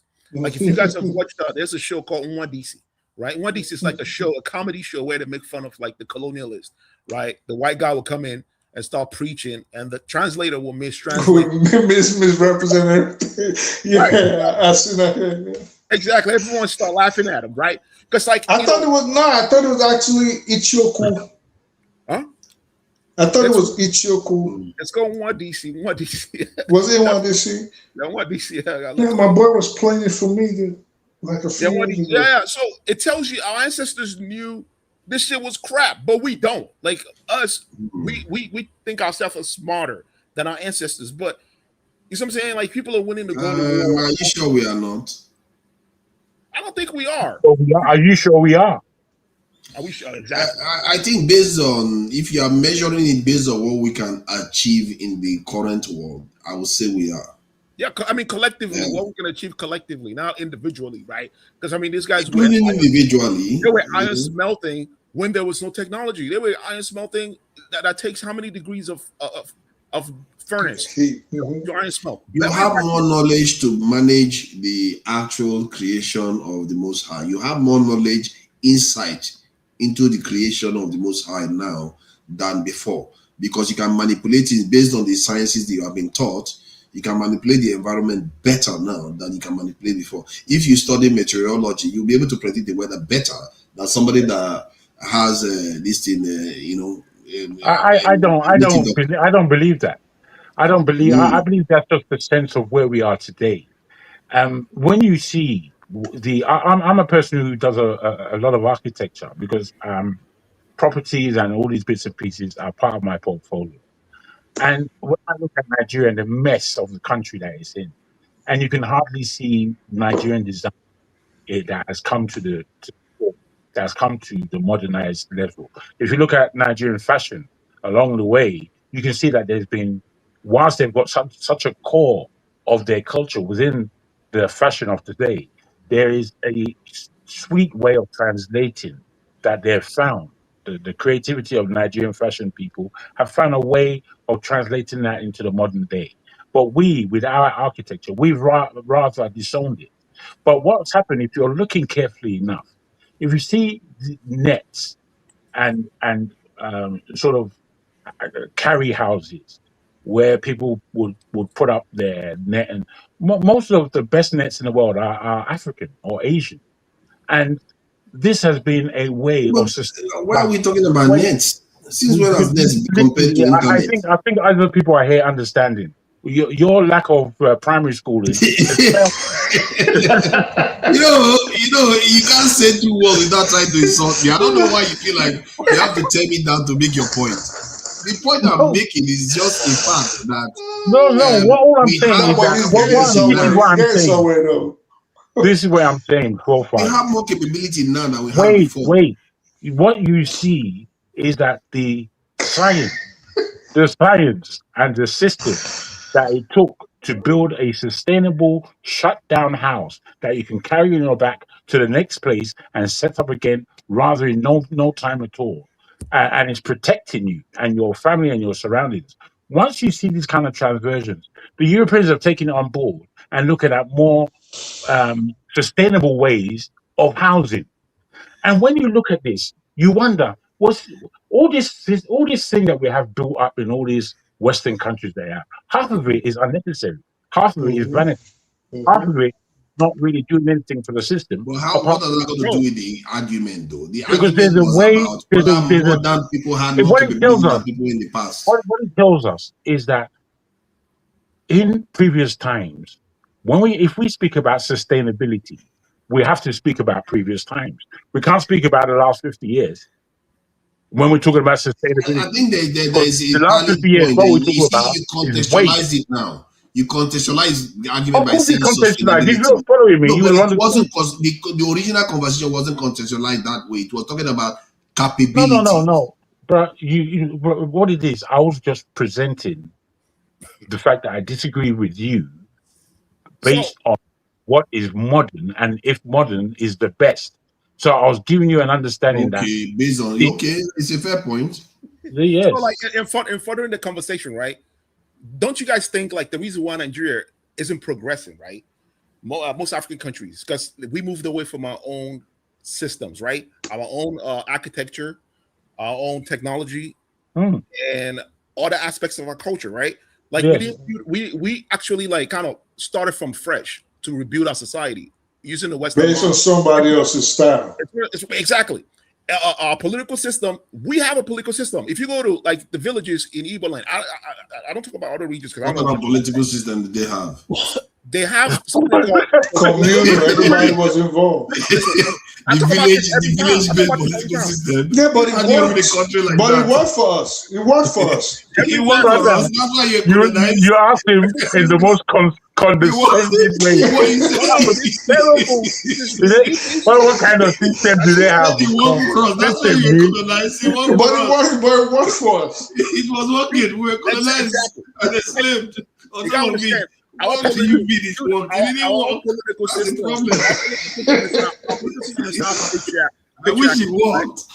Our political system is not patriarchal, right? Igbo people have, like, in the families, you have your first daughter all have like government. They call them the Ada, right? Ask anyone here. Yeah. That and the Ada they have their own. They have jurisdiction that can actually enforce laws, right? They can enforce certain types of laws. Right, and then you have the first sons; they have their own government, and then you have the elders. The elders have their own government, and it's very democratic. This is the most democratic system than the system. That's quite true. The Igbo people are quite egalitarian, kind of. Exactly. You know, we moved away from our own system. That's probably why we. I actually think the Igbos are quite unique in Nigeria. Although I'm not sure I've seen any other group that is like that. Maybe the middle belt, they tend to be quite independent, but the Ghana, I think they have the king. Those ones have king, but the Igbo don't. All over Africa, we had all unique. Sorry, were you done? I think the Igbos are quite unique in some ways. No, I think unique is the wrong term. I think it's still very African. That's false. They have a kingship system. I don't think it was done for fathers. They have a kingship system. They call them Eze. Eze is a leader. It's a king. It's almost like a king. Then you have a law. It's a fair point, but if you say, they use it, I mean, the Igbo don't have Eze or something like that. No, there was a time. And where you have to give it reasoning is that within the Yoruba system of kingship and chieftaincy, it was still done in an egalitarian way. There was nobody that was starving in the system. You can't be in the system and be starving. Yeah, exactly. If you are banished from your society, which what would happen at the worst, I mean, to be banished from your society is worse than going to prison, to be frank. You would have to go and find solace amongst others or build your own. Yeah. And that's was and the society, well, 1 second, essentially, the society in the Yoruba system because people think it was just a monarchy and the Oba had all the powers. No, they could actually ask the Oba to kill himself and give him a parrot egg in the calabash, present it to himself. How many times did they do that? They did it a few times. They did it, bro. They did it. They were busy wiping out everybody that would give them that calabash. No, They didn't even. You out there preaching. No, we had Africa. We had our own system, bro. That's better than the European system. The feudal system, right? Right. No. Actually, let me say this, Seneca. You see, one of the biggest problems Africa always had was a succession system. They make it so that they are so chaotic. When they want to succeed, they leave two sons to fight it out, or even cousins. Cousins are also involved in succession. It's not strictly patrilineal or no. Okay. No. African one is not very strict. It was. Family members have a say. What part of the world, since you've understood power, as there never been contention to sit on the highest seat? Oh, no, it's inevitable. Even in the democratic system, you could have a vice president that's trying to get you out of there to attain your position. So it's not. In the African sense, it wasn't unusual. I've looked into this before, especially in the empires that Nigeria had. The succession system was very, very chaotic. Especially if did you look at the system in Europe? In the dark ages, I compared the same thing. I compared the same. Come on, man. Based on that, do you know that you are now? Based on the research, wait. Let me give it to you. Were a lot stricter with that than. Okay, let me show you this. sometimes you sound to me very much. It's not a bad thing necessarily. I can take the point of view, but you sound to me very. I don't know what word to call it, hypocritical or flip flopping, or don't know what you're actually. I don't know what to call it, but at times you come across. Time you say something, Wait, just wait. You want me to start insulting you too? No, it's not Come on, we're having a good conversation. Let's not. These are observations. You never say one thing without allow me to finish. I never say anything without you allowing me to finish, so you understand where I'm coming from. You seem to me to be speaking from the point of view of what the white people did was always better than what we did, and there are many black people that actually. Well, yes, actually, because when we're putting this to you, that these are our findings. There's not one person putting these to you. You just seem to be afraid of hearing it. That there is a difference. There are people who have studied these things. You see, I tell you part of my plan. You see, outside Lagos, we're Lagos City, not Lagos State. Lagos City, there's a big fat green, and it just continues until you get down to what do you call it? Badagry. Badagry. Yeah. Now, what I propose is that there should be a massive park, bigger than Hyde Park, bigger than Central Park. Yeah. In New York, and there should be a big park. So this is after Ogumo to Ikeja, going on a straight line, right on the left-hand side, if you like, if you're looking down at the map. Then there's a city, a small town, the size of Ikorodu, that I would like to take over to build African architecture everywhere, old and new, useful, vibrant, selling them as a museum, living museum example. That would be good for of tourism. how Africa is supposed to. That would be good for the ecosystem.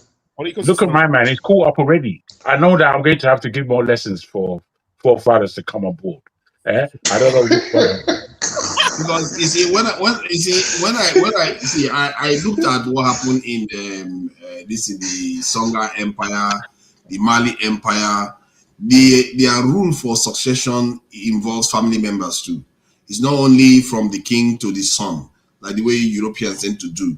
So because of that, it can lead to succession wars almost all the time. Whenever a king dies, it leads to a succession war. But in Europe, some European countries, they are spared that because their system is strictly from the king to the son. So lineage. Yeah, because the king. But you argue that family members are lineage. I guess I don't know how we look because at it. The king went. Well, what used to happen? What used to happen? Because before you get a king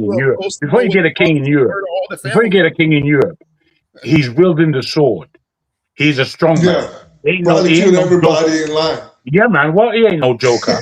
But by the time he has children and his children are laid up in luxury, the next generation sometimes became very poor, weak kings. European monarchy, like they married within their own family. So even lineage was they tough. married within their families. Brothers marry sisters. You know what I'm saying? And they have inbreed children. That's how they maintain their throne. Because they're inbreeding within. They are, sleeping within. That went on. But back to the AI talk, we veered off. I think Central Catch was saying something. All right, go ahead. I think for me, the original point was that AI could help us speed up. We were comparing African spirituality system. Let's move it forward a little bit, if I may. Oh, okay. I want to put it to forefather. I want to put it to forefather.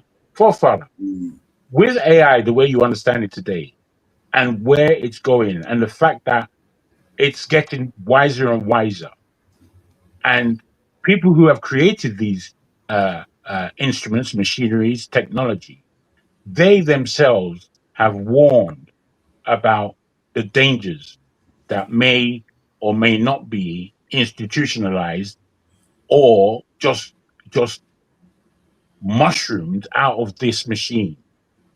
Does that give you any sense of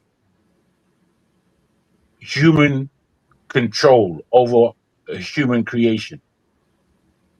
So here's the thing, right? AI, You artificial literally intelligence. asked me and you straight off answer, but it's all right. Hold on. Our people are ruthless. They are ruthless in their lack of control. They're going too nice, here's my theory right here about AIs, right? AIs, right? If you look at the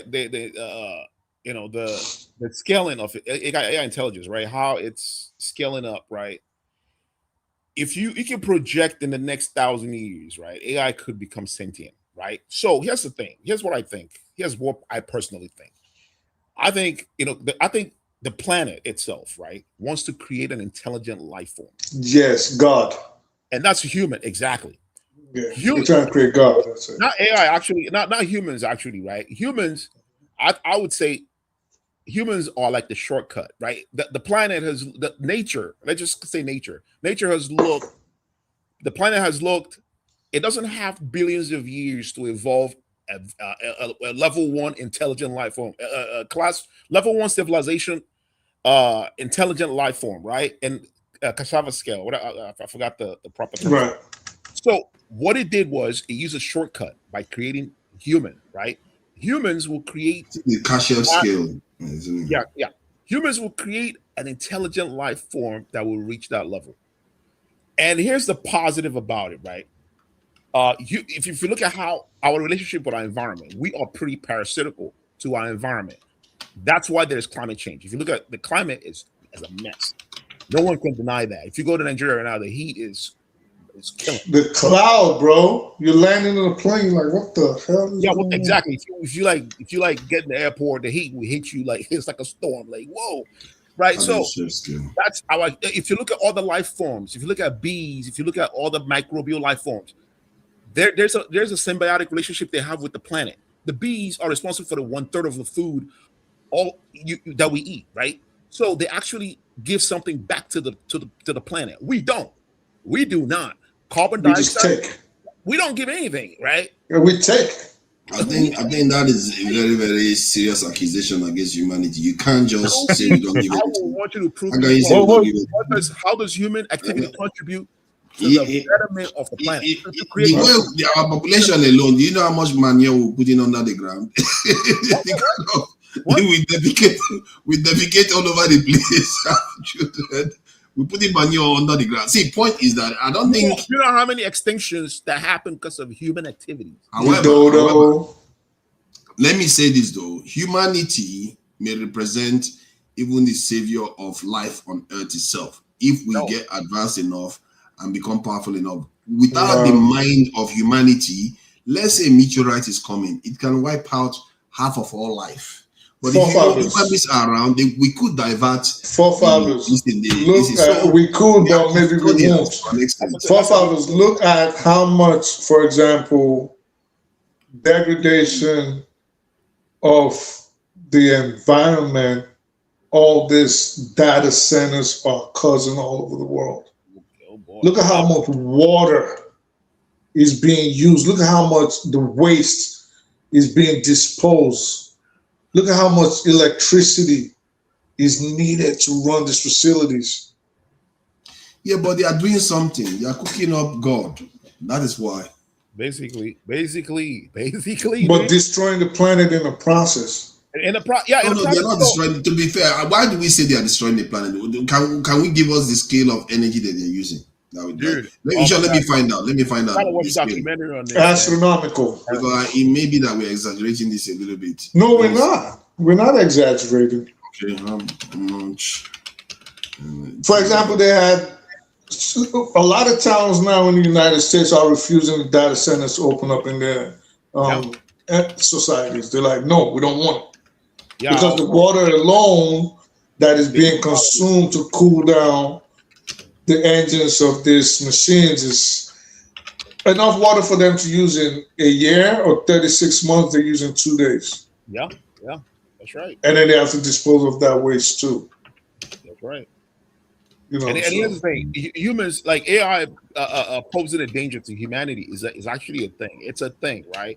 Because if you think about it, right, if there's an alien, an advanced species, right, that just emerged on this planet, and they see that the planet is hurting, right? That the Earth, what would you call that? Like their death, the death of the Earth, right? It's accelerating, and then they look, who's responsible for this? Oh, is this species? Oh, your activity is going to cause our extinction. Let's get rid of this guy. Mm-hmm. Let me give you this information. The total energy consumption of AI in around the world is come to about 30 gigawatts, which is about 6 times higher than that of Nigeria. But and they say it's going to surge to 40 gigawatts. But that of the US energy generation is 1,200 gigawatts. So this is my point. I sometimes I feel like we have to actually look at the numbers. They said these numbers are lies before we start saying, oh, AI is taking over the world and destroying everything in the world. The US is generating 1 point something. You've done no projection on what you just read. Listen, wait. Okay. So like the concerns we've raised about the water consumption, the disposal of the water because it turns into waste, the effect on the environment by these data centers. Did you even try to check them out? How much information there is? But you went to just one line and you're like, oh yeah, 40 gigawatts and 1,000 gigawatts. Oh yeah, so I agree that there's water, but water is not necessarily our biggest problem, is it? Because there's water abundant in the ocean. That if you need to have it, is fresh, every water in the ocean drinkable? Drinkable, yeah. Is AI need drinkable water? What are we talking about? Does AI need drinkable water? Well, the waters in the cities that they are located are drinkable for the most part, and those are what they're using to cool down the engines. That run this data centers. I agree. I can get that argument, but I think the argument should be either they move them to areas where they can use other sources of water instead of sapping water. You think if they could do that, they wouldn't do that? You think they wouldn't think about that? They want to save costs. They want to save costs. That's what they are doing. They don't want to do the wiring of this thing all the way from. Okay, so the bottom line now is. The bottom line as it stands now is AI data centers are a bane on the environment. That is just the bottom line right now. No, well, maybe they should have. Maybe they should.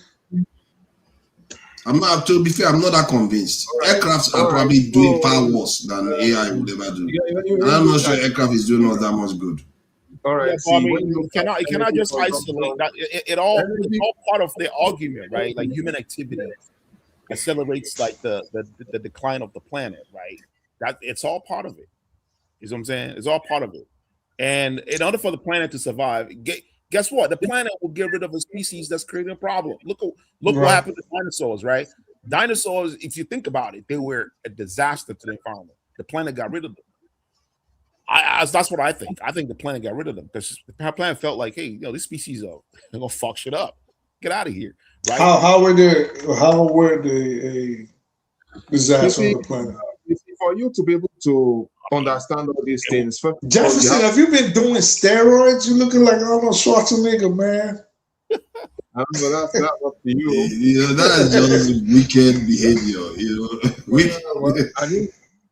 So you see, for you to understand all these things, you need to know that from you have to start from basic definition. You see, according to science, they say matter is anything that has space and has weight and occupied space. Then we also have about energy can be transformed from one form to another, and everything is energy, right? You see, people say, "Oh, AI, this, blah blah blah." And then the data systems we are talking about and the consumption, they are all energy systems that has very, very high computation. So don't also forget too that there have been so many energy systems that have been on ground in inception, but due to so many advancements and influences and interest, some energy systems were purposely destroyed and some were let to the limelight. So when you now look at the data I was going to ask that, but I didn't want to interrupt. What form of energy system? Can you explain? please. When you look at the data centers, those data centers are powered by energy systems. No, Jefferson, which ones were discarded and data centers that will still do the same job? And don't forget, people that are creating these high data centers too.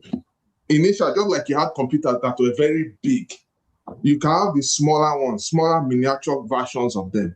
So, I mean, there's a lot of innovation that is constantly ongoing, you know, that can be able to accommodate our technological needs. And again, I know people are afraid about, oh, AI, this, AI, that. Yes, AI is a thing of concern now, because if you look at now, you find that, let me not even go too far. In the next 5 to 10 years now, it might be very, very scary to say that people might not really need to go to school to learn.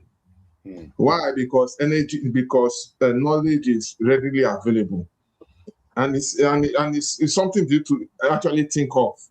Because even within workflows, do you know, it's that bad now that even if you look very carefully, you say people that are into software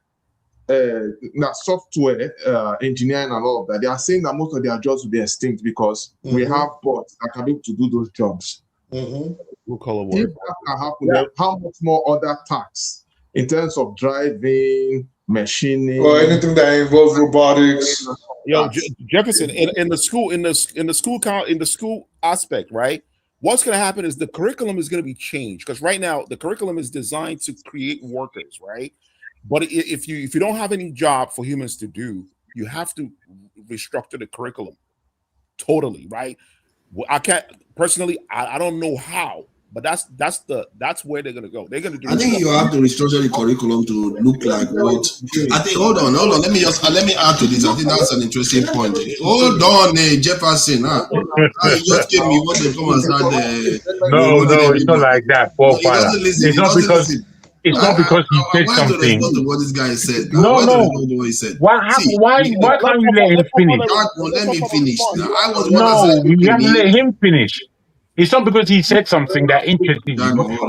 Let me advise you. The point I wanted to make was that you see, he doesn't listen to people when people are talking. He just goes on talking. Jefferson, he don't do that. Don't do that, Jefferson. He's hearing you. You pretend as if he doesn't hear you. He's hearing you. Pretend as if he doesn't hear you. He has the right. You just keep going on. You're bullying him. Like a Chinese man in London. He only understands English when he wants to.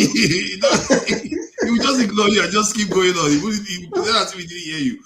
See, the point he made about the training that they need to give people when there is no job to do anything, I think is similar to, if you look at the way aristocrats live today, the kind of stuff they like to learn may be the path that will be going forward. And one thing that those elites tend to learn, they also tend to learn what they call it. They used to call it a different term, but it's in a way it's critical thinking too. But there's something they used to call it. I've forgotten the name. So they do that, and they do literature, they do culture, and all the things. Yeah, like you call liberal, kind of like liberal. What's that thing again? I forgot what they call it. Yeah, like liberal studies. Right? At this time is different. I understand your. It's not like the medieval or industrial. Hold on. So, Fafara, if you look at most of the scientific innovations, right, in the past, and a lot of concepts like calculus, right, these were all invented or innovated by the elites in Europe. These guys, Isaac Newton, all these guys were elites, right? They didn't go to work. They were all in their lab working on math formulas, right? Yeah. So, you know what I'm saying? So that was reserved for just the elites. The ordinary people were just in the farming for, making food. You know what I'm saying? Sucks, man. Sucks. Yeah, I think that's the positive thing about AI. Even though it looks like it's negative, right? If AI will force the paradigm shift where our curriculum has to be changed, where you're not going to be going to school to study how to operate a machine because you're not going to be running the machine. Puerto Rican and African studies. Exactly. But I feel like there will be 1,000 ways that jobs will be created. Like, what you guys create a job. Why do you hold on? Let me explain what I'm saying here. Like the concept that you brought up about IFA. And when I read about it here, what is surmised was that the Ifa tradition seems to imply, that's what they kind of learned from it, was that if you have an AI system, it has to be based on humans being able to read the interpretation of it. Because if you let the AI decide necessarily, that's how they applied it in their own way, where they come like community to decide what the divination means or something like that.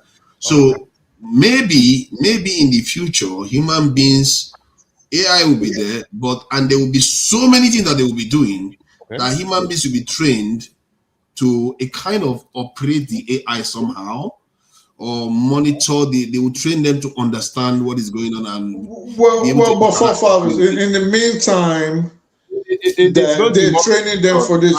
Let me just end this, Jefferson, one quick. So in the meantime, what did you say, Jefferson? Go ahead.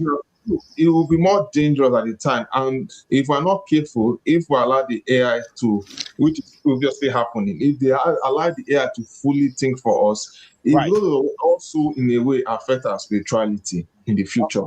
Because they're creating God. Let me just add, this is what I wanted to ask. Go. In the meantime, forefathers, while we're talking about education, like Jagun and the Central Cats talk about, and you forefathers are talking about employment, and Jefferson has talked about spirituality. I think I want to go towards the employment aspect, right? So in the meantime, while AI is doing all these things, what happens to society when all these people have lost a means of living? Right. And they cannot provide for themselves. Right. So what happens to society at that point? What's going to happen to society? Well, here's the thing. A society that does not depend on, the system where you have to work to earn money, you have to restructure that system. There has to be a paradigm shift. That paradigm shift will affect the system as well. It'll affect the system of economy, right? And I imagine if there's what do you call that? There's a name, there's a term for it. Some guy run for a presidential election, I think it's a universal basic income, right? Everyone gets paid a certain amount of money, right, by the government because you don't work. You have basic needs. You have your home. But where's the money going to come from? Money? Why do you need money? There's abundance. There you go. You see, there's a problem. Where's the money going to come from? When you don't need for money, you see, this is why communism is the future. But let me just, I've got the name of that subject that they teach children. It's called verbal reasoning. They teach them to people that are going to go on to do high aptitude. This is subjects in secondary school and advanced. They teach it to young children, and most of these posh children, like in the context of the UK, they call them posh. They teach them those type of reasoning, and that reasoning is technically critical reasoning that I'm talking about. Right. That will outlive AI, because there are CEOs testifying that they are firing PhD people, employees right now because AI can do their jobs. That's right. So the core that you need is reasoning. So the main reason, essentially, I just want 30 seconds. The main reason I asked that question is, doesn't this beg that at some point it'll be necessary for the governments in charge to figure out a way to eliminate a section or a lot of sections of the population? Large swathes. Why? This is where. To prevent unrest. If people are jobless, there you go. If people are jobless and they cannot provide for themselves, and the society, the governments in charge haven't figured out a system on schooling people, keeping them busy, getting their minds off the doom that society is facing, or employing people because there are no jobs. Automation has taken over everything. Robotics has taken over everything. But maybe that's what the COVID thing No. is. Just how people react when they are doing that. Can I come in now? I've waited for rather a while. Let me make this point. There will be Rather a while. Let me say this. It's not You going to be see, jobs, right? wait, no. Let me just quickly say this. It's important because we're speaking about things almost as though they're so esoteric that they're not with us right now. The fact of the matter is, there have been 3 tests laid out globally that we have missed the fact that there are tests. And these tests have proven that the majority of people would fall into these systems that you're speaking about quite easily. And the way that they will fall into it is that they won't be, and they will be being paid. Now, the fact that during COVID, there was almost a them against us, if you noticed. There are those that weren't ready to take any stupid action. And there are those that giddy up and queued for it. Now, this was a division, and that division marked the test, which said 55% of the world took that injection, and 25% not. Yo, Jago, gotta be careful with this. No. Just listen to me, because I know what I'm talking about. We all were wondering. We were all here wondering where the money comes from. Why would they do this? How can they give you money for free? Wouldn't it be wonderful to get into critical thinking and being able to pit yourself against machines? Maybe it sounds like fun, but they would have already caught you by then. This is just typical 419, if you ask me. But they listen. But during Wait, I've been listening. I'm trying to put that there is a question before we get into Valhalla. You guys might experience, and that question is: how do we transition from who we are now to who we might be if we stay alive into this future? I keep telling it to everybody: the world is at war, whether you understand it like that or not. The world is at war with what? With who? Well, for me, it's a spiritual war, and the spiritual war, you add your spirit. You are not your flesh. Your flesh is an aspect of you. Your mind is an aspect of you, but your spirit is also an aspect of you. What is spirit? What is spirit? What do you mean by spirit? Well, let me continue. You know, if you haven't been growing up in an African way, that's not my fault. Africa, we don't believe spirit. We don't believe spirit, man. They won't tell you that, but it's basically the unknown. Of course, I'm telling him that. What is spirit? What is spirit? Like, I can't explain it. I can explain it. The fact that I need explaining to another African who has just been speaking to me about African Scientology and didn't understand that before the Scientology took place. But he's asking a pertinent question. There was a spiritual happening. If you're speaking about, you can't be using wishy-washy language. What precision? It's not. You see, it may be wishy-washy language to you to use a word. He didn't say spirit. He said spiritual. You see? Okay, what is spiritual? Okay, just wait a minute, please, before you just latch on to one word and mistake every other wisdom. As the nature of his spirit. I'm trying to offer you people. Is that not spiritual? As the nature of his spirit. Let me not say what I was about to say. All it is that we've spoken a lot. There's a position that we have gone to that misses out a whole chunk. And that chunk is where we are now. And if we are understanding the last 5 years of our lives upon this planet Earth, and we have an understanding of Nigeria's possibilities and the fact that these possibilities are like a brick getting over a wall by itself, you know, they are almost impossible. We understand that. Yet we are speaking about future things where there's a host of possibilities that has been offered to us by technology. But there is a price to pay. And whether or not we're willing to pay that price is where we question how we get from here to there. Because where the sustenance comes from, and in making sure that you can just do normal things like go shopping and feed yourself, You know, where those things are going to come from, they're tied up in a string of, God knows what you call it, galactic, Scientologic, legalisms that you yourself won't be able to understand necessarily. That's what you're going to have to pay. That's fine. Yo, here's the thing, right? When it comes to AI, right, there's an aspect of us, humans, right, that overrides our need to control AI. That is called competition, right? When you are talking about, hey, we got to control AI and all that, countries are competing to create artificial intelligence that could, become independent, right? That could become sentient. That's what every country is pushing towards, creating the most intelligent AI. You know, that competitive nature of ours overrides our need to cooperate and control something, right, that we could perceive as a problem. Our ability to compete would accelerate AI, right? It's like a program. To the point of what? To the point of what? Go ahead. Where would that acceleration benefit a human being? Tell me. Which is what I was about to ask, because you just mentioned that the aim of, and I agree with you, that the aim of most advanced societies right now is to create the best AI, which will in turn end up being sentient beings. Right. And Jagan is asking a very pertinent question.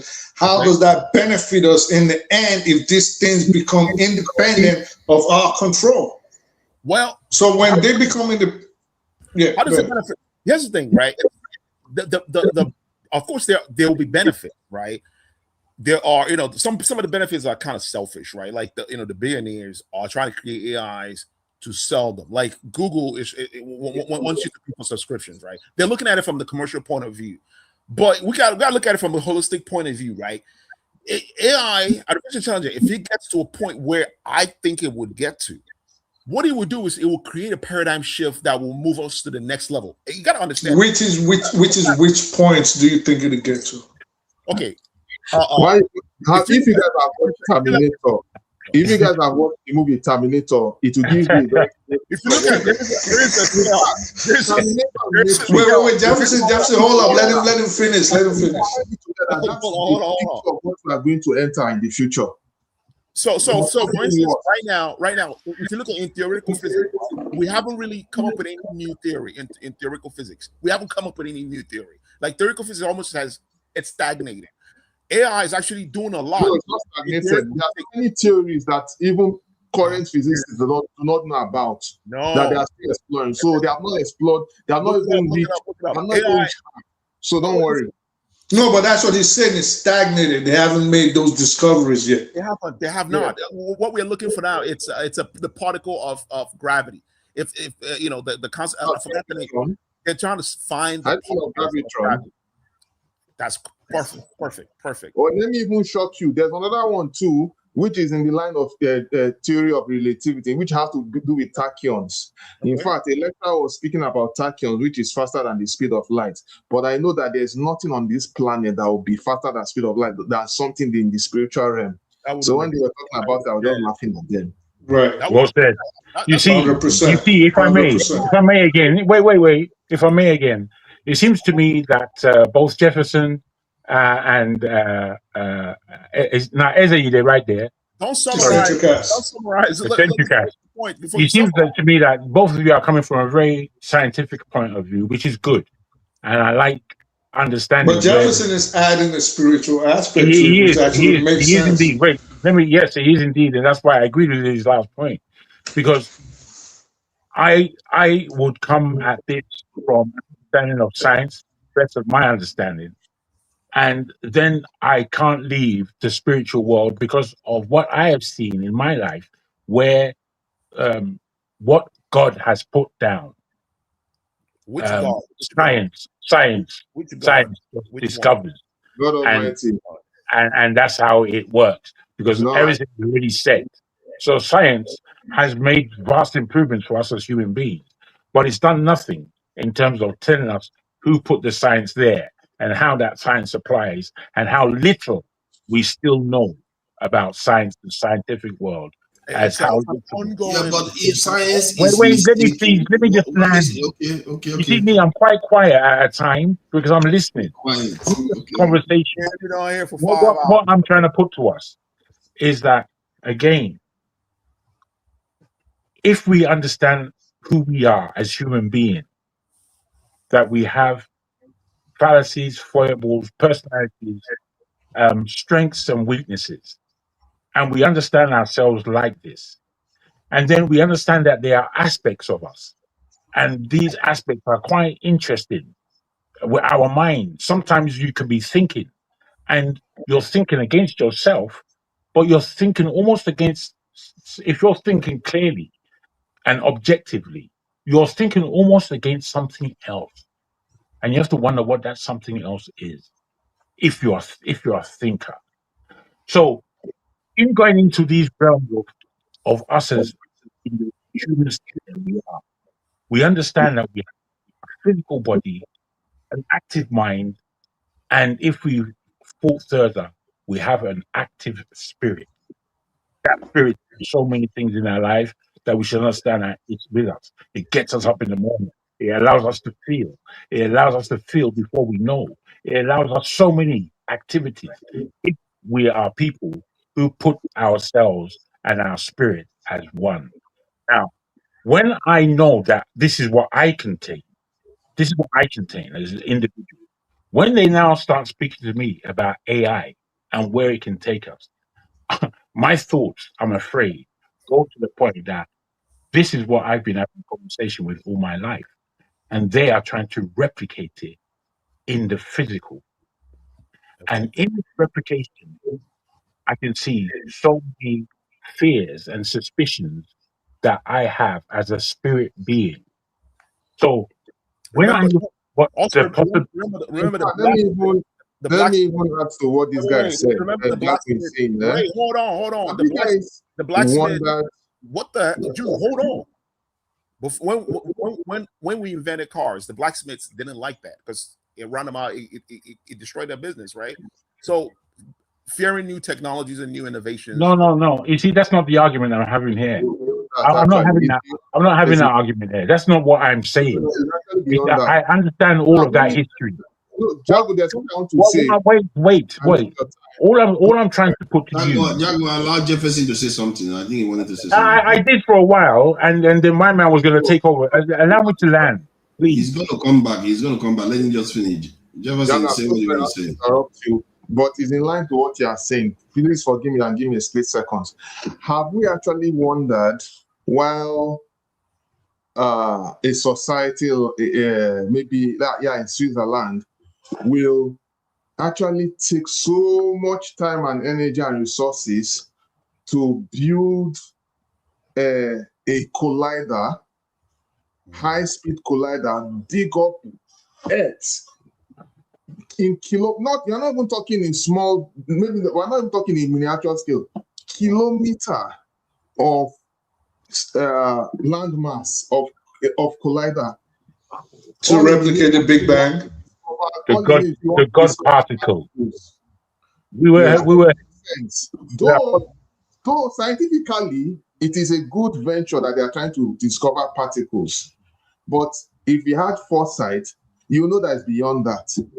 There's no way people will sit down and say they want to build a machine that will be used to accelerate light to a very high speed. Say you want to discover the atomic structure of a particle without some kind of benefits. Because what I'm saying is that there's something, just like you said, there's something very mystical about CERN, actually. Because they didn't just build it just because they want to discover particles. They actually built it because there was an agenda to discover other realms and time portals. Oh my God. Dude, no. Even if there were time portals, they are still doing it from the point of view of scientific research. In other words, it will be something that they can measure, they can get evidence for, and possibly be able to actually utilize it for a purpose. They already have can't necessarily do that. Why CERN is quite a good example. is I would wonder during that whole era where they were 2 years before they spoke about it, 2 years after it actually happened. Now, when you look at that time period, did you see the amount of ceremonies that they did along with all the so-called scientific measures that they were taking? I'm asking you, I'm putting it out there. I heard about that they were doing some kind of rituals on the premises there of the sun, but that could be something, a fraternity that is involved, like, you know, there are individuals involved there. Why are there so-called religious or spiritual rituals being laid out in a scientific proceedings, which is what you're carrying off? You're telling us that it's all scientific. Why do we bury chicken next to a new building or whatever, or slaughter a chicken? People do things that they believe is going to give them spiritual kind of protection or I don't think that shows a lot of understanding. The reason why I asked that is because this is a high value. I mean, billions were spent upon this system. This is a world thing that Jefferson reminds us, and it speaks about. But there's no evidence to the contrary. What are you insinuating? Wait now. We haven't heard what he's asking you for, fathers, is, in essence, is can you imagine if it was Africans that built these colliders, and then on the eve of them trying to test it, they had a bunch of people running around with fires.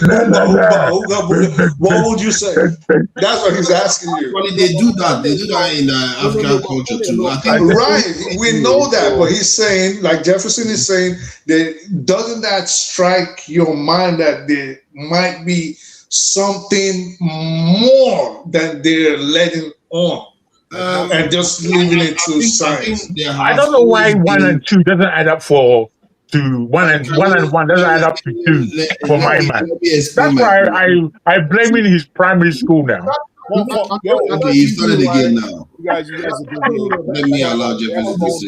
That was give us the ability to reason, right? We as human beings, especially on this platform, we shouldn't just take every information hook, line, and sinker. Yes, we have our biases, but we just think for ourselves, we know what's going on. The Hadron Collider, the particle that they're looking for has already been theorized. It's already been theorized. It's already well known in physics. They're trying to that not be Higgs this particle you're referring to. I know you're going. We know, but it's far more than that. It is actually far more than that, bro. What is it? What else? What is no, what else? If I talk about that one, me, I've said this before. I'm not sure whether because they are looking for more stuff makes much of a difference. It's just like they are looking for the Higgs particle. If they are looking for dark matter, what does it matter? They are still looking for something more. Excuse me, nobody will take their time to dig up that large space just to discover a tiny particle. Oh my God! Hold on. Did you hear what he just said? Hold on, calm down, please. Did he just say just to discover a tiny particle? That tiny particle is what created the nuclear weapons. That tiny particle, when they discover it, could revolutionize transportation, could revolutionize so many different things. So even our understanding of the universe. It could be another form of energy. It could be another form of particles anyway. You think the thing about tiny particles is that the smaller they are, the more consequential they are actually, because it means that they are everywhere. There are so many, because the amount of particles in your hair follicle, one hair follicle alone, is billions or maybe even trillions. So for them to go even below that, to go and investigate what is beneath that, it tells that thing is very, very important to our very reality itself. So I'm not sure it's different from science. And the practices that they are doing, it just shows that they are still human beings that still have remnants of our old ways. What's already there. You see, the thing is, humanity, they are always studying and always discovering. But obviously, everything is always with us. And then make it simple for you. Even the words that come out of our words are far more powerful than all the bullshit that we're doing today. Sorry, I don't mean to be vulgar. I like metaphysics. I think the thing about these people, they do what they call metaphysics. Have you ever heard of metaphysics? Than every single thing that we're doing today. They're not the digging, they're not the bubu and everything. It's the words. Words are powerful. Yo, Jefferson, oh, listen, now, man. If you speak evil, your water. pessimism is why Africa cannot make strides in this No. area of science. Wait, let Jefferson finish. He's about to say something very profound about the water, speaking to water. We always have this suspicion. We always have this suspicion, like when we look at science. Eccentric, please hold on, please. If you speak life to water, if you speak good words to water in one cup, call that cup A. Put it in one place. Speak very vulgar words, harsh, mean, wicked words to water. And do your scientific checks, like do an extra. No, they actually did the calculation on the waves and how the waters move and how they react. Exactly. And then the ones that were spoken to with nice, gentle, kind words reacted calmly. And then the ones that were spoken to with very harsh words were like very turbulent, nothing moving them. The color of the water changed. Hold on, Jefferson. The color water changed. Yeah, there you go. The color changed too. Jefferson, can you replicate? Jefferson, no, listen. Calm down. Calm down first. No, you calm down first. You calm down. Do you know what that means? Can you replicate that and replicate that and bring it next week and show us? Replicate what you just claimed right now. That it's not it's going to affect the water. Replicate it. Go find it on it was a scientific study. Actually, go you can check it online. It was a Japanese man that did it first. It was a Japanese man to this. See, the problem I have with this whole conversation is that somebody will come back and say, "Oh, the other day I saw a dead body, somebody that died, and he was walking around in the shadow, then he vanished." Okay, fine. You say why you sliding KJ? You sliding KJ. No, let's not go there. Or you say that somebody prayed for water and they reacted differently. Maybe that is true. What you say? No, hold on. Hold on. I'm trying to make a point here. Maybe what you are saying is true. That I think I've seen a report on a TV documentary where they said if you pray for water, it has slightly different characteristics. The crystalline level characteristic changes. Maybe it is true, but the question you don't know is why it is reacting. And that is the thing. When you have an unknown, stop pretending as if you know what you're talking about. No, there is a known there. The known. Wait. Please just wait. Please wait. Don't be like that. That's how you began, and I don't know why nobody recognized it. What was said is that words have power, and an example.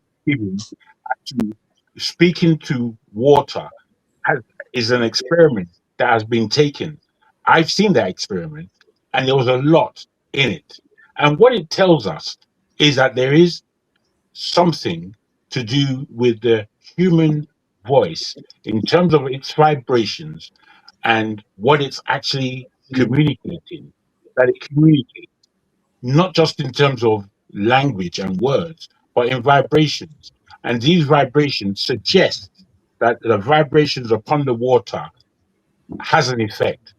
And the types of words you speak to this water differentiates to the point of one water is actually good for you and the other water is undrinkable. Now, this is quite a deep experiment. It wasn't a fling away somebody back down. These are serious, well-founded.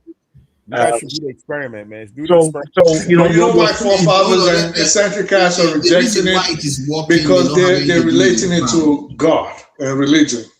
It may not have anything to do with the sound. It may have something to do with the thought. Because the human beings. Sorry. Let me just add it again. I'll keep interrupting you. Sorry. In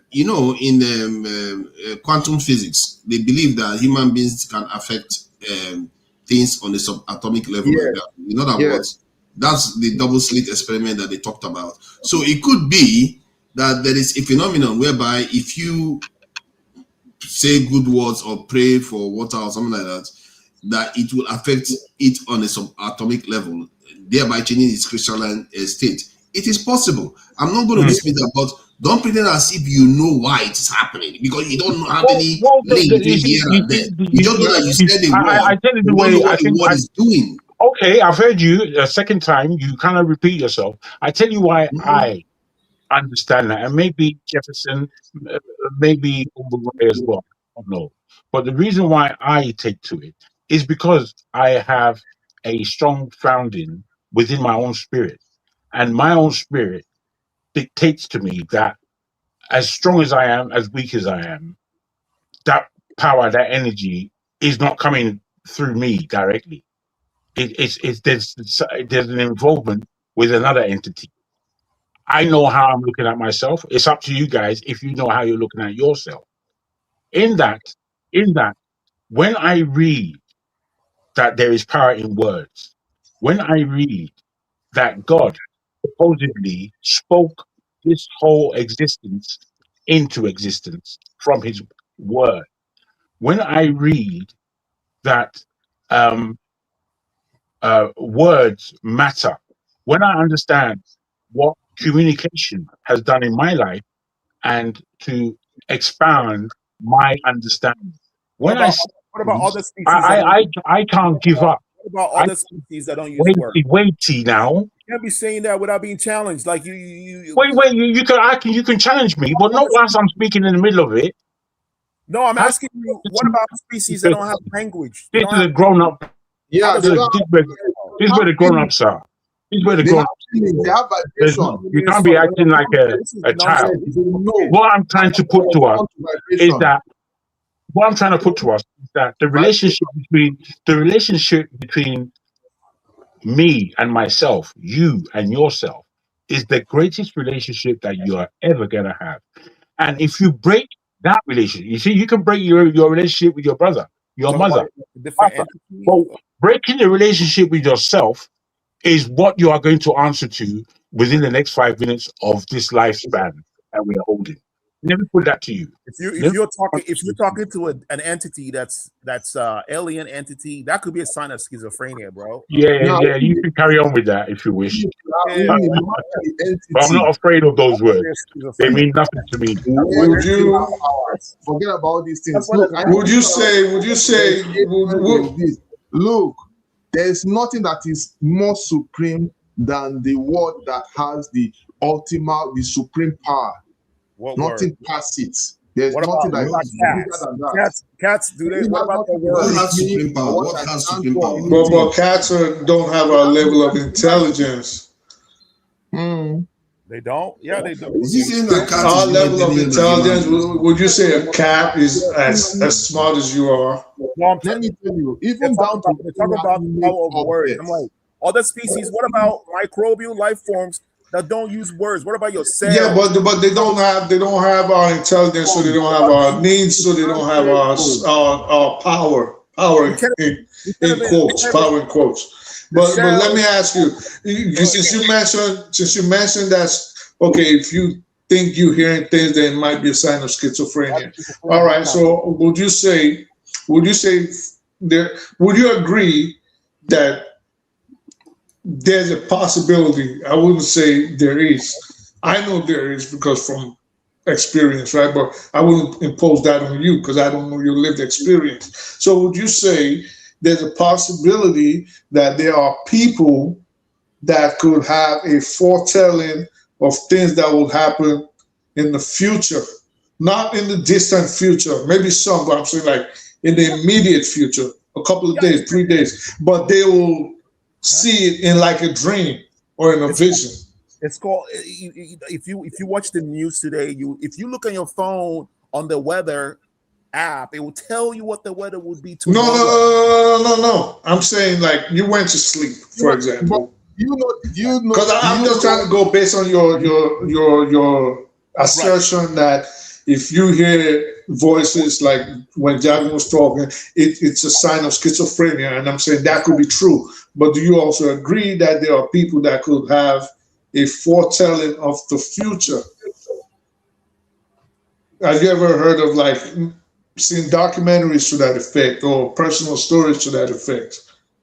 I mean, okay, here's the thing, right? I've seen people with savant syndrome, right? Right. If you tell them it's particular dates, they will tell you the events that happen in that date, any type of date, right? I'm not talking about not happened, will happen.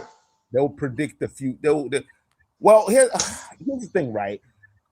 Okay, it's based on a school of thought, right? Where the reality has already been written in stone. If you believe in there's a name for it in physics, right? Everything has already been planned, and it's going to happen the way it is. Which we call destiny. Fatalism. The concept of probability, right? The future cannot be like, for instance, if you go out in the street right now and walk out on the freeway, you could get hit by a car. That's a possibility. That possibility is right. If you walk inside your kitchen and eat food, you would have food in your stomach. That's a possibility, and you're not doing it. Those possibilities are there. Those realities are there, right? So, which particular one are you going to predict? Well, I'm saying something as astounding, like I'm not going to work in 2 days because I had a dream that it's September 8th, 2001. But I'm not going to work tomorrow, and I'm not going to work in 2 days because I had a dream that the Twin Towers fell down. And while I was running out of the building, I looked on the calendar and I saw it was September 11th. And I had this dream on September 8th. I'm just making that up, of course. So I'm saying it's that kind of possibility. Do you think it is possible for people to have a premonition that something will happen in the future, and it does happen? Listen, okay. Hold on, let me ask you. There's a guy called Jules Vaughn, right? Jules Vaughn wrote, he writes like fictional novels, right? Most of the things that he wrote about, like technologies that he wrote about in the 1800s, those technologies are we have it right now, right? So, what I've always told people is that writers, people that write, actually predicts the future, right? Better than, like, the so-called prophets. If you look at Star Trek, most of the technology in Star Trek, we have them now, right? We can speak on the phone. I'm talking to you guys. You guys are elsewhere in the world somewhere, right? These are the things that people talk about when they talk about in the Quran. A lot of things that they predicted 1400 years ago just happening now. Right. We draw inspiration. You would say that it's more like crossing the line. Oh my God! I won't do that if I were you, because dude, what are you talking? Are you trying to interject? Yes, okay, I have to interject that is not right. You said that people were able to see the future better than what the prophets. Are you kidding me? Not what I said. That's not what I said. You got to listen first. I said the writers, people that write. No, he said writers. He was just comparing. He didn't say they see it better. Exactly. People that write fictional novels.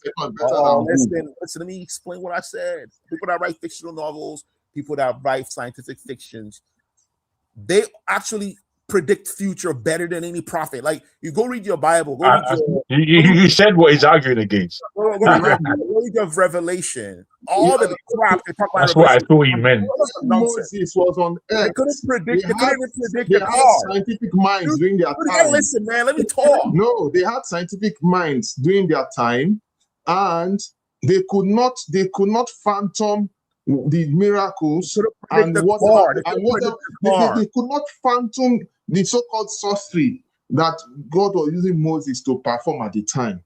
Sorcery. It could not happen. They couldn't phantom it. It's a fictional story. Okay, let's even go to that of Daniel. Yeah, but if they cannot phantom it, is that not hold on. Is that not the difference between that and science? Their wise men could not interpret.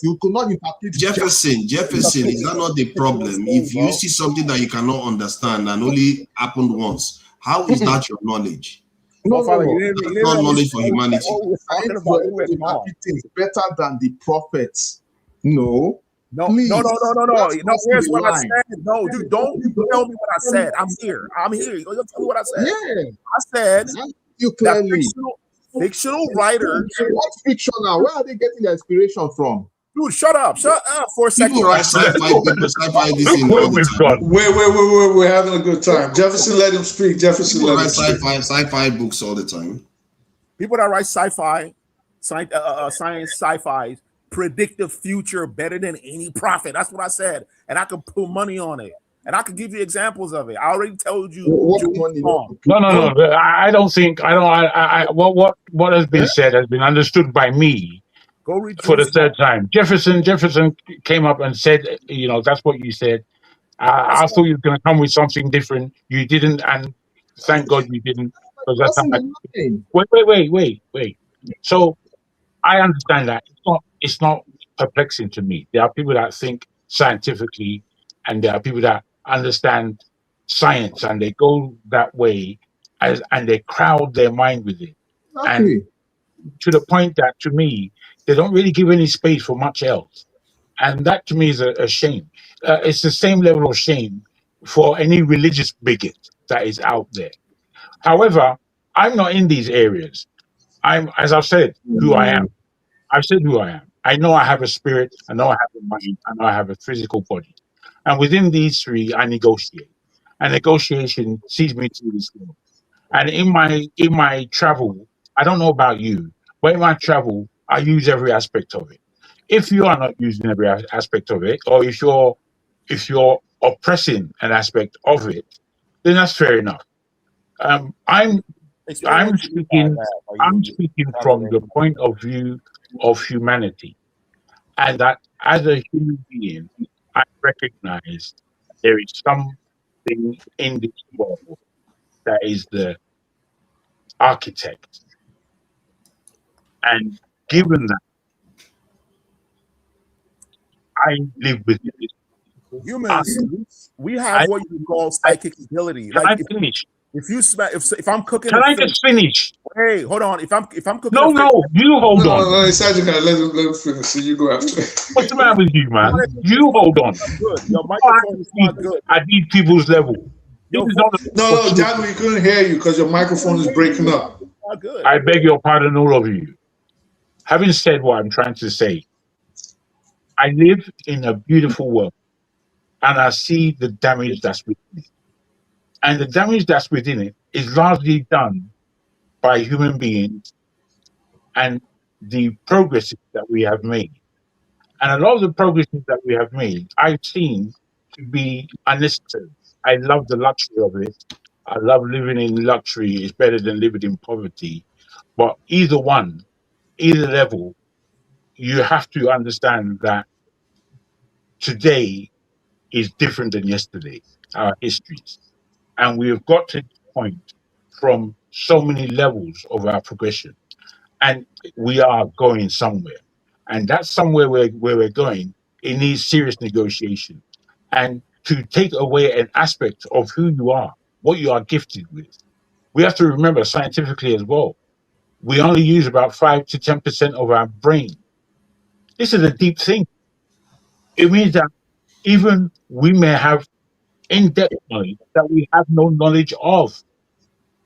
We don't know what it is to be haven't fully utilized our human being, and we are creating something that could outperform us.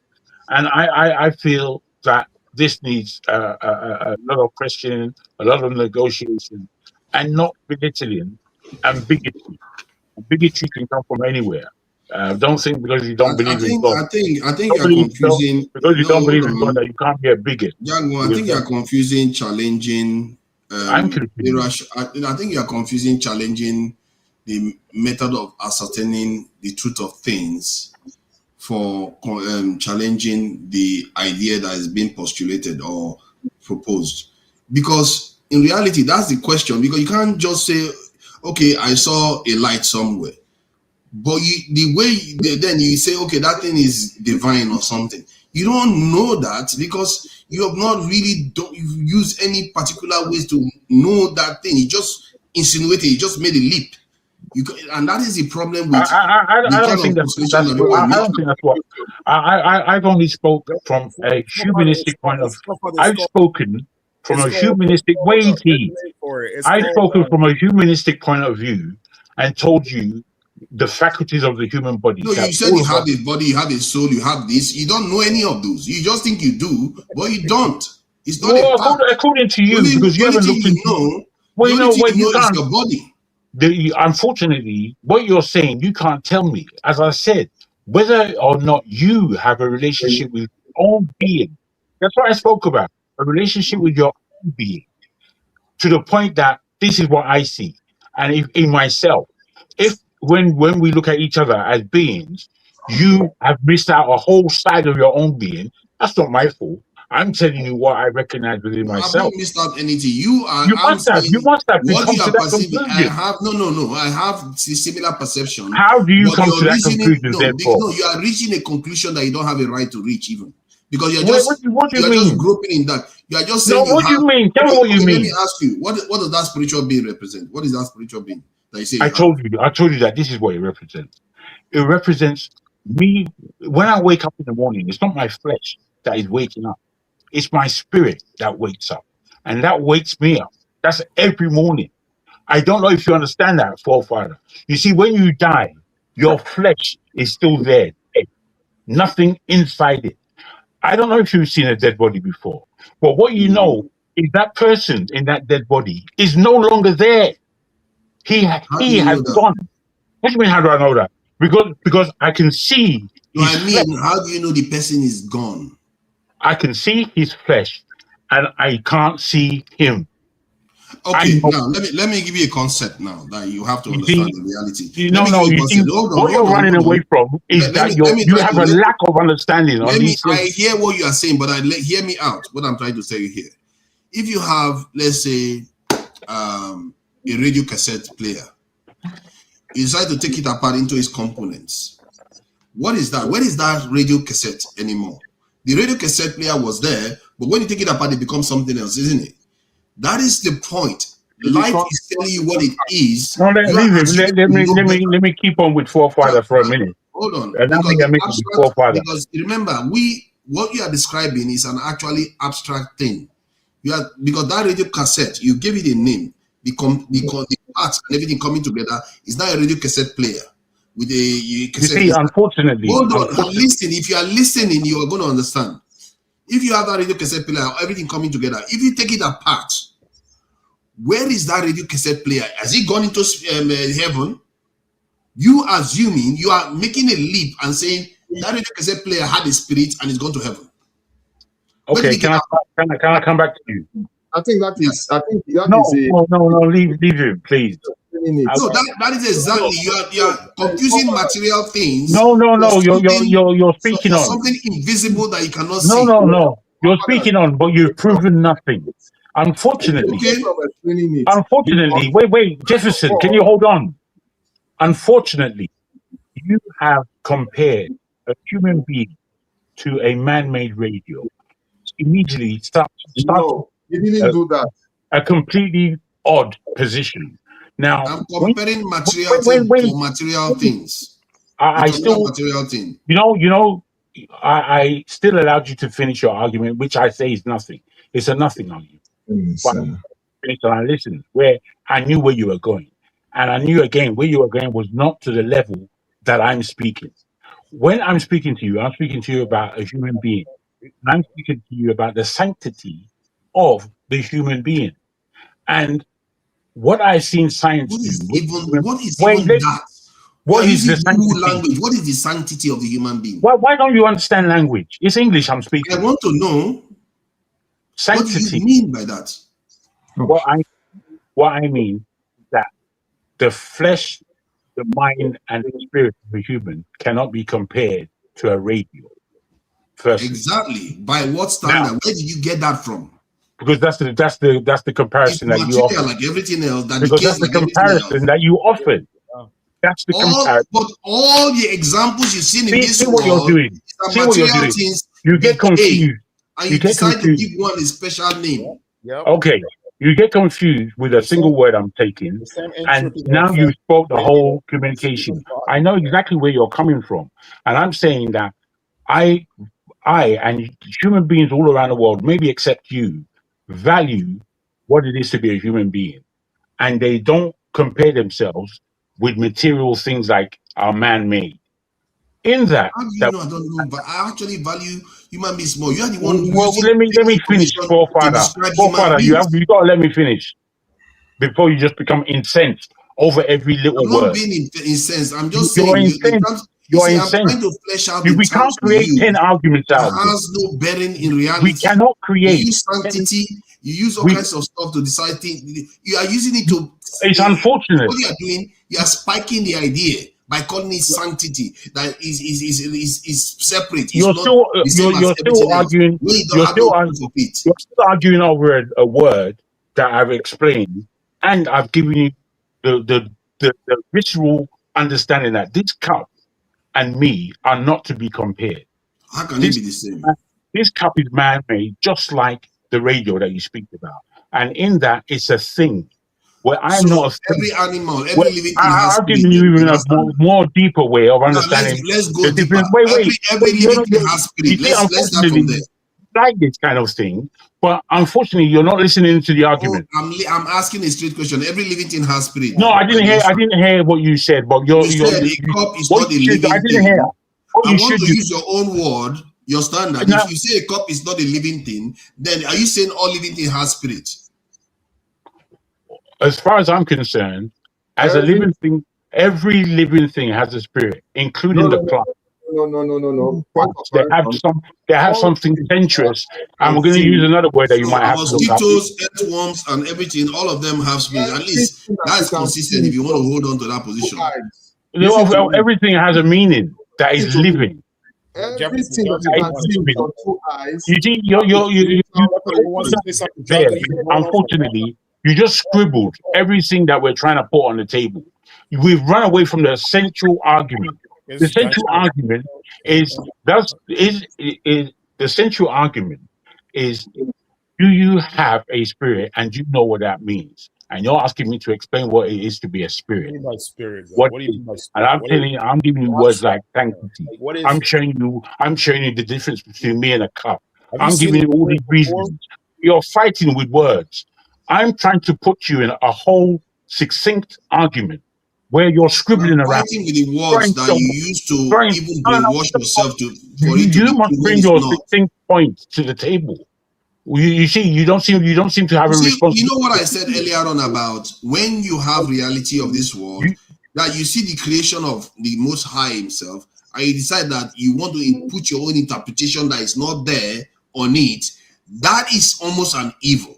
Because what you are doing, you are confining. Hold on, let me finish what I'm saying. Like that. You have your own say. Hold on, let me finish. You've had your own say. What say did I have that you didn't crash? What do you mean I've had my own say? What kind of rubbish are you talking? No, don't be like that. Because I'm trying to have one argument. I'm trying to have one argument. And you're bringing about 16 different arguments. No, you don't. You see, you don't want to learn. You're not here to learn. You're just here to argue for the argument's sake and insult. That's why you turn off my camera. That's why you turn off my team. No, because you don't even see the now. Let me finish my point. You will speak. Okay, let me finish my point. You are definitely allowed to speak. You don't see the fairness in me and you just talking. No, I'm not stopping you from talking. I'm saying let me finish you're talking. Using power on top. You see, now he doesn't want to go into the actual discussion. No, on top of the. Let's go into the discussion itself. Let's go into the discussion. Put him in backstage. Why are you trying to unmute yourself? Put him in backstage. I can be quiet, but you're a lousy host. Okay, be quiet then. Be quiet. Let me just make my point. Then you can go ahead and speak. See, my own point is that in life itself, it's almost an evil when you see the Creator's work and you decide to add your own meaning. I think I remember in the Bible they say don't add meaning to anything. Stop adding something that wasn't there. I don't prove it there. Because now you say a spirit disappears somewhere, you don't have any proof of it all. There's no measurement of it all. Is that not a little bit of madness? Tell me what that is. You are saying something somewhere. I tell you what is a madness. Hold on. Just because something is animated one moment and tomorrow. No, you see, you're not just speaking. You're not just speaking. You're stoning it with pricks. And then you come from the point you actually use with your own mouth and you say the most high.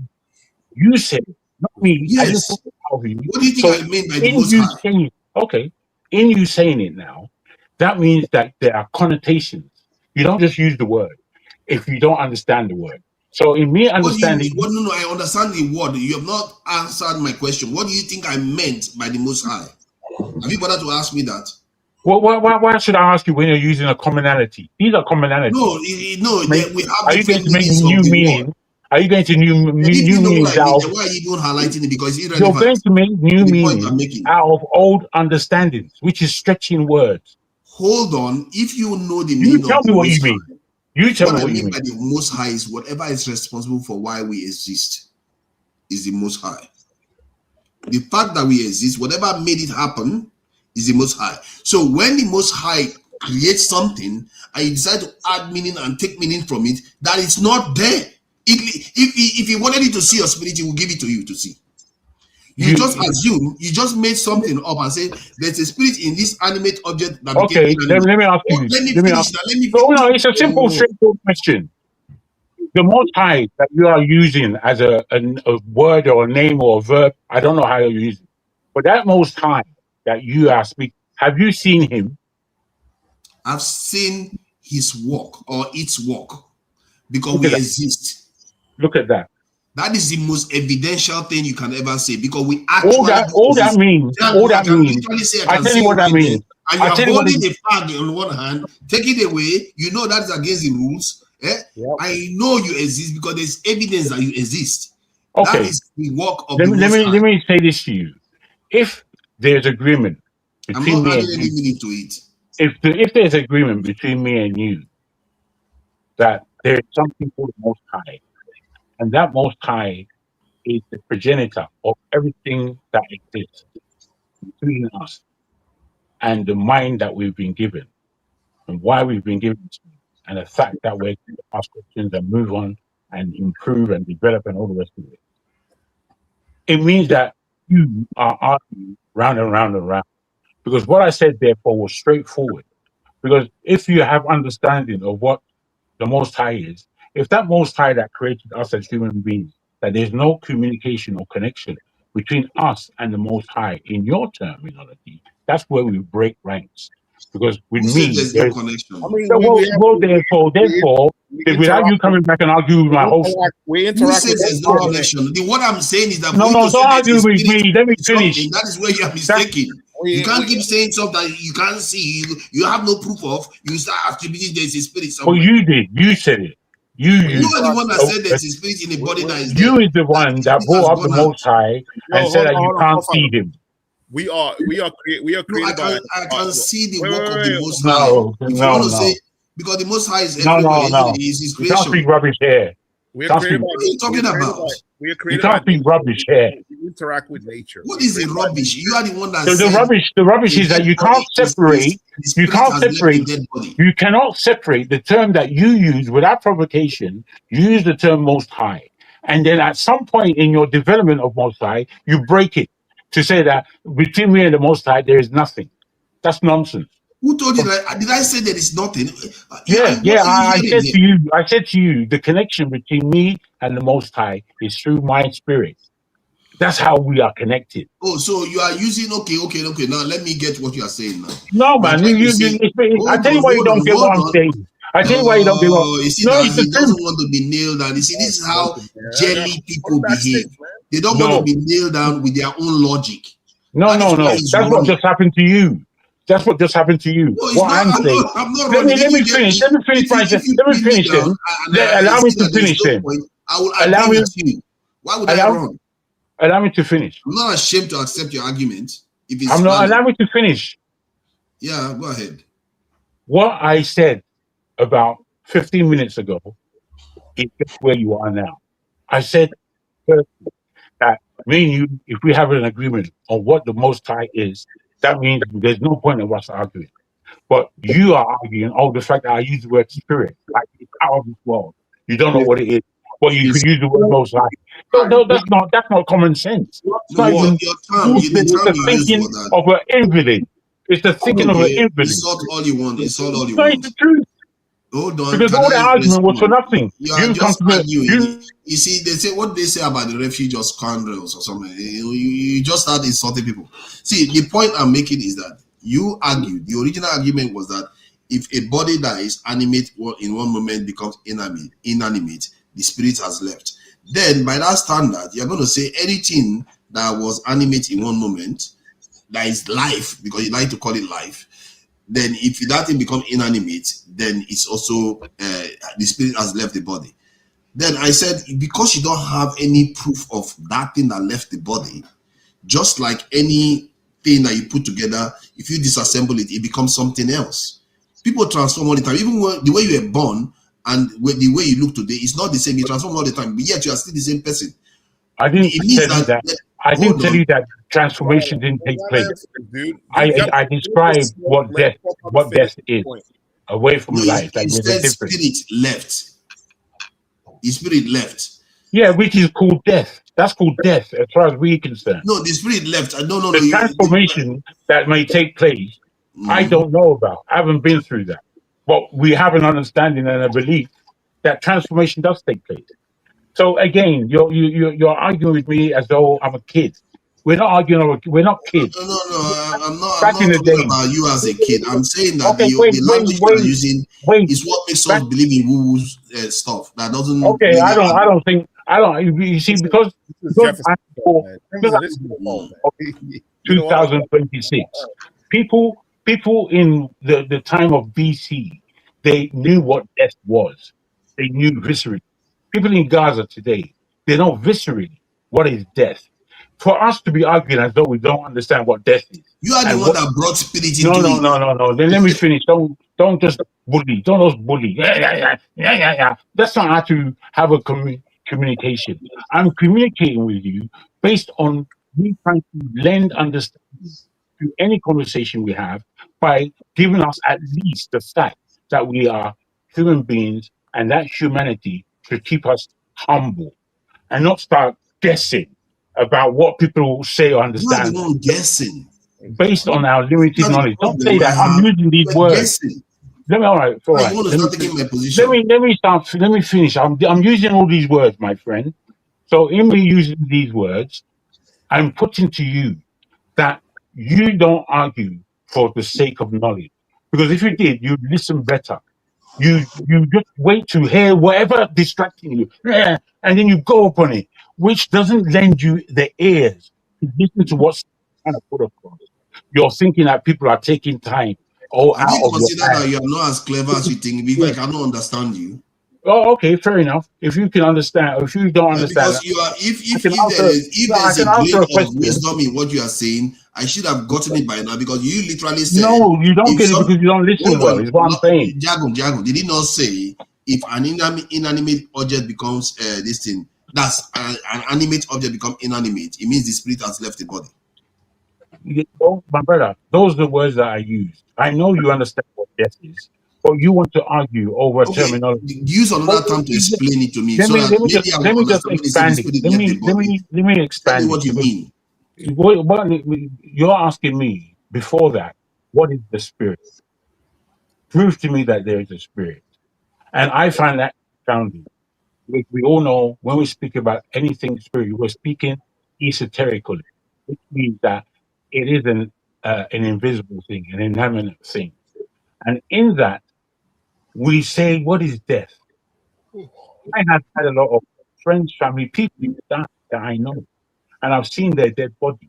And when I look upon their dead, I don't know if you've done this.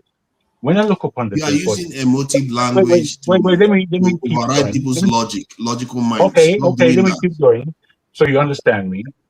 When I look at the dead body, I can see my friend, my partner, my family is no longer there. I remember who they were. I know who they are. And in them not being able to react to me, know that they have lived. When I touch that body, it's freezing cold. Freezing cold. I know the body is there. So I tell you that your spirit is in use every single day. It wakes you up like a clock. It does that. Your flesh is not doing that. Yes, your muscles support you and you're able to do that, but it is your spirit that activates you before your mind, before your flesh. So if you understand how your spirit operates in your body, this is why I'll put into everybody. If you have a spirit like I do, you recognize what I'm saying. If you don't work and use it, like if you didn't use your brain, you become a dullard. No. If you don't use your physique, you would become weak rather than being strong.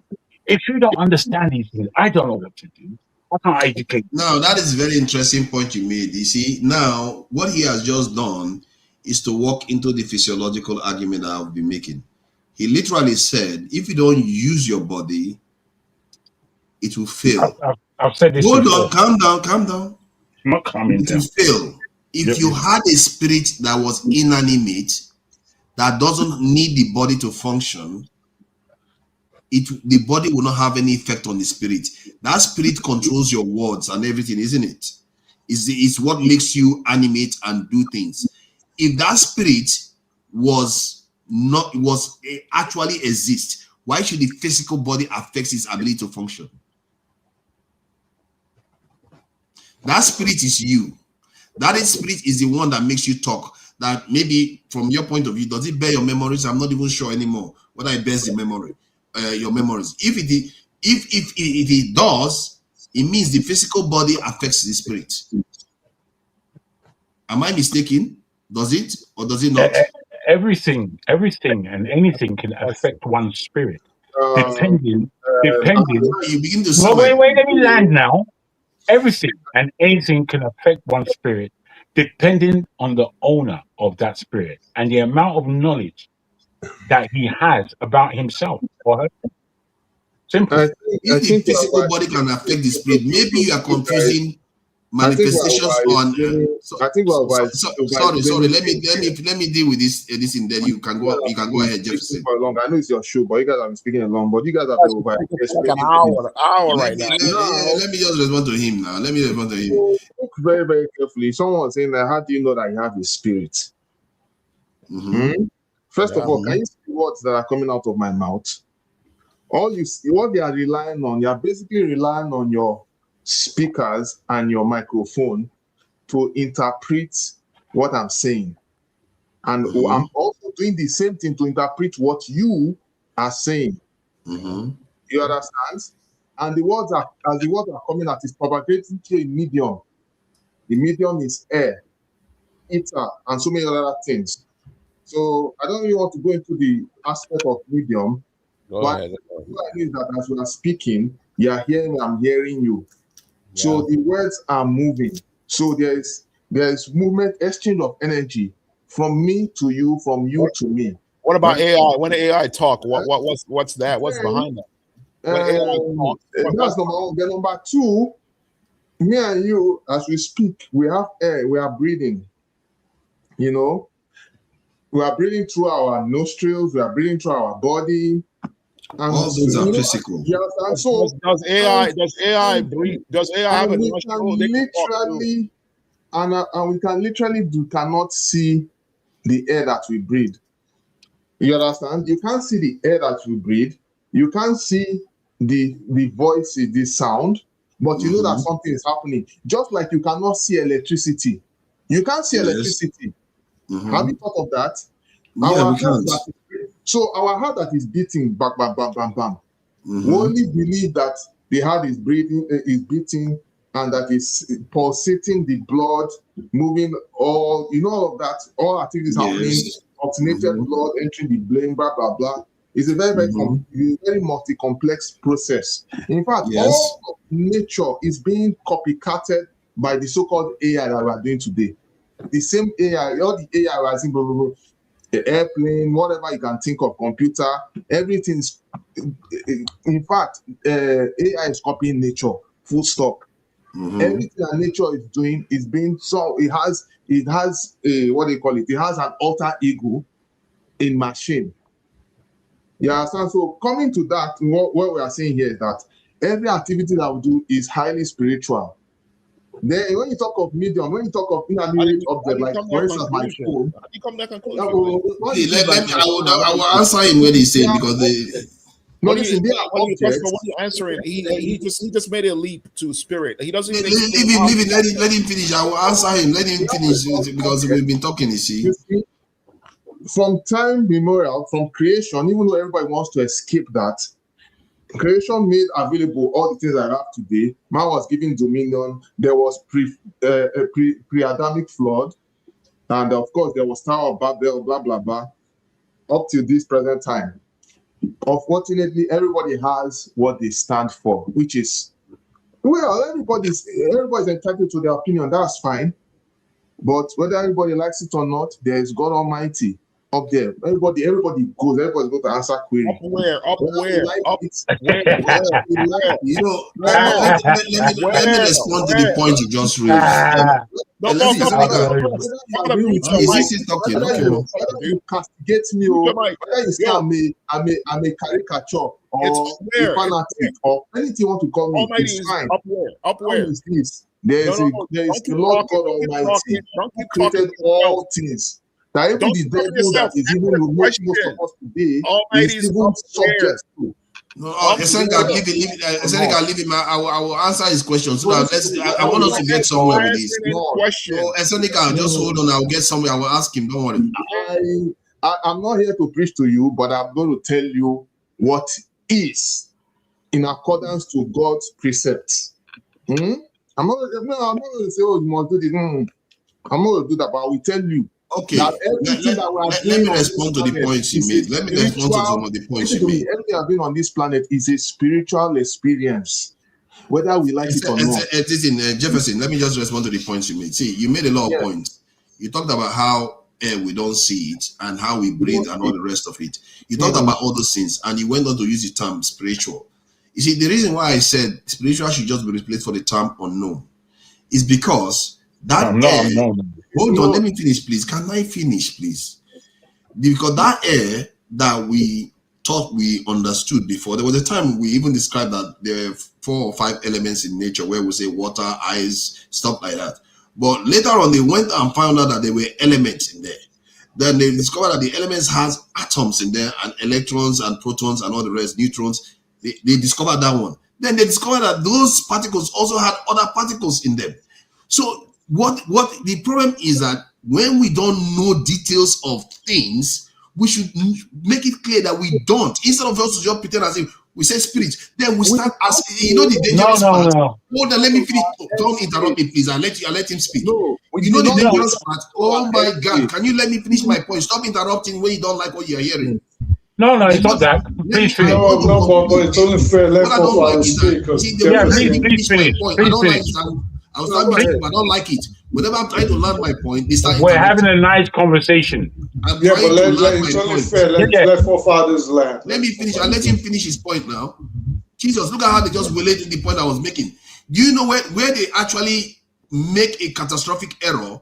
They start ascribing traits into what they call spirit that they don't have a clue what it is. Just like when human beings used to think air is this, air is that. Then they discover that air contains these particles that is different from other particles and everything. They start discovering. That's how they discover the atomic bomb and all the rest. But what I will tell you is that some of the things you are describing about what you call spirit, there's an element of truth in it, but don't pretend as if you know what it is. And this is what I don't like. They will start telling you it's God, is this, is that. No, that is not what it is. You don't know what you are talking about. And this is the problem. God created that thing. God created that thing for you to understand it, not for you to just start ascribing traits that are not there. That is not even being manifested. Forefather, can I answer you? Wait, Jefferson, do you mind? Do you mind if I come back? Dude, you've been talking for an hour. Chill out. It's true. Wait. Well, let Jago speak. Let's. You guys all have it interesting. Y'all gonna be talking. You're on the same side. You're on the same side with forefathers, so it's only fair let Jago speak, and then you go after, then we go around. But that's right. If you can accept those terms, I can accept those terms. Yes, that's it. Okay. Now, forefather, thank you for great moderation, my friend, and Jefferson. Make we break these people down. But I would advise you, Jefferson. Don't use too much graphic religiosity. Use language and systems that they can understand. What we are speaking about is the spirit and whether or not we know ourselves. So let me start like that and say this to forefather and my brother from the States, from another brother. Now, when you are ill as an individual, the knowledge of NHS, the doctor, the whole service of medical health in this country, whatever you go to the doctor, Whatever is going on inside of your body, you know it better than the doctor. You may not understand what I'm saying from that, but that is the truth. The thing that takes us away is the education that we do not have about our own bodies. The better from youth, the autonomy of a human being, what I give my children, as I understand it. That's how they begin. Understanding that they have a body and it's going to be exercised. It's going to be put through things and you're going to fall and you would heal.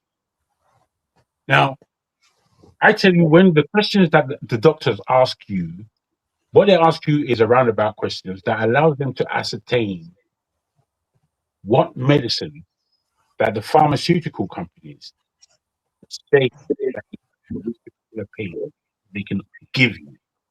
But they do not feel what you're feeling. They do not really have an in-depth understanding of what you're going through as somebody who is ill. He who has that knowledge and experience and understanding is the person himself who is ill.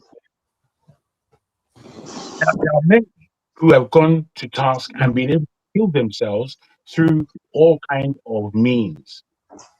And I will put to you herbs and spices and other things that can be found in the forest. Now, when you have this understanding that human beings are like this on this earth, because sometimes it's as though we are so one-tracked in what we want to say, we are not given the expanse of what it is to be a human being and the magnificent gift that we have in our physiology, in our spirituality, and in our mentality.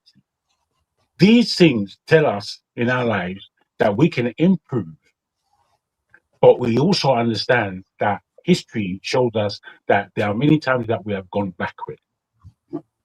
Now, when we look at it and we understand that some people scientifically put to us that we are actually living in a, what do they call it? In a programmable Simulation.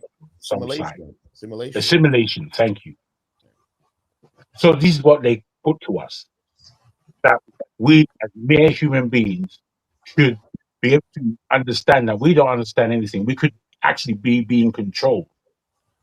Now, this is a strange thing to put to the table, but we accept it and understand it in terms of where it might belong. Now, I put to you that whatever is going on in this planet, it seems to me that those who are calling themselves Egyptians had a sight more knowledge than we did. A sight more knowledge than we did. Wherever those human beings at the time, no matter how archaically 6,000 million years ago we believe it to be, when we look at their culture, it has been so written on the wall where we are today. For science that we want to speak about in the modern sense of the word, that we can see science was going on before. Science is not a new thing. Science is not nothing to be afraid of. Because the human being would always eat the science at some level. Some cosmological that is beyond our understanding for any time. And I believe that science puts us into a false sense of security that we as mere humans know what we're doing. And I put it to you that a lot of the science that we speak about comes from different realms. The actual understanding, it comes from different realms. And we don't put any of this suggestion to the fact that this world is working in a strange way. We don't understand. But for those who would still propagate that there is truth in this world, not my truth and your truth, truth. That is what I think the human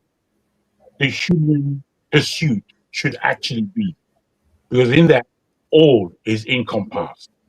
You people who say or belittle the fact that you don't know your own spirit, for me, it's fabulous. It's fabulous. But if you want to be in that way. Being glimpsed, the Western lights, by the fact that you're in the West and your feet are not in the soil as with me. That is where fundamental. The mic is breaking up, right? All right, so eccentric as you wanted to push back. So my pushback is, I agree with Forefather, right? To Niger. You know, like we always insert either God or spirit in the middle of something that we don't understand. You know, it's like they call it God in the middle, right? And the thing is, like I've said before, you know, African spirituality, our spirituality, I don't know, I can't talk about all African continent, the whole continent, right? Our spirituality is based on nature, things that you can observe. It's not this woo crap, you know, the Westerners, you know, brought, you know, this whole magical thinking that they had. We didn't have that magical thinking. Our form of spirituality was based on something you could call scientific, right? Like for instance, there's a deity in Igbo land called Ani. Ani is basically the planet as a female entity, right? They revere the planet as a female entity. That's why when you pour libation, you pour drink, they call it omenana. Omenana is like the way of Ani, right?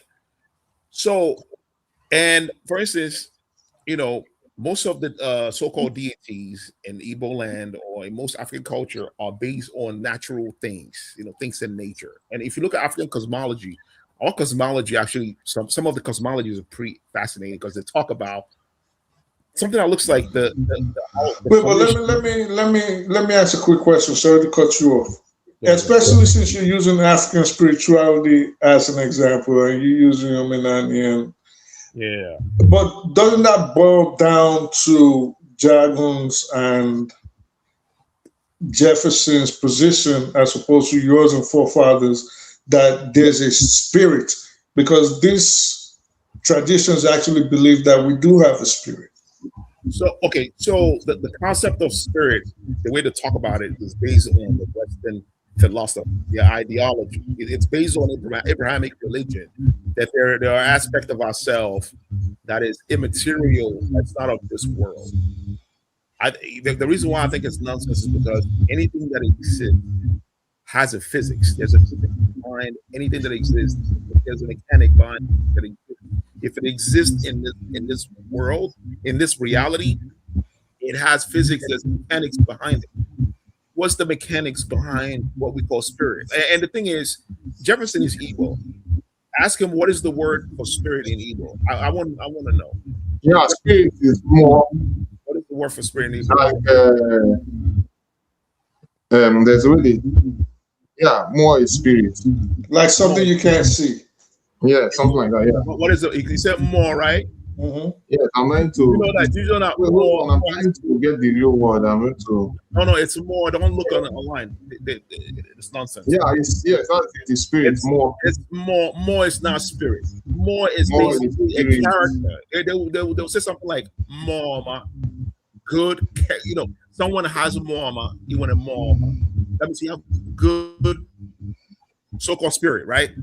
These so-called things we assert spirit to using our religious sense actually is the characteristics of a person. A person can possess, right? If you do something, if you give someone money or a gift, they will say, "Oh yeah, when the person has more, right?" But more is something that you call spirit, but it's describing something that's tangible. It's not describing an entity that exists within us that's immaterial, that doesn't have any kind of physical attribute, or that lives in a different realm. This is Abrahamic religious thinking, man. First of all, before you were born, what are ancestors? Sorry to interrupt. No, don't add anything. Listen. That is well put. I will add to what Jagun is saying too. Go ahead. Before you were born, where were you? That's Jeff. That's for Jagun, because he's saying that, you know, when you die, your spirit goes somewhere else. Where were you before you were born? Where was this? Where were you? And what do you remember? He was so part of the continuing. Well, no, forefathers. Let me respond to what Jagun said. You know, when he said something about anybody that is ill with something or something is happening to them, they know more about it than anybody else, even the doctor. See, the problem is, it's not that you know about it, it's the interpretation you make of it. And it still goes back to my original point. The doctor is capable of diagnosing what is wrong with you and able to recommend something that will solve the problem. You will know the pain, but your interpretation may be wrong because you don't have the expertise for it. The person that has learned the science, studied the consequences, seen so many examples of the same thing, has a better knowledge and handle on that issue that is occurring to you. Even if you feel the pain, doesn't mean you have a right to the right interpretation. And this is the mistake we make, that proximity to an issue gives you the ability to make right judgments about that same issue. That's not true. It's evident in all aspects of our lives. We see it even when doctors themselves are not allowed to operate on their own family members because they are too close to those family members. You see that in conflict of interest, this in cases whereby because you are close to an issue, it blinds you, it affects your judgment. This is just because you are close to something doesn't mean you are closer to the truth. And it comes down to the core of the argument we have been making here, that you have to know how to ascertain the truth of things. And this is what Europeans invented. Okay, I wouldn't say they invented, but they really codified it in the scientific method to be able to ascertain truth. That's why they've advanced so fast in such a short period of time. And if we don't learn how to do that, we could be in trouble. Like I said, even AI is going to even take the step further. The way they are able to ascertain what is true. And I really think that is where this conversation is going to rest.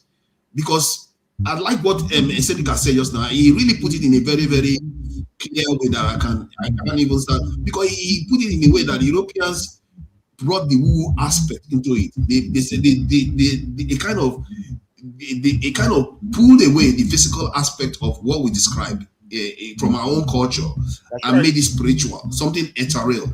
Yeah, but let me ask, sorry.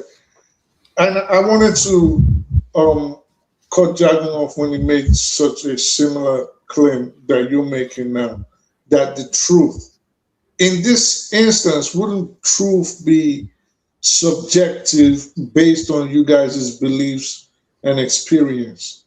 Because just because you've never experienced what Jefferson and Jagan have does not mean their claims and their assertions, quoting you, are not true, that they're lies.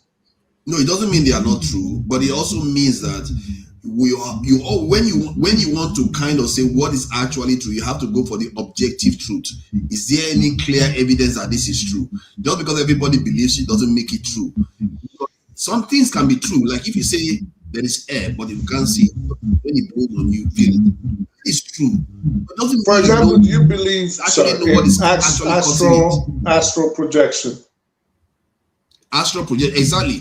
Astral projection, because it's occurring, doesn't mean you understand the phenomenon that is actually occurring. Right, but that doesn't mean that it is not true. That means no, it is true. You know, that event is true. That's what I mean by interpretation. Right. And this is why I said that we shouldn't have experience in life and just start ascribing traits to it that cannot be repeatable, that cannot be tested by others. Honestly, that's a problem. Because anybody can say anything then. Have an experience, that is true. Everybody should accept it. No, but there's some people that actually recurrently do it. Yes, you have to be able to demonstrate it in a controlled environment, be able to repeat it continuously, and if possible, but for fathers, I would disagree with that. Why? Let me tell you why I would disagree with that. Why? The only reason I would disagree with that is because now you're ascribing Western methods of deducing what you think could be true or not based on the West's way of ascertaining the truth. Did I not say that earlier? It's not a Western way. It's not a Western way. It's like let's way. No, I think it's a Western way because it's like saying a Babalawo, for example, and he says, I can do this thing. Let me give an example. I can make this person that you term as your enemy, living 10,000 miles away, I can make him sick, or I can make him run mad, or I can make him do this, right? But he says, I just need X, Y, Z, X, Y, Z, X, Y, Z, and he does it. And they call you one day and your enemy in Sweden is roaming the streets of, has walked into Copenhagen in Denmark, whatever, and you start really mad. But then you're saying, well, it could be coincidence, which it could very well be. But you say, if the Babalawo really did it, I want to see empirical evidence that this is how we did it, this is how we did it, this is how now you're trying to judge him through Western standards when he will never be able to prove it to you through the computer, for example, and say, well, I put in this code and I put in this code, and you get what I'm saying? No, my Well, the thing is, before you even come back, I just want to say this very quickly. I think I thought Jefferson was going to go before you, so we have 1-1, but we can have 2-2 is good. And what Bombo Ray is saying right now, I think that needs underlining. I was going to say my own, but I would like Jefferson to come back with him, and for me to come back because I need to answer a lot of questions that forefather. So if there's a Babalawo, right, that could do something that you claim, right? How come they haven't done it to, like, let's say the president? If the president, it's Jefferson's turn to speak, man. What are you talking about, dude? We are having conversation here, not like you having like 20 minutes conversation with yourself. All right, so I've heard everyone's submission. I think essentially was talking about African spirituality. If you remember, I said after the pre-Adamic flood, the Noah flood, we had the Tower of Babel, and we have different languages. There's no such thing. Something. That's what I tell you something. Humanity actually had one singular language before. It's a myth. It's a mythology. It's a mythology. Don't say like it's a fact. Yeah, that is whatever you're trying to say. My own is that you was going to think of it. Every human being came from everyone has the origin on this planet. You're a smart person, man. Why are you talking like that? You didn't speak one language ever. No, well, that's for you. That's for you. Like you said, everyone's entitled. Like I said, everybody's entitled to their own ideology. What was the language, though? What was the language that we spoke? Well, it was the language of one of the Homo erectus because the first human being must have originated with one of them now, isn't it? So that being said, that being said, we will say, things that we cannot explain, that when we call when we call God into it and everything, it's not all the things that we say it's God. Sometimes it's just mere research, trying to understand some phenomena and everything. Like, so what I don't know where this is going, because last I checked, the so-called intellect that all of us is displaying today, we don't own it. Yeah, we got it from somewhere, right? Most high. Yeah, God Almighty, whether we like it or not, whether I agree with it or not, whatever we are doing on this planet wasn't what we didn't just inherit. It was given to us. Yeah, that's nonsense. It's called God in the middle. If you grew up, if you were born in China, you'll be speaking Chinese. You will be. Sorry, I finish. I know I'm speaking nonsense. It's fine. It's your environment. You're programmed by your environment. Your environment conditions. Okay, I know I'm programmed, but your parents came together and gave birth to you. Except maybe there's another means they did that. They had sex and had me. Yes. And you think it was by chance that you're a Superman that you came into the planet, right?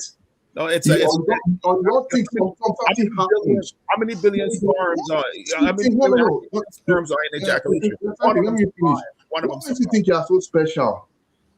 Or what makes you think I'm so special? Or any of us here is special? It could have been anybody else than 5 of us in this platform. Because last I checked, even when our parents made it and everything, there were billions of life force that interacted between our parents. You exist. And at the end of the day, fertilization happened, and we're all here today. You exist, therefore you are. For once. It's not. No. I'm trying to speak based on the so-called scientific, layman, humanistic point of view. But you're not speaking anything scientific right now. You're not. Right? Because people who are finding it difficult to have babies, to conceive. Okay. Do you know how much they spend to get the right life force from men, life force for women, for it to be fertilized and to have a fetus and be transformed into a child. How does that relate to ascertaining the truth of things? It actually relates. There's somewhere I'm going. Because we make it look like, our parents everything just natural. Our parents met together and then they were pregnant and they just came out like that. That's right. My friend, it's not like that too. It's not like that. Jefferson, in life, I begin to think that, Jefferson, let me just add this quickly. Okay, go ahead. A lot went down for you, for me, and everybody else to be existent in this planet. If you want to go physical, let's go physical. Yeah, your parents had sex and had you. That's it. Yes. And even in that activity, there were millions of sperm and millions of this thing for eggs. Yep. And so what does that tell you though? What does that tell you? That potentially 1 and 2 came. In some cases they had twins. In some cases they had triplets. In some cases they have quadruplets. In some cases they have 5 or even 6. Okay. These things do not just happen because it just happened by they came together and everything. You know what you just said just now. See, Jefferson. Let me finish.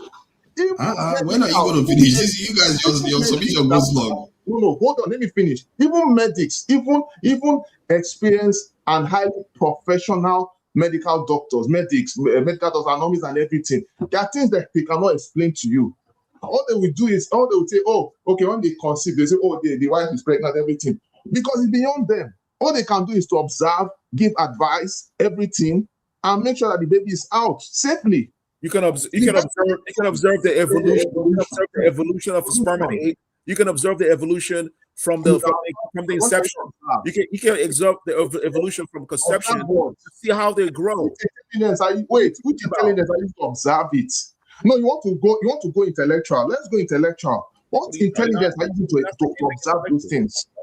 Yeah, let's go that route. Intellect, you see, the intellect that they are using to observe it, the intellect that they are using to observe it is the consciousness that has been granted to them by the nature itself. Because by the creator now, hold on, let me deal with this because I think this point that he's making is hacking back. Let me just deal with this one quickly. See, the thing about what he just said just now that seems to be even landing into the very fabric of the entire universe itself. That some scientists believe that a negative and positive force can come together and create the universe that you have now. As long as the total force in the universe is 0, it can emerge.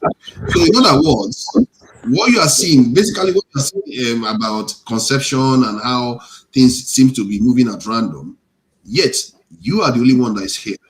Out of those billions of random this thing, you are the only one that is here. Because that seems to be the very nature of the fabric of reality. Which reality?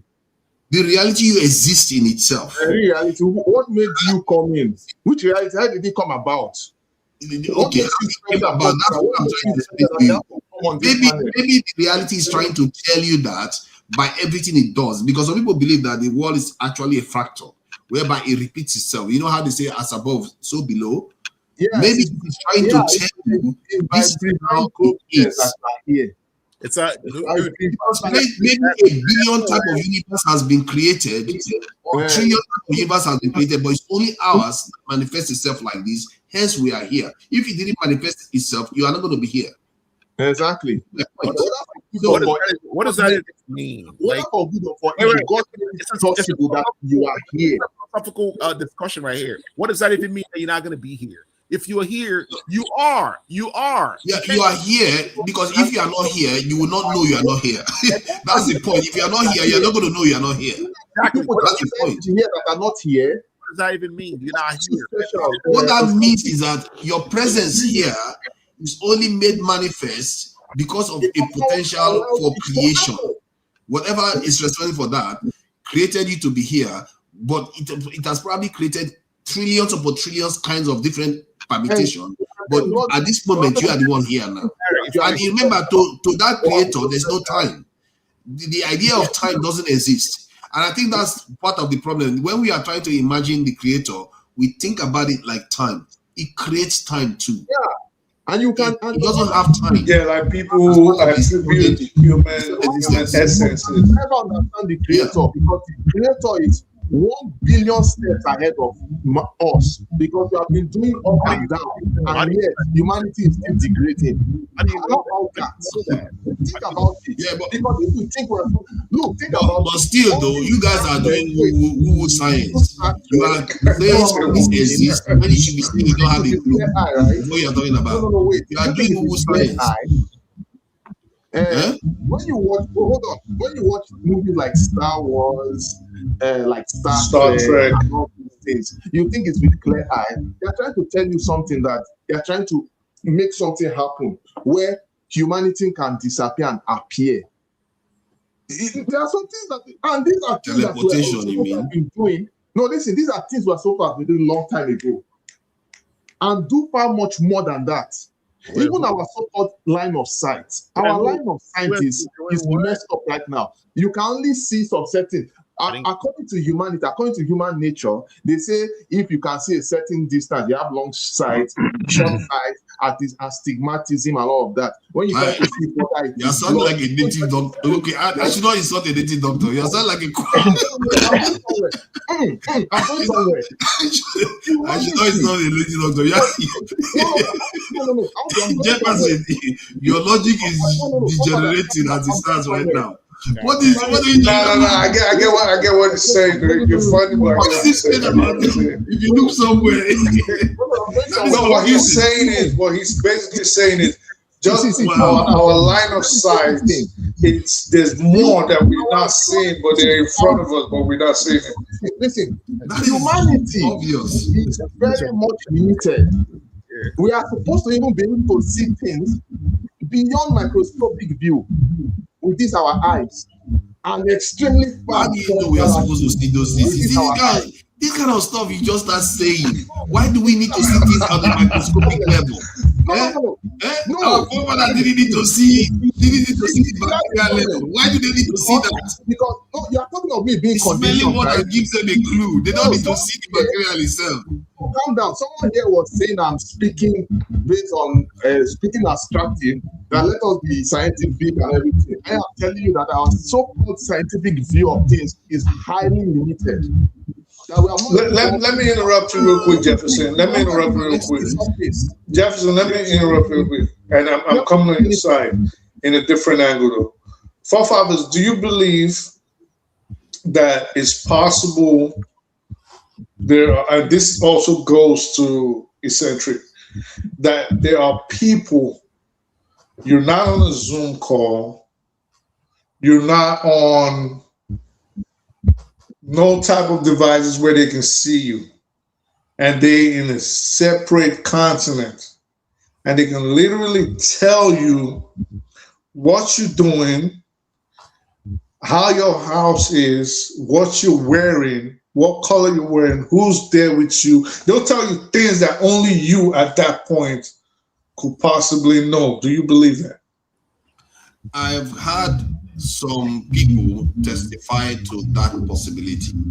As a matter of fact, even in the FC file, sorry, hold on, calm down now, please. Let me just explain. This thing is not inconsistent to my position. Calm down, it's not inconsistent to my position. I've also had, like, even in the FC file, they were talking about some human beings that have some kind of extraordinary ability. The point there is that just because that is happening doesn't mean it's a spirit that is leaving their body to go and do it. There is an aspect of physics that says space doesn't even exist as we know it. We like to think we understand things, but we just don't understand how it works. And this is a problem. When I said There's no need giving attribute to something you don't truly understand. It's not right. Because you can't even replicate the things. You can't even prove anything. No, it's not about proof. No, the only reason I brought that up is because to a little extent, I understand how that actually works. You drop that line of thought, you're not going to go any further. Hold on, Jefferson. So, let him tell me how it works, because I would like to learn. I'll understand things differently. All right. So even in the so-called religious world and even in our so-called world, most people don't even understand themselves. This thing is even. Jefferson, you are ruthless. He will hear you and he will hear you and ignore you. That's my guy. That's my boy. That's my boy. That's crazy, son. He will hear you and ignore you.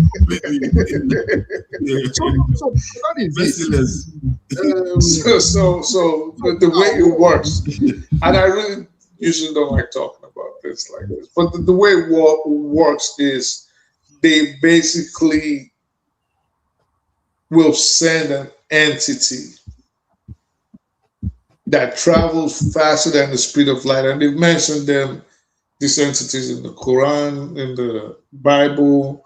If African spirituality understands it, ancient spirituality understands them.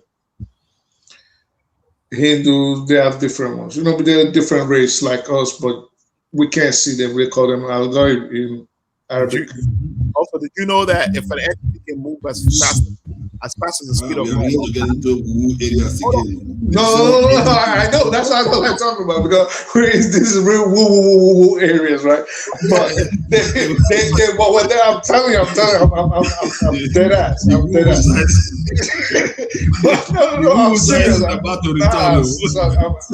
dead ass. So what they do is, I've seen it happen. So what they do is they inform that entity,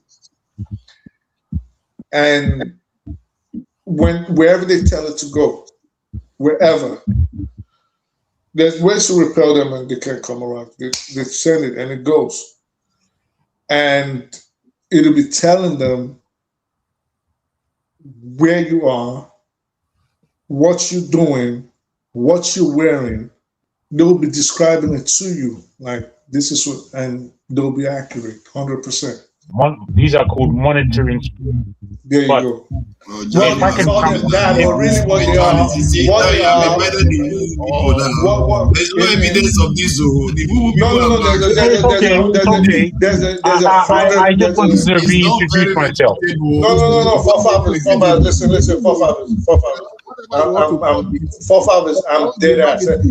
They call them, listen, do you believe, wait, Jefferson, 1 second. Jefferson, forefathers, let me tell you something. I've been listening to you guys all day. Do you think, let me ask you, do you think we're the only beings living on this planet right now? No. In terms of, if you talk about higher beings, I don't have any. No, beings, period. You think we're the only beings? We are not the only beings. Monkeys exist. No, I don't mean like that. I mean like beings. We're the only ones. Do you believe? Okay, so let me ask it like this: do you believe that there are beings around us right now, as we're all speaking, that we cannot see? Certain people can sense them, but we cannot see them. What did they evolve? We don't have any proof of that, so I can't believe on something that we don't have any proof of.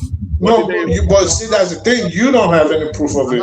What did they evolve from? Did they evolve from? Wait. Did they evolve from? We would have had proof of it. Hold on. Central was asking a question. Where did those beings evolve? They didn't evolve from anything. Okay, so I'll tell you.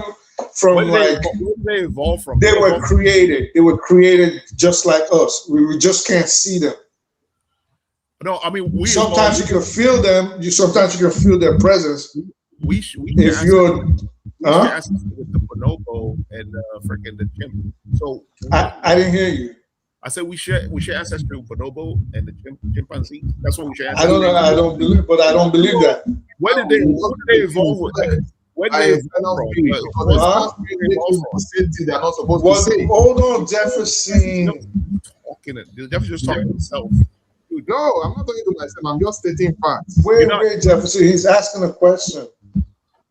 Where did those entities evolve from? Like, what was they didn't evolve from? Okay, so they I'll tell you from my own understanding, something I know. I don't like talking about things like this.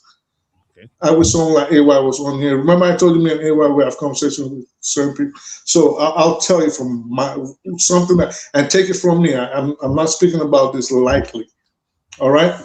So there actually are Africans are not stupid, and people that believe that there are things called spirits are not stupid. I'll take it from an Arabic point of view. And please, I'm happy most of us on here are not going to be on some. Well, it's because you're Muslim. So please bear with me. There are indeed beings, sentient beings that we can, celestial, if you will, that we cannot see. There are ways to see them,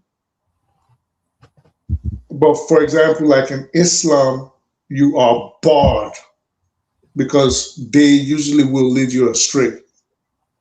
And you probably even don't want to get involved because it might be too much for your mental to see them in their real state. But it is really... That's the kind of schizophrenia, dude. If you see something. No, it's not. No, it's not. See, my problem with that, my problem with that, the what you are describing is not something that can be peer reviewed. You can't see. How can somebody just believe something? Okay, he hasn't gone anywhere. Hear me out. He hasn't gone to the place where you can have any understanding of what he says. Jargon. I've been quiet, man. I've been quiet.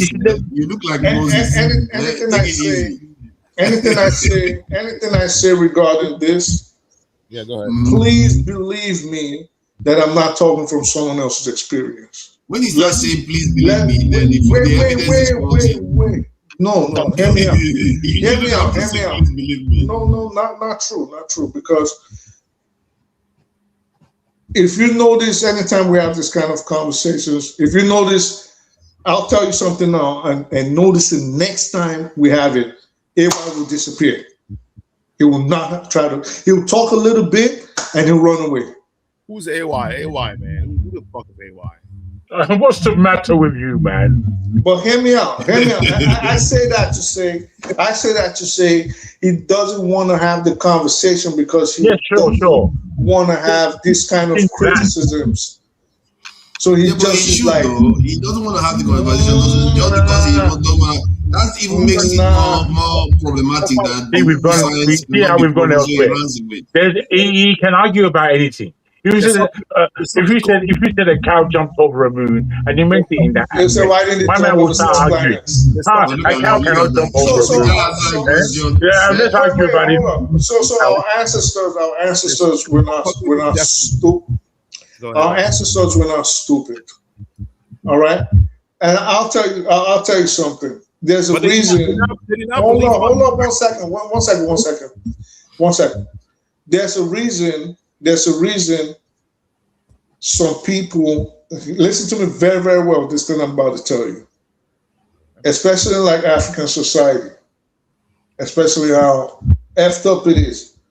There's a reason why some people will always reach financial success, and there's a reason why some people, no matter what effort they put in, they will never meet it. And now you can attribute that to the economic structure of the society, or education, or training, or lack of infrastructure. On the surface level, yeah, that might be true. On the surface level, but looking deeper, and I just use the economy as just one aspect, right? But my point is, if we shouldn't always set our standards to that of the Europeans. That's not what we have. Yeah, but that's what we're doing. That's not what we're doing. That's what we're doing, because I just mentioned something. I mentioned something earlier, right? He actually rejected an European narrative. No, hold on one second. So remember I said something before while I was asking you guys questions, just to pique everybody's mindset. And I said, the problem you're having with Jefferson and Jagun is that you're trying to put European limitations on African standards or African standards on European limitations. That's wrong. But that was what you guys were trying to do. Now, the moment I started mentioning, is it possible for XYZ to happen while you're miles away? Forefathers is asking, well, can you peer review it? And then you're saying, well, you know that's schizophrenia, right? Like, you see what I'm saying? So we have Nigeria. Yeah, because the reason why he's saying that because he's skeptical of the position that people can actually see that in a concrete way. Guys, I beg you a little squeeze of the time. I beg you a little squeeze of the time. I haven't spoken in an awfully long time. I thought I was going to follow Jefferson as you two had already spoken, and I want to follow on from what's actually been said by our brother Boom Boom Ray. That's why I want to talk about the influence. Wait, guys, please allow my time. What it is. I put to Forefather at the head of this communication that he is speaking from a Anglo-Saxon, Anglo-centric point of view, speaking like a white man, he's speaking like a black man, saying that a white man's thing is always better. Now, I meant that slightly tongue-in-cheek, obviously, but it seems to me that it's been underlined just now by... We don't have empirical reason. We haven't landed. That's the white man stuff. We don't have empirical... Yeah, I haven't landed. I'm saying, this is my point of view. What you're saying is not my point of view. So, in this, I pick up on everything that Forefather said, and I pick up from the point that I hadn't spoken when I gave the analogy of a doctor, an individual. And it was just an analogy for us to understand that there are things about ourselves as individuals that no one else can know. No one else can know. Whether it's progressing or getting worse. At times, if we are not looking after ourselves or connected to ourselves, we won't know. I'm not saying that there's no ignorance in it. There are things that happen in my car. Wait, I haven't finished yet. There are some mechanical problems. Oh, my goodness. That I don't even know. My goodness, can you just be quiet a moment? I didn't say a word. No, you're just saying the same thing you've been saying. No, I may be, but I'm still making my point. Hours ago. You've been saying the same thing. I don't know. Let him land or let him. I don't know if he has no landing gear. So, like you as said, far as you're concerned, but you're not the generator of what it is that I'm saying. All you have to do is listen and learn. Or you can just be ignorant and let us do this, which is rubbish. Wait a second, guy. Just give him 3 minutes, and then. Well, I thank you for just giving the pushback, but I don't know that this is difficult. You've spoken. You should be able to be responsible for yourself. What are you talking about? You've spoken, and then wait, second guy. Let him speak, and then you can push back. That's only fair. Just give him 3 minutes, time it. Jack will try to line in 3 minutes, and essentially. I can do that, but people have had time and space to land their point. All I'm saying is that you spoke, Forefather spoke, and then Jefferson spoke. I haven't spoken. Just let me speak. I'm trying to land on this point, that we're still having the same argument. You have to understand between is there a spirit or is there not? Are we making use of our spirit? Are we using the term correctly? Do we understand what the term means? And I'm taking my time to argue about a point that is esoteric, but it's simple, I would think, for us. Now, whilst we're making it difficult, interrupting and not trying to listen and understand, or making cheap points that make really no sense to me, I'm speaking about something quite deep. And I thought that we're all capable of this kind of conversation. Maybe we are, maybe we're not. But if you don't understand what is being said by the presence of something called AI, which is one of the deepest technologies that would come to the table, and the fact that it needs human touch to make sure that this thing is under our spell, if I can use a better word, I would, then I believe that we're entering danger. And I believe that's the significance of the Spirit. And I believe that the Spirit can be used if somebody, I'm not saying that any of us are there, that it would be more than AI can ever become capable of. But it depends on us as human beings. If you understand that I'm actually the one who is progressing this conversation, I brought this conversation even, you know. So I would suggest that where Forefather and yourself are coming from is still rather cheap, because what you're not able to do is engage yourself in the conversation. I'm saying to you that you are mind, body, and spirit. And it seems to me that Forefathers owns or admit that there's something from spirit because there's something more high. Seems to me like eccentric is indeed eccentric as far as an African is concerned, because he doesn't believe that there is a father. He doesn't believe that there is a God. He believes exactly as some people believe that there is no God, no such thing, no such thing as a spirit, which is a fair enough for you to find yourself. But it doesn't mean that, you know, any of us is going down that road to join you. We're still speaking on the aspect of what we find upon this earth and whether or not we believe that life is just to live and die, and that will be it. Thank you. I think, gentlemen, we're going to be rounding up soon. Just make your point. It's about 7 hours now. Okay. So here's the thing, right? African tradition. Let me stop using the word spirituality, because that's what's creating confusion. Our tradition, not African tradition. I can't speak for Africa.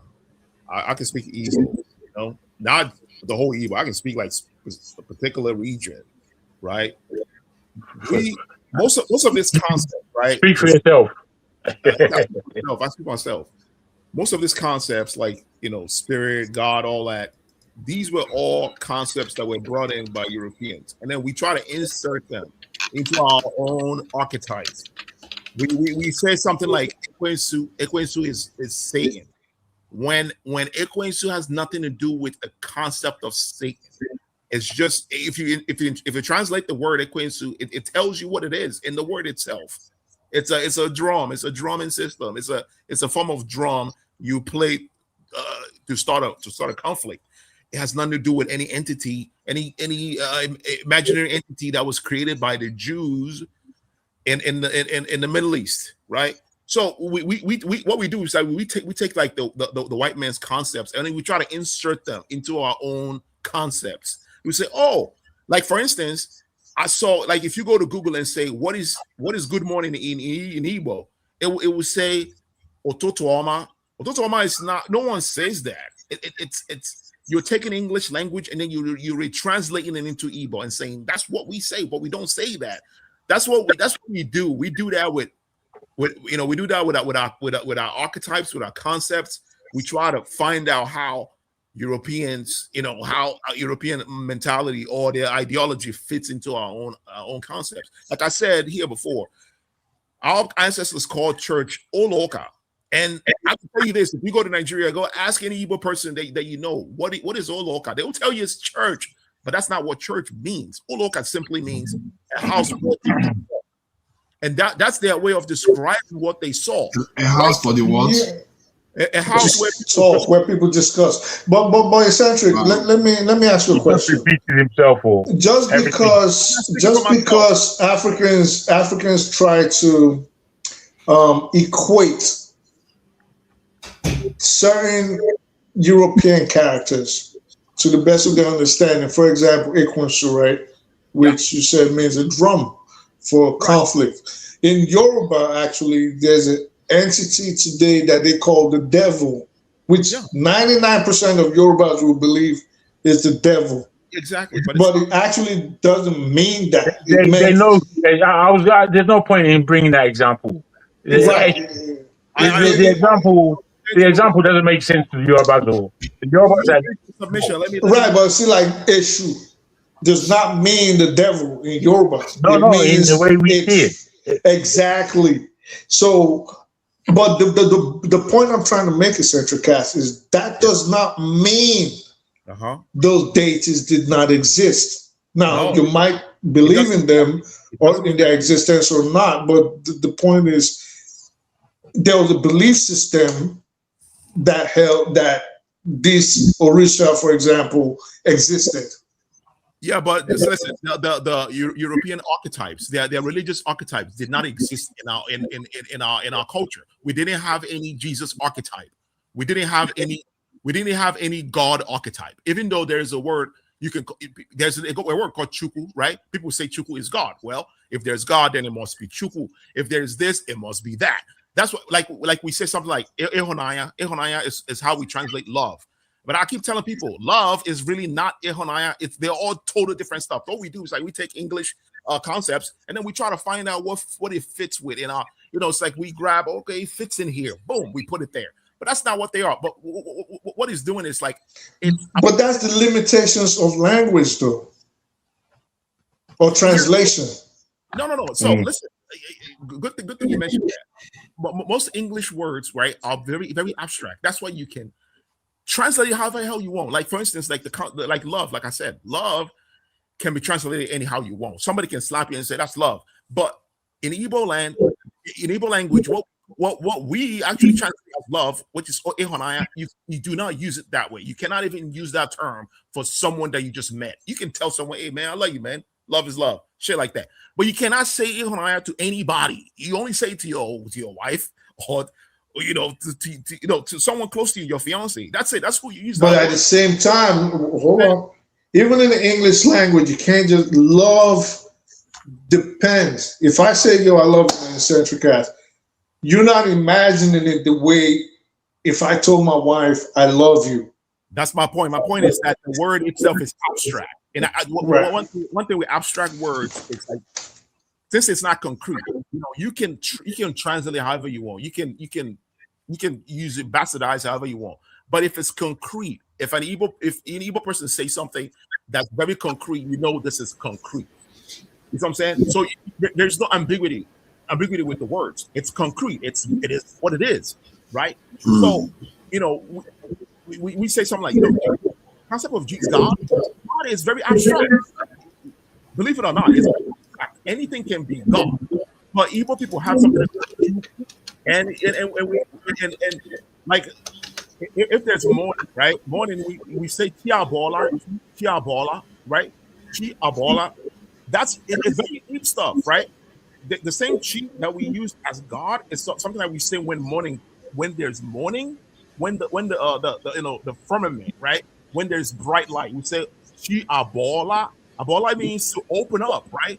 Why is chi there, right? It's what I'm saying. That's how we are using the European concepts to understand ourselves. Also, my pushback on the empirical method. Africans have empirical methods. That's why we understood farming when America in the 1800s. In the South, they didn't understand how farming worked. They did not crop rotate, which caused famine, right? There was famine in the South, which wiped out almost millions of people because they believed that God grows grow crops. When they were told, hey, you have to crop rotate, they said, no, God is going to grow this crop, and we don't got to do that science stuff. And there was famine, and millions of people died. You can research that as part of history. Our people know that it has to do with no God. You have to crop rotate. You have to fix, you have to plant different crops and rotate them, right? That's scientific method. And you can find that in all our traditions. If you go to the villages, if you see all the so-called superstitions, and if you look at it deeply, you find out there's a reason behind that. Like I said here before, in Uturu, they don't kill the alligators. They preserve the alligators by inserting the leaves in those alligators. And that was their way of preserving those life forms. Because if you didn't have that, those things will be gone. The villagers will kill them all.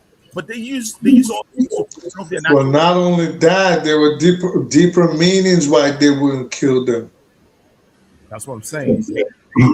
Not just the simple ecological factors or environmental factors. It is. It's symbiotic relationship that they have. I don't think so.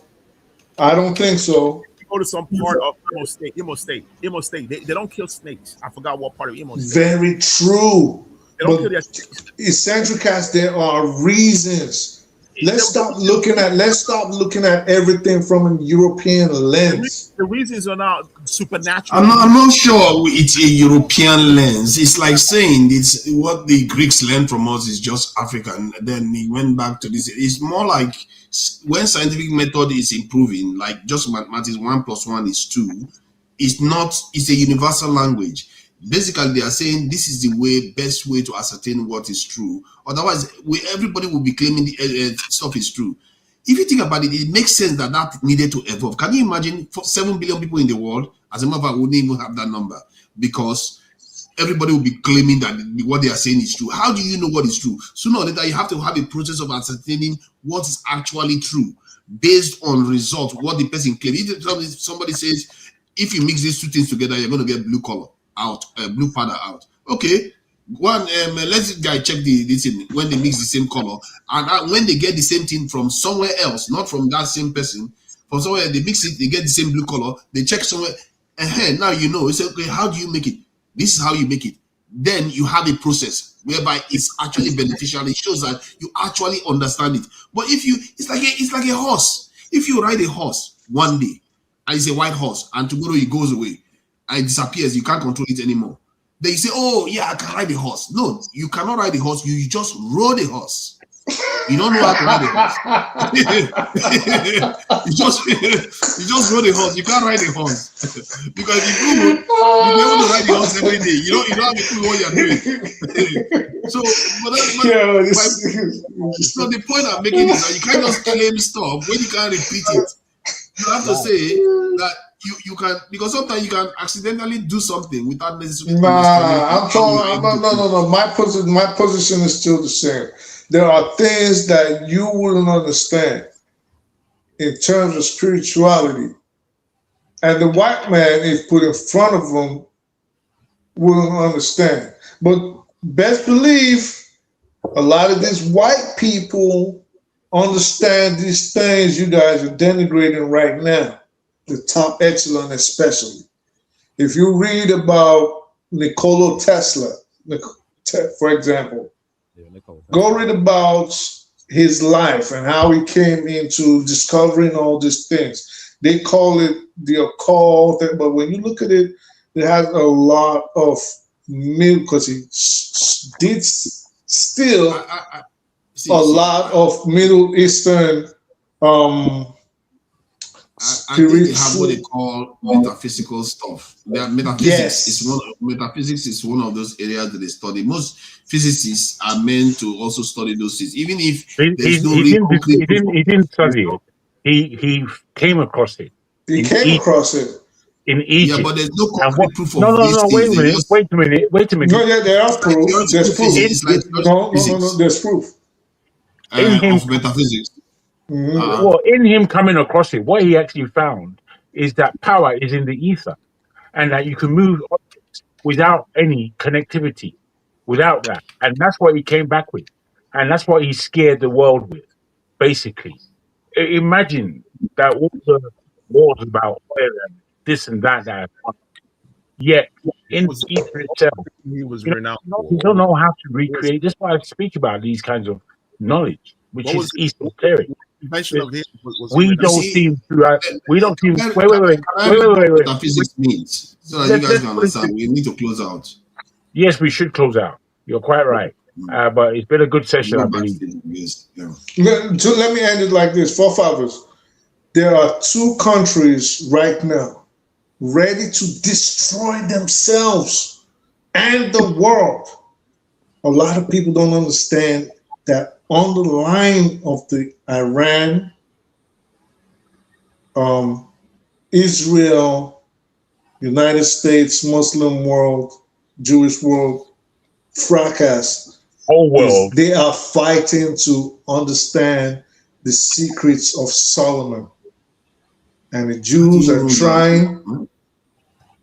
You can check for it. I know that 100%. We know this. It's too much for this. And right now, hear me out. Just hear me out. Father, just hear me out. Let me just keep going so I don't get caught, lose my train of thought. And underneath all of this, the Muslim world, if you notice, are fighting the Israelis, those Europeans, from digging under the Al-Aqsa Mosque. And each time they find out they're digging, they start fighting, they start blowing each other up. In fact, during the Iran-Israel war, if you remember, Ben-Gvir and all these people were like, even they were setting up Benjamin Netanyahu, Iran is trying to drop a missile in the Al-Aqsa, which would enable them to go into the hidden tombs. And Iran was like, we did not throw a bomb towards Al-Aqsa. So there are things from ancient civilizations on this earth that you will be, and I'm not insulting you, I just don't have a better term for it.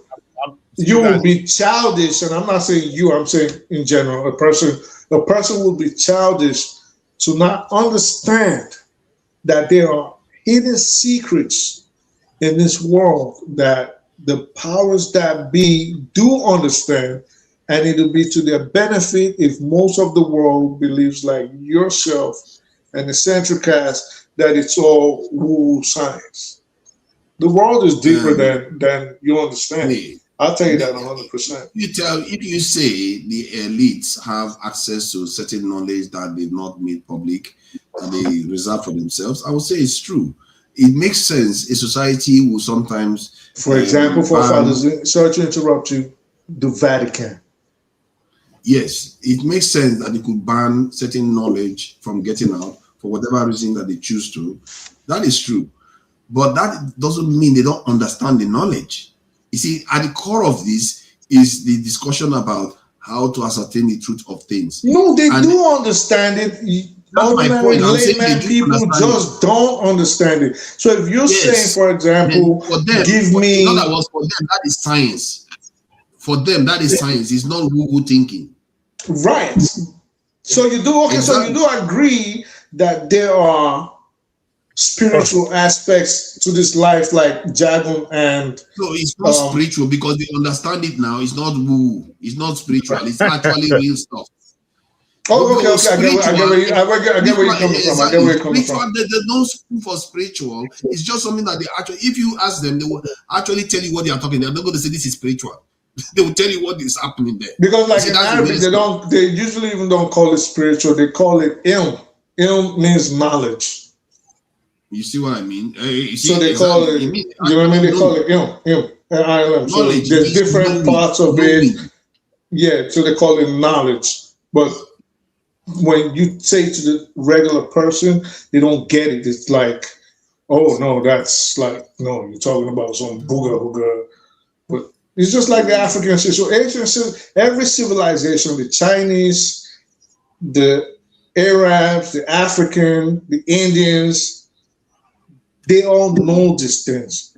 But I feel bad for the world because we're losing those knowledge and then we're depending solely on the European aspect of what we call science. But the AI will take care of it. You know, they said that the AI is a god. It's a god. We are trying to birth a god. That human beings are a gestation to creating a god. When we create a god, technically it could be, because if an AI knows everything, you might as well, you might decide that, you know what, I like these black dudes. You know, this is what they are too wicked. Let's do that. Let's do that. See, AI could go crazy. Or could just decide to go away and just shut itself down and make sure that we don't have anything anymore. So, but we don't know what it's going to yield. But some people actually, like I think it's Kabbalah, they actually believe that AI is a form of God. That is how God. Just like the Sufis. The Sufis also believe that it is the genes basically giving all this knowledge, and eventually they're gonna do humanity real dirty. See, All right, gentlemen, thank you all for coming in. I think the conversation went very well in terms of where we went. I think it went excellently. But I still wonder why you still have to cheat. Even when no, you are staying true to time. You always have to have a go at me before you end anything. You have to have a go see y'all later, man. Yeah, nice one. Jefferson, nice one. Jefferson, the rugged one that doesn't care about anybody talking. He just carries on. Thank you. About my viewpoints. What our advice is that we shouldn't be too humanistic and physical about things. There is the spiritual aspect of our lives, whether we agree to it or not. And of course, we also need to understand too that our perception, our so-called five senses, we shouldn't limit our five senses to what we do on an everyday basis. That's what I would advise. When I tried to say something, you guys didn't get what we wouldn't catch that. I just use line of sight as a typical example. Imagine what you can do much more. And hence, that is where all this issue of AI and all this stuff comes in. Because AI and all these other technology is going to do far more than what our human capability can do. And then we are like submitting our very essence to it to make it look like AI is so fantastic when we can do far much more than AI, which is another topic or another day. To those who want to be who claim to be so natural, to believe in the natural science and want evidence and want to be so distinct, let not forget too that whatever intelligentsia that we hold on to, it didn't come by accident. And we should be grateful for whatever we have, because it's not everyone that has sound mind. There are people that are literally doing everything to even speak, to really hear, to even think properly. It's a privilege, actually, and not a right. So we should be grateful to the one that gave us the ability to be able to do all. That's my own submission. Thank you. So before I leave, I would like to say thank you for the conversation. You guys have been very great here and patient with each other. And this is the spirit that we should be trying to have conversation in. And I've tried to learn from everyone. I like the way Eccentric has put his description of how he really does understand quite a lot of aspects of Igbo culture. I have to say, I have to give him credit for that. And Obi, I see you there in the chat. And let me see, Oscar Blackbone, I think who contributed. Adesina John, he said, get some water. Thank you for joining us here. I also see you, who else is there? I think AY was there too. All the people that were there. Dang is also there. Tatawo is also there. I saw Tatawo there. So all of you that has been around, thank you for joining me today. I really appreciate it because the conversation is we're going to try to be raising the level of discourse because these areas are important so that we can be able to understand how to approach this world as it is. This is universal. This is not something only African. This is something for everyone to learn the truth of things. And it's quite important that we have better ways of ascertaining truths, because the more you understand the truth of your surrounding, you're basically understanding the Creator. And because He made everything that is surrounding you, including yourself, it's always good to understand the truth. The answer is there in front of us all. So I will play us out with some of the beautiful culture from Nigeria. And I hope this video comes out okay, because all bets are off. Thank you, gentlemen, for joining us. And ladies, everybody out there, thank you. Till next time.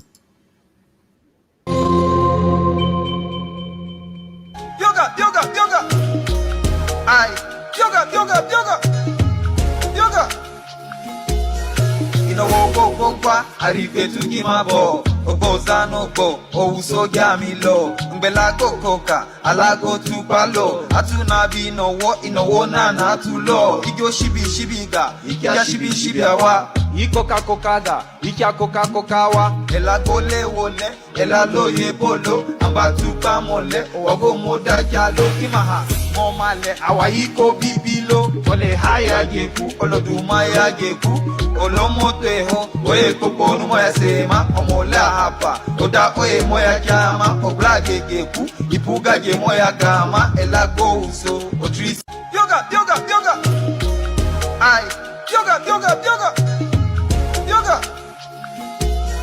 inowo kokwa arife tukimabo obozano bo ouso gamilo ngbela kokoka alago tupalo atunabi inowo nana atulo ijo shibiga ikia shibiawa ikoka kokaga ikia kokawa elagole wole elaloye bolo ambatuka mole ogo moda jalo kimaha momale awayiko bibilo ole haya geku olodumaya geku olomoteho oye kokonu moya sema omola hapa oda oye moya chama oblage geku yoga ai yoga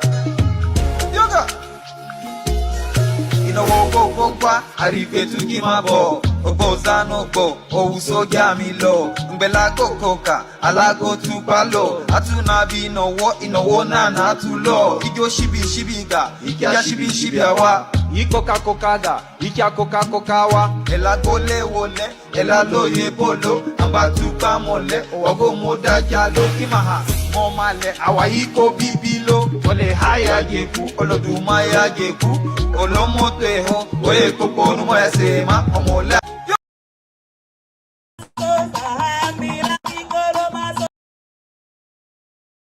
ai yoga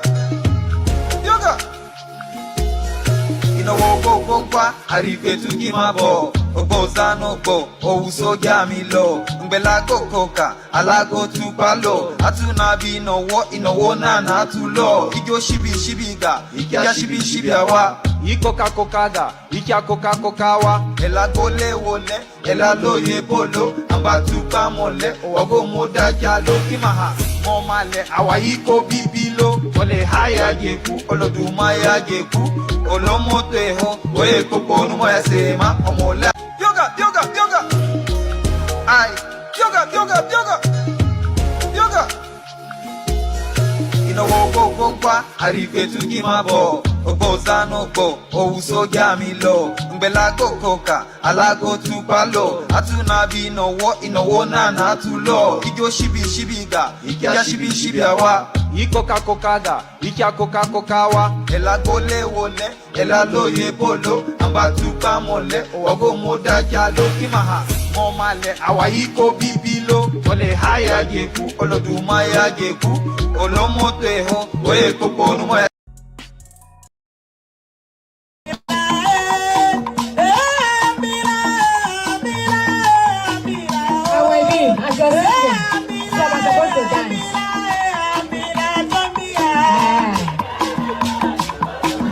You dance especially for me today. Yeah.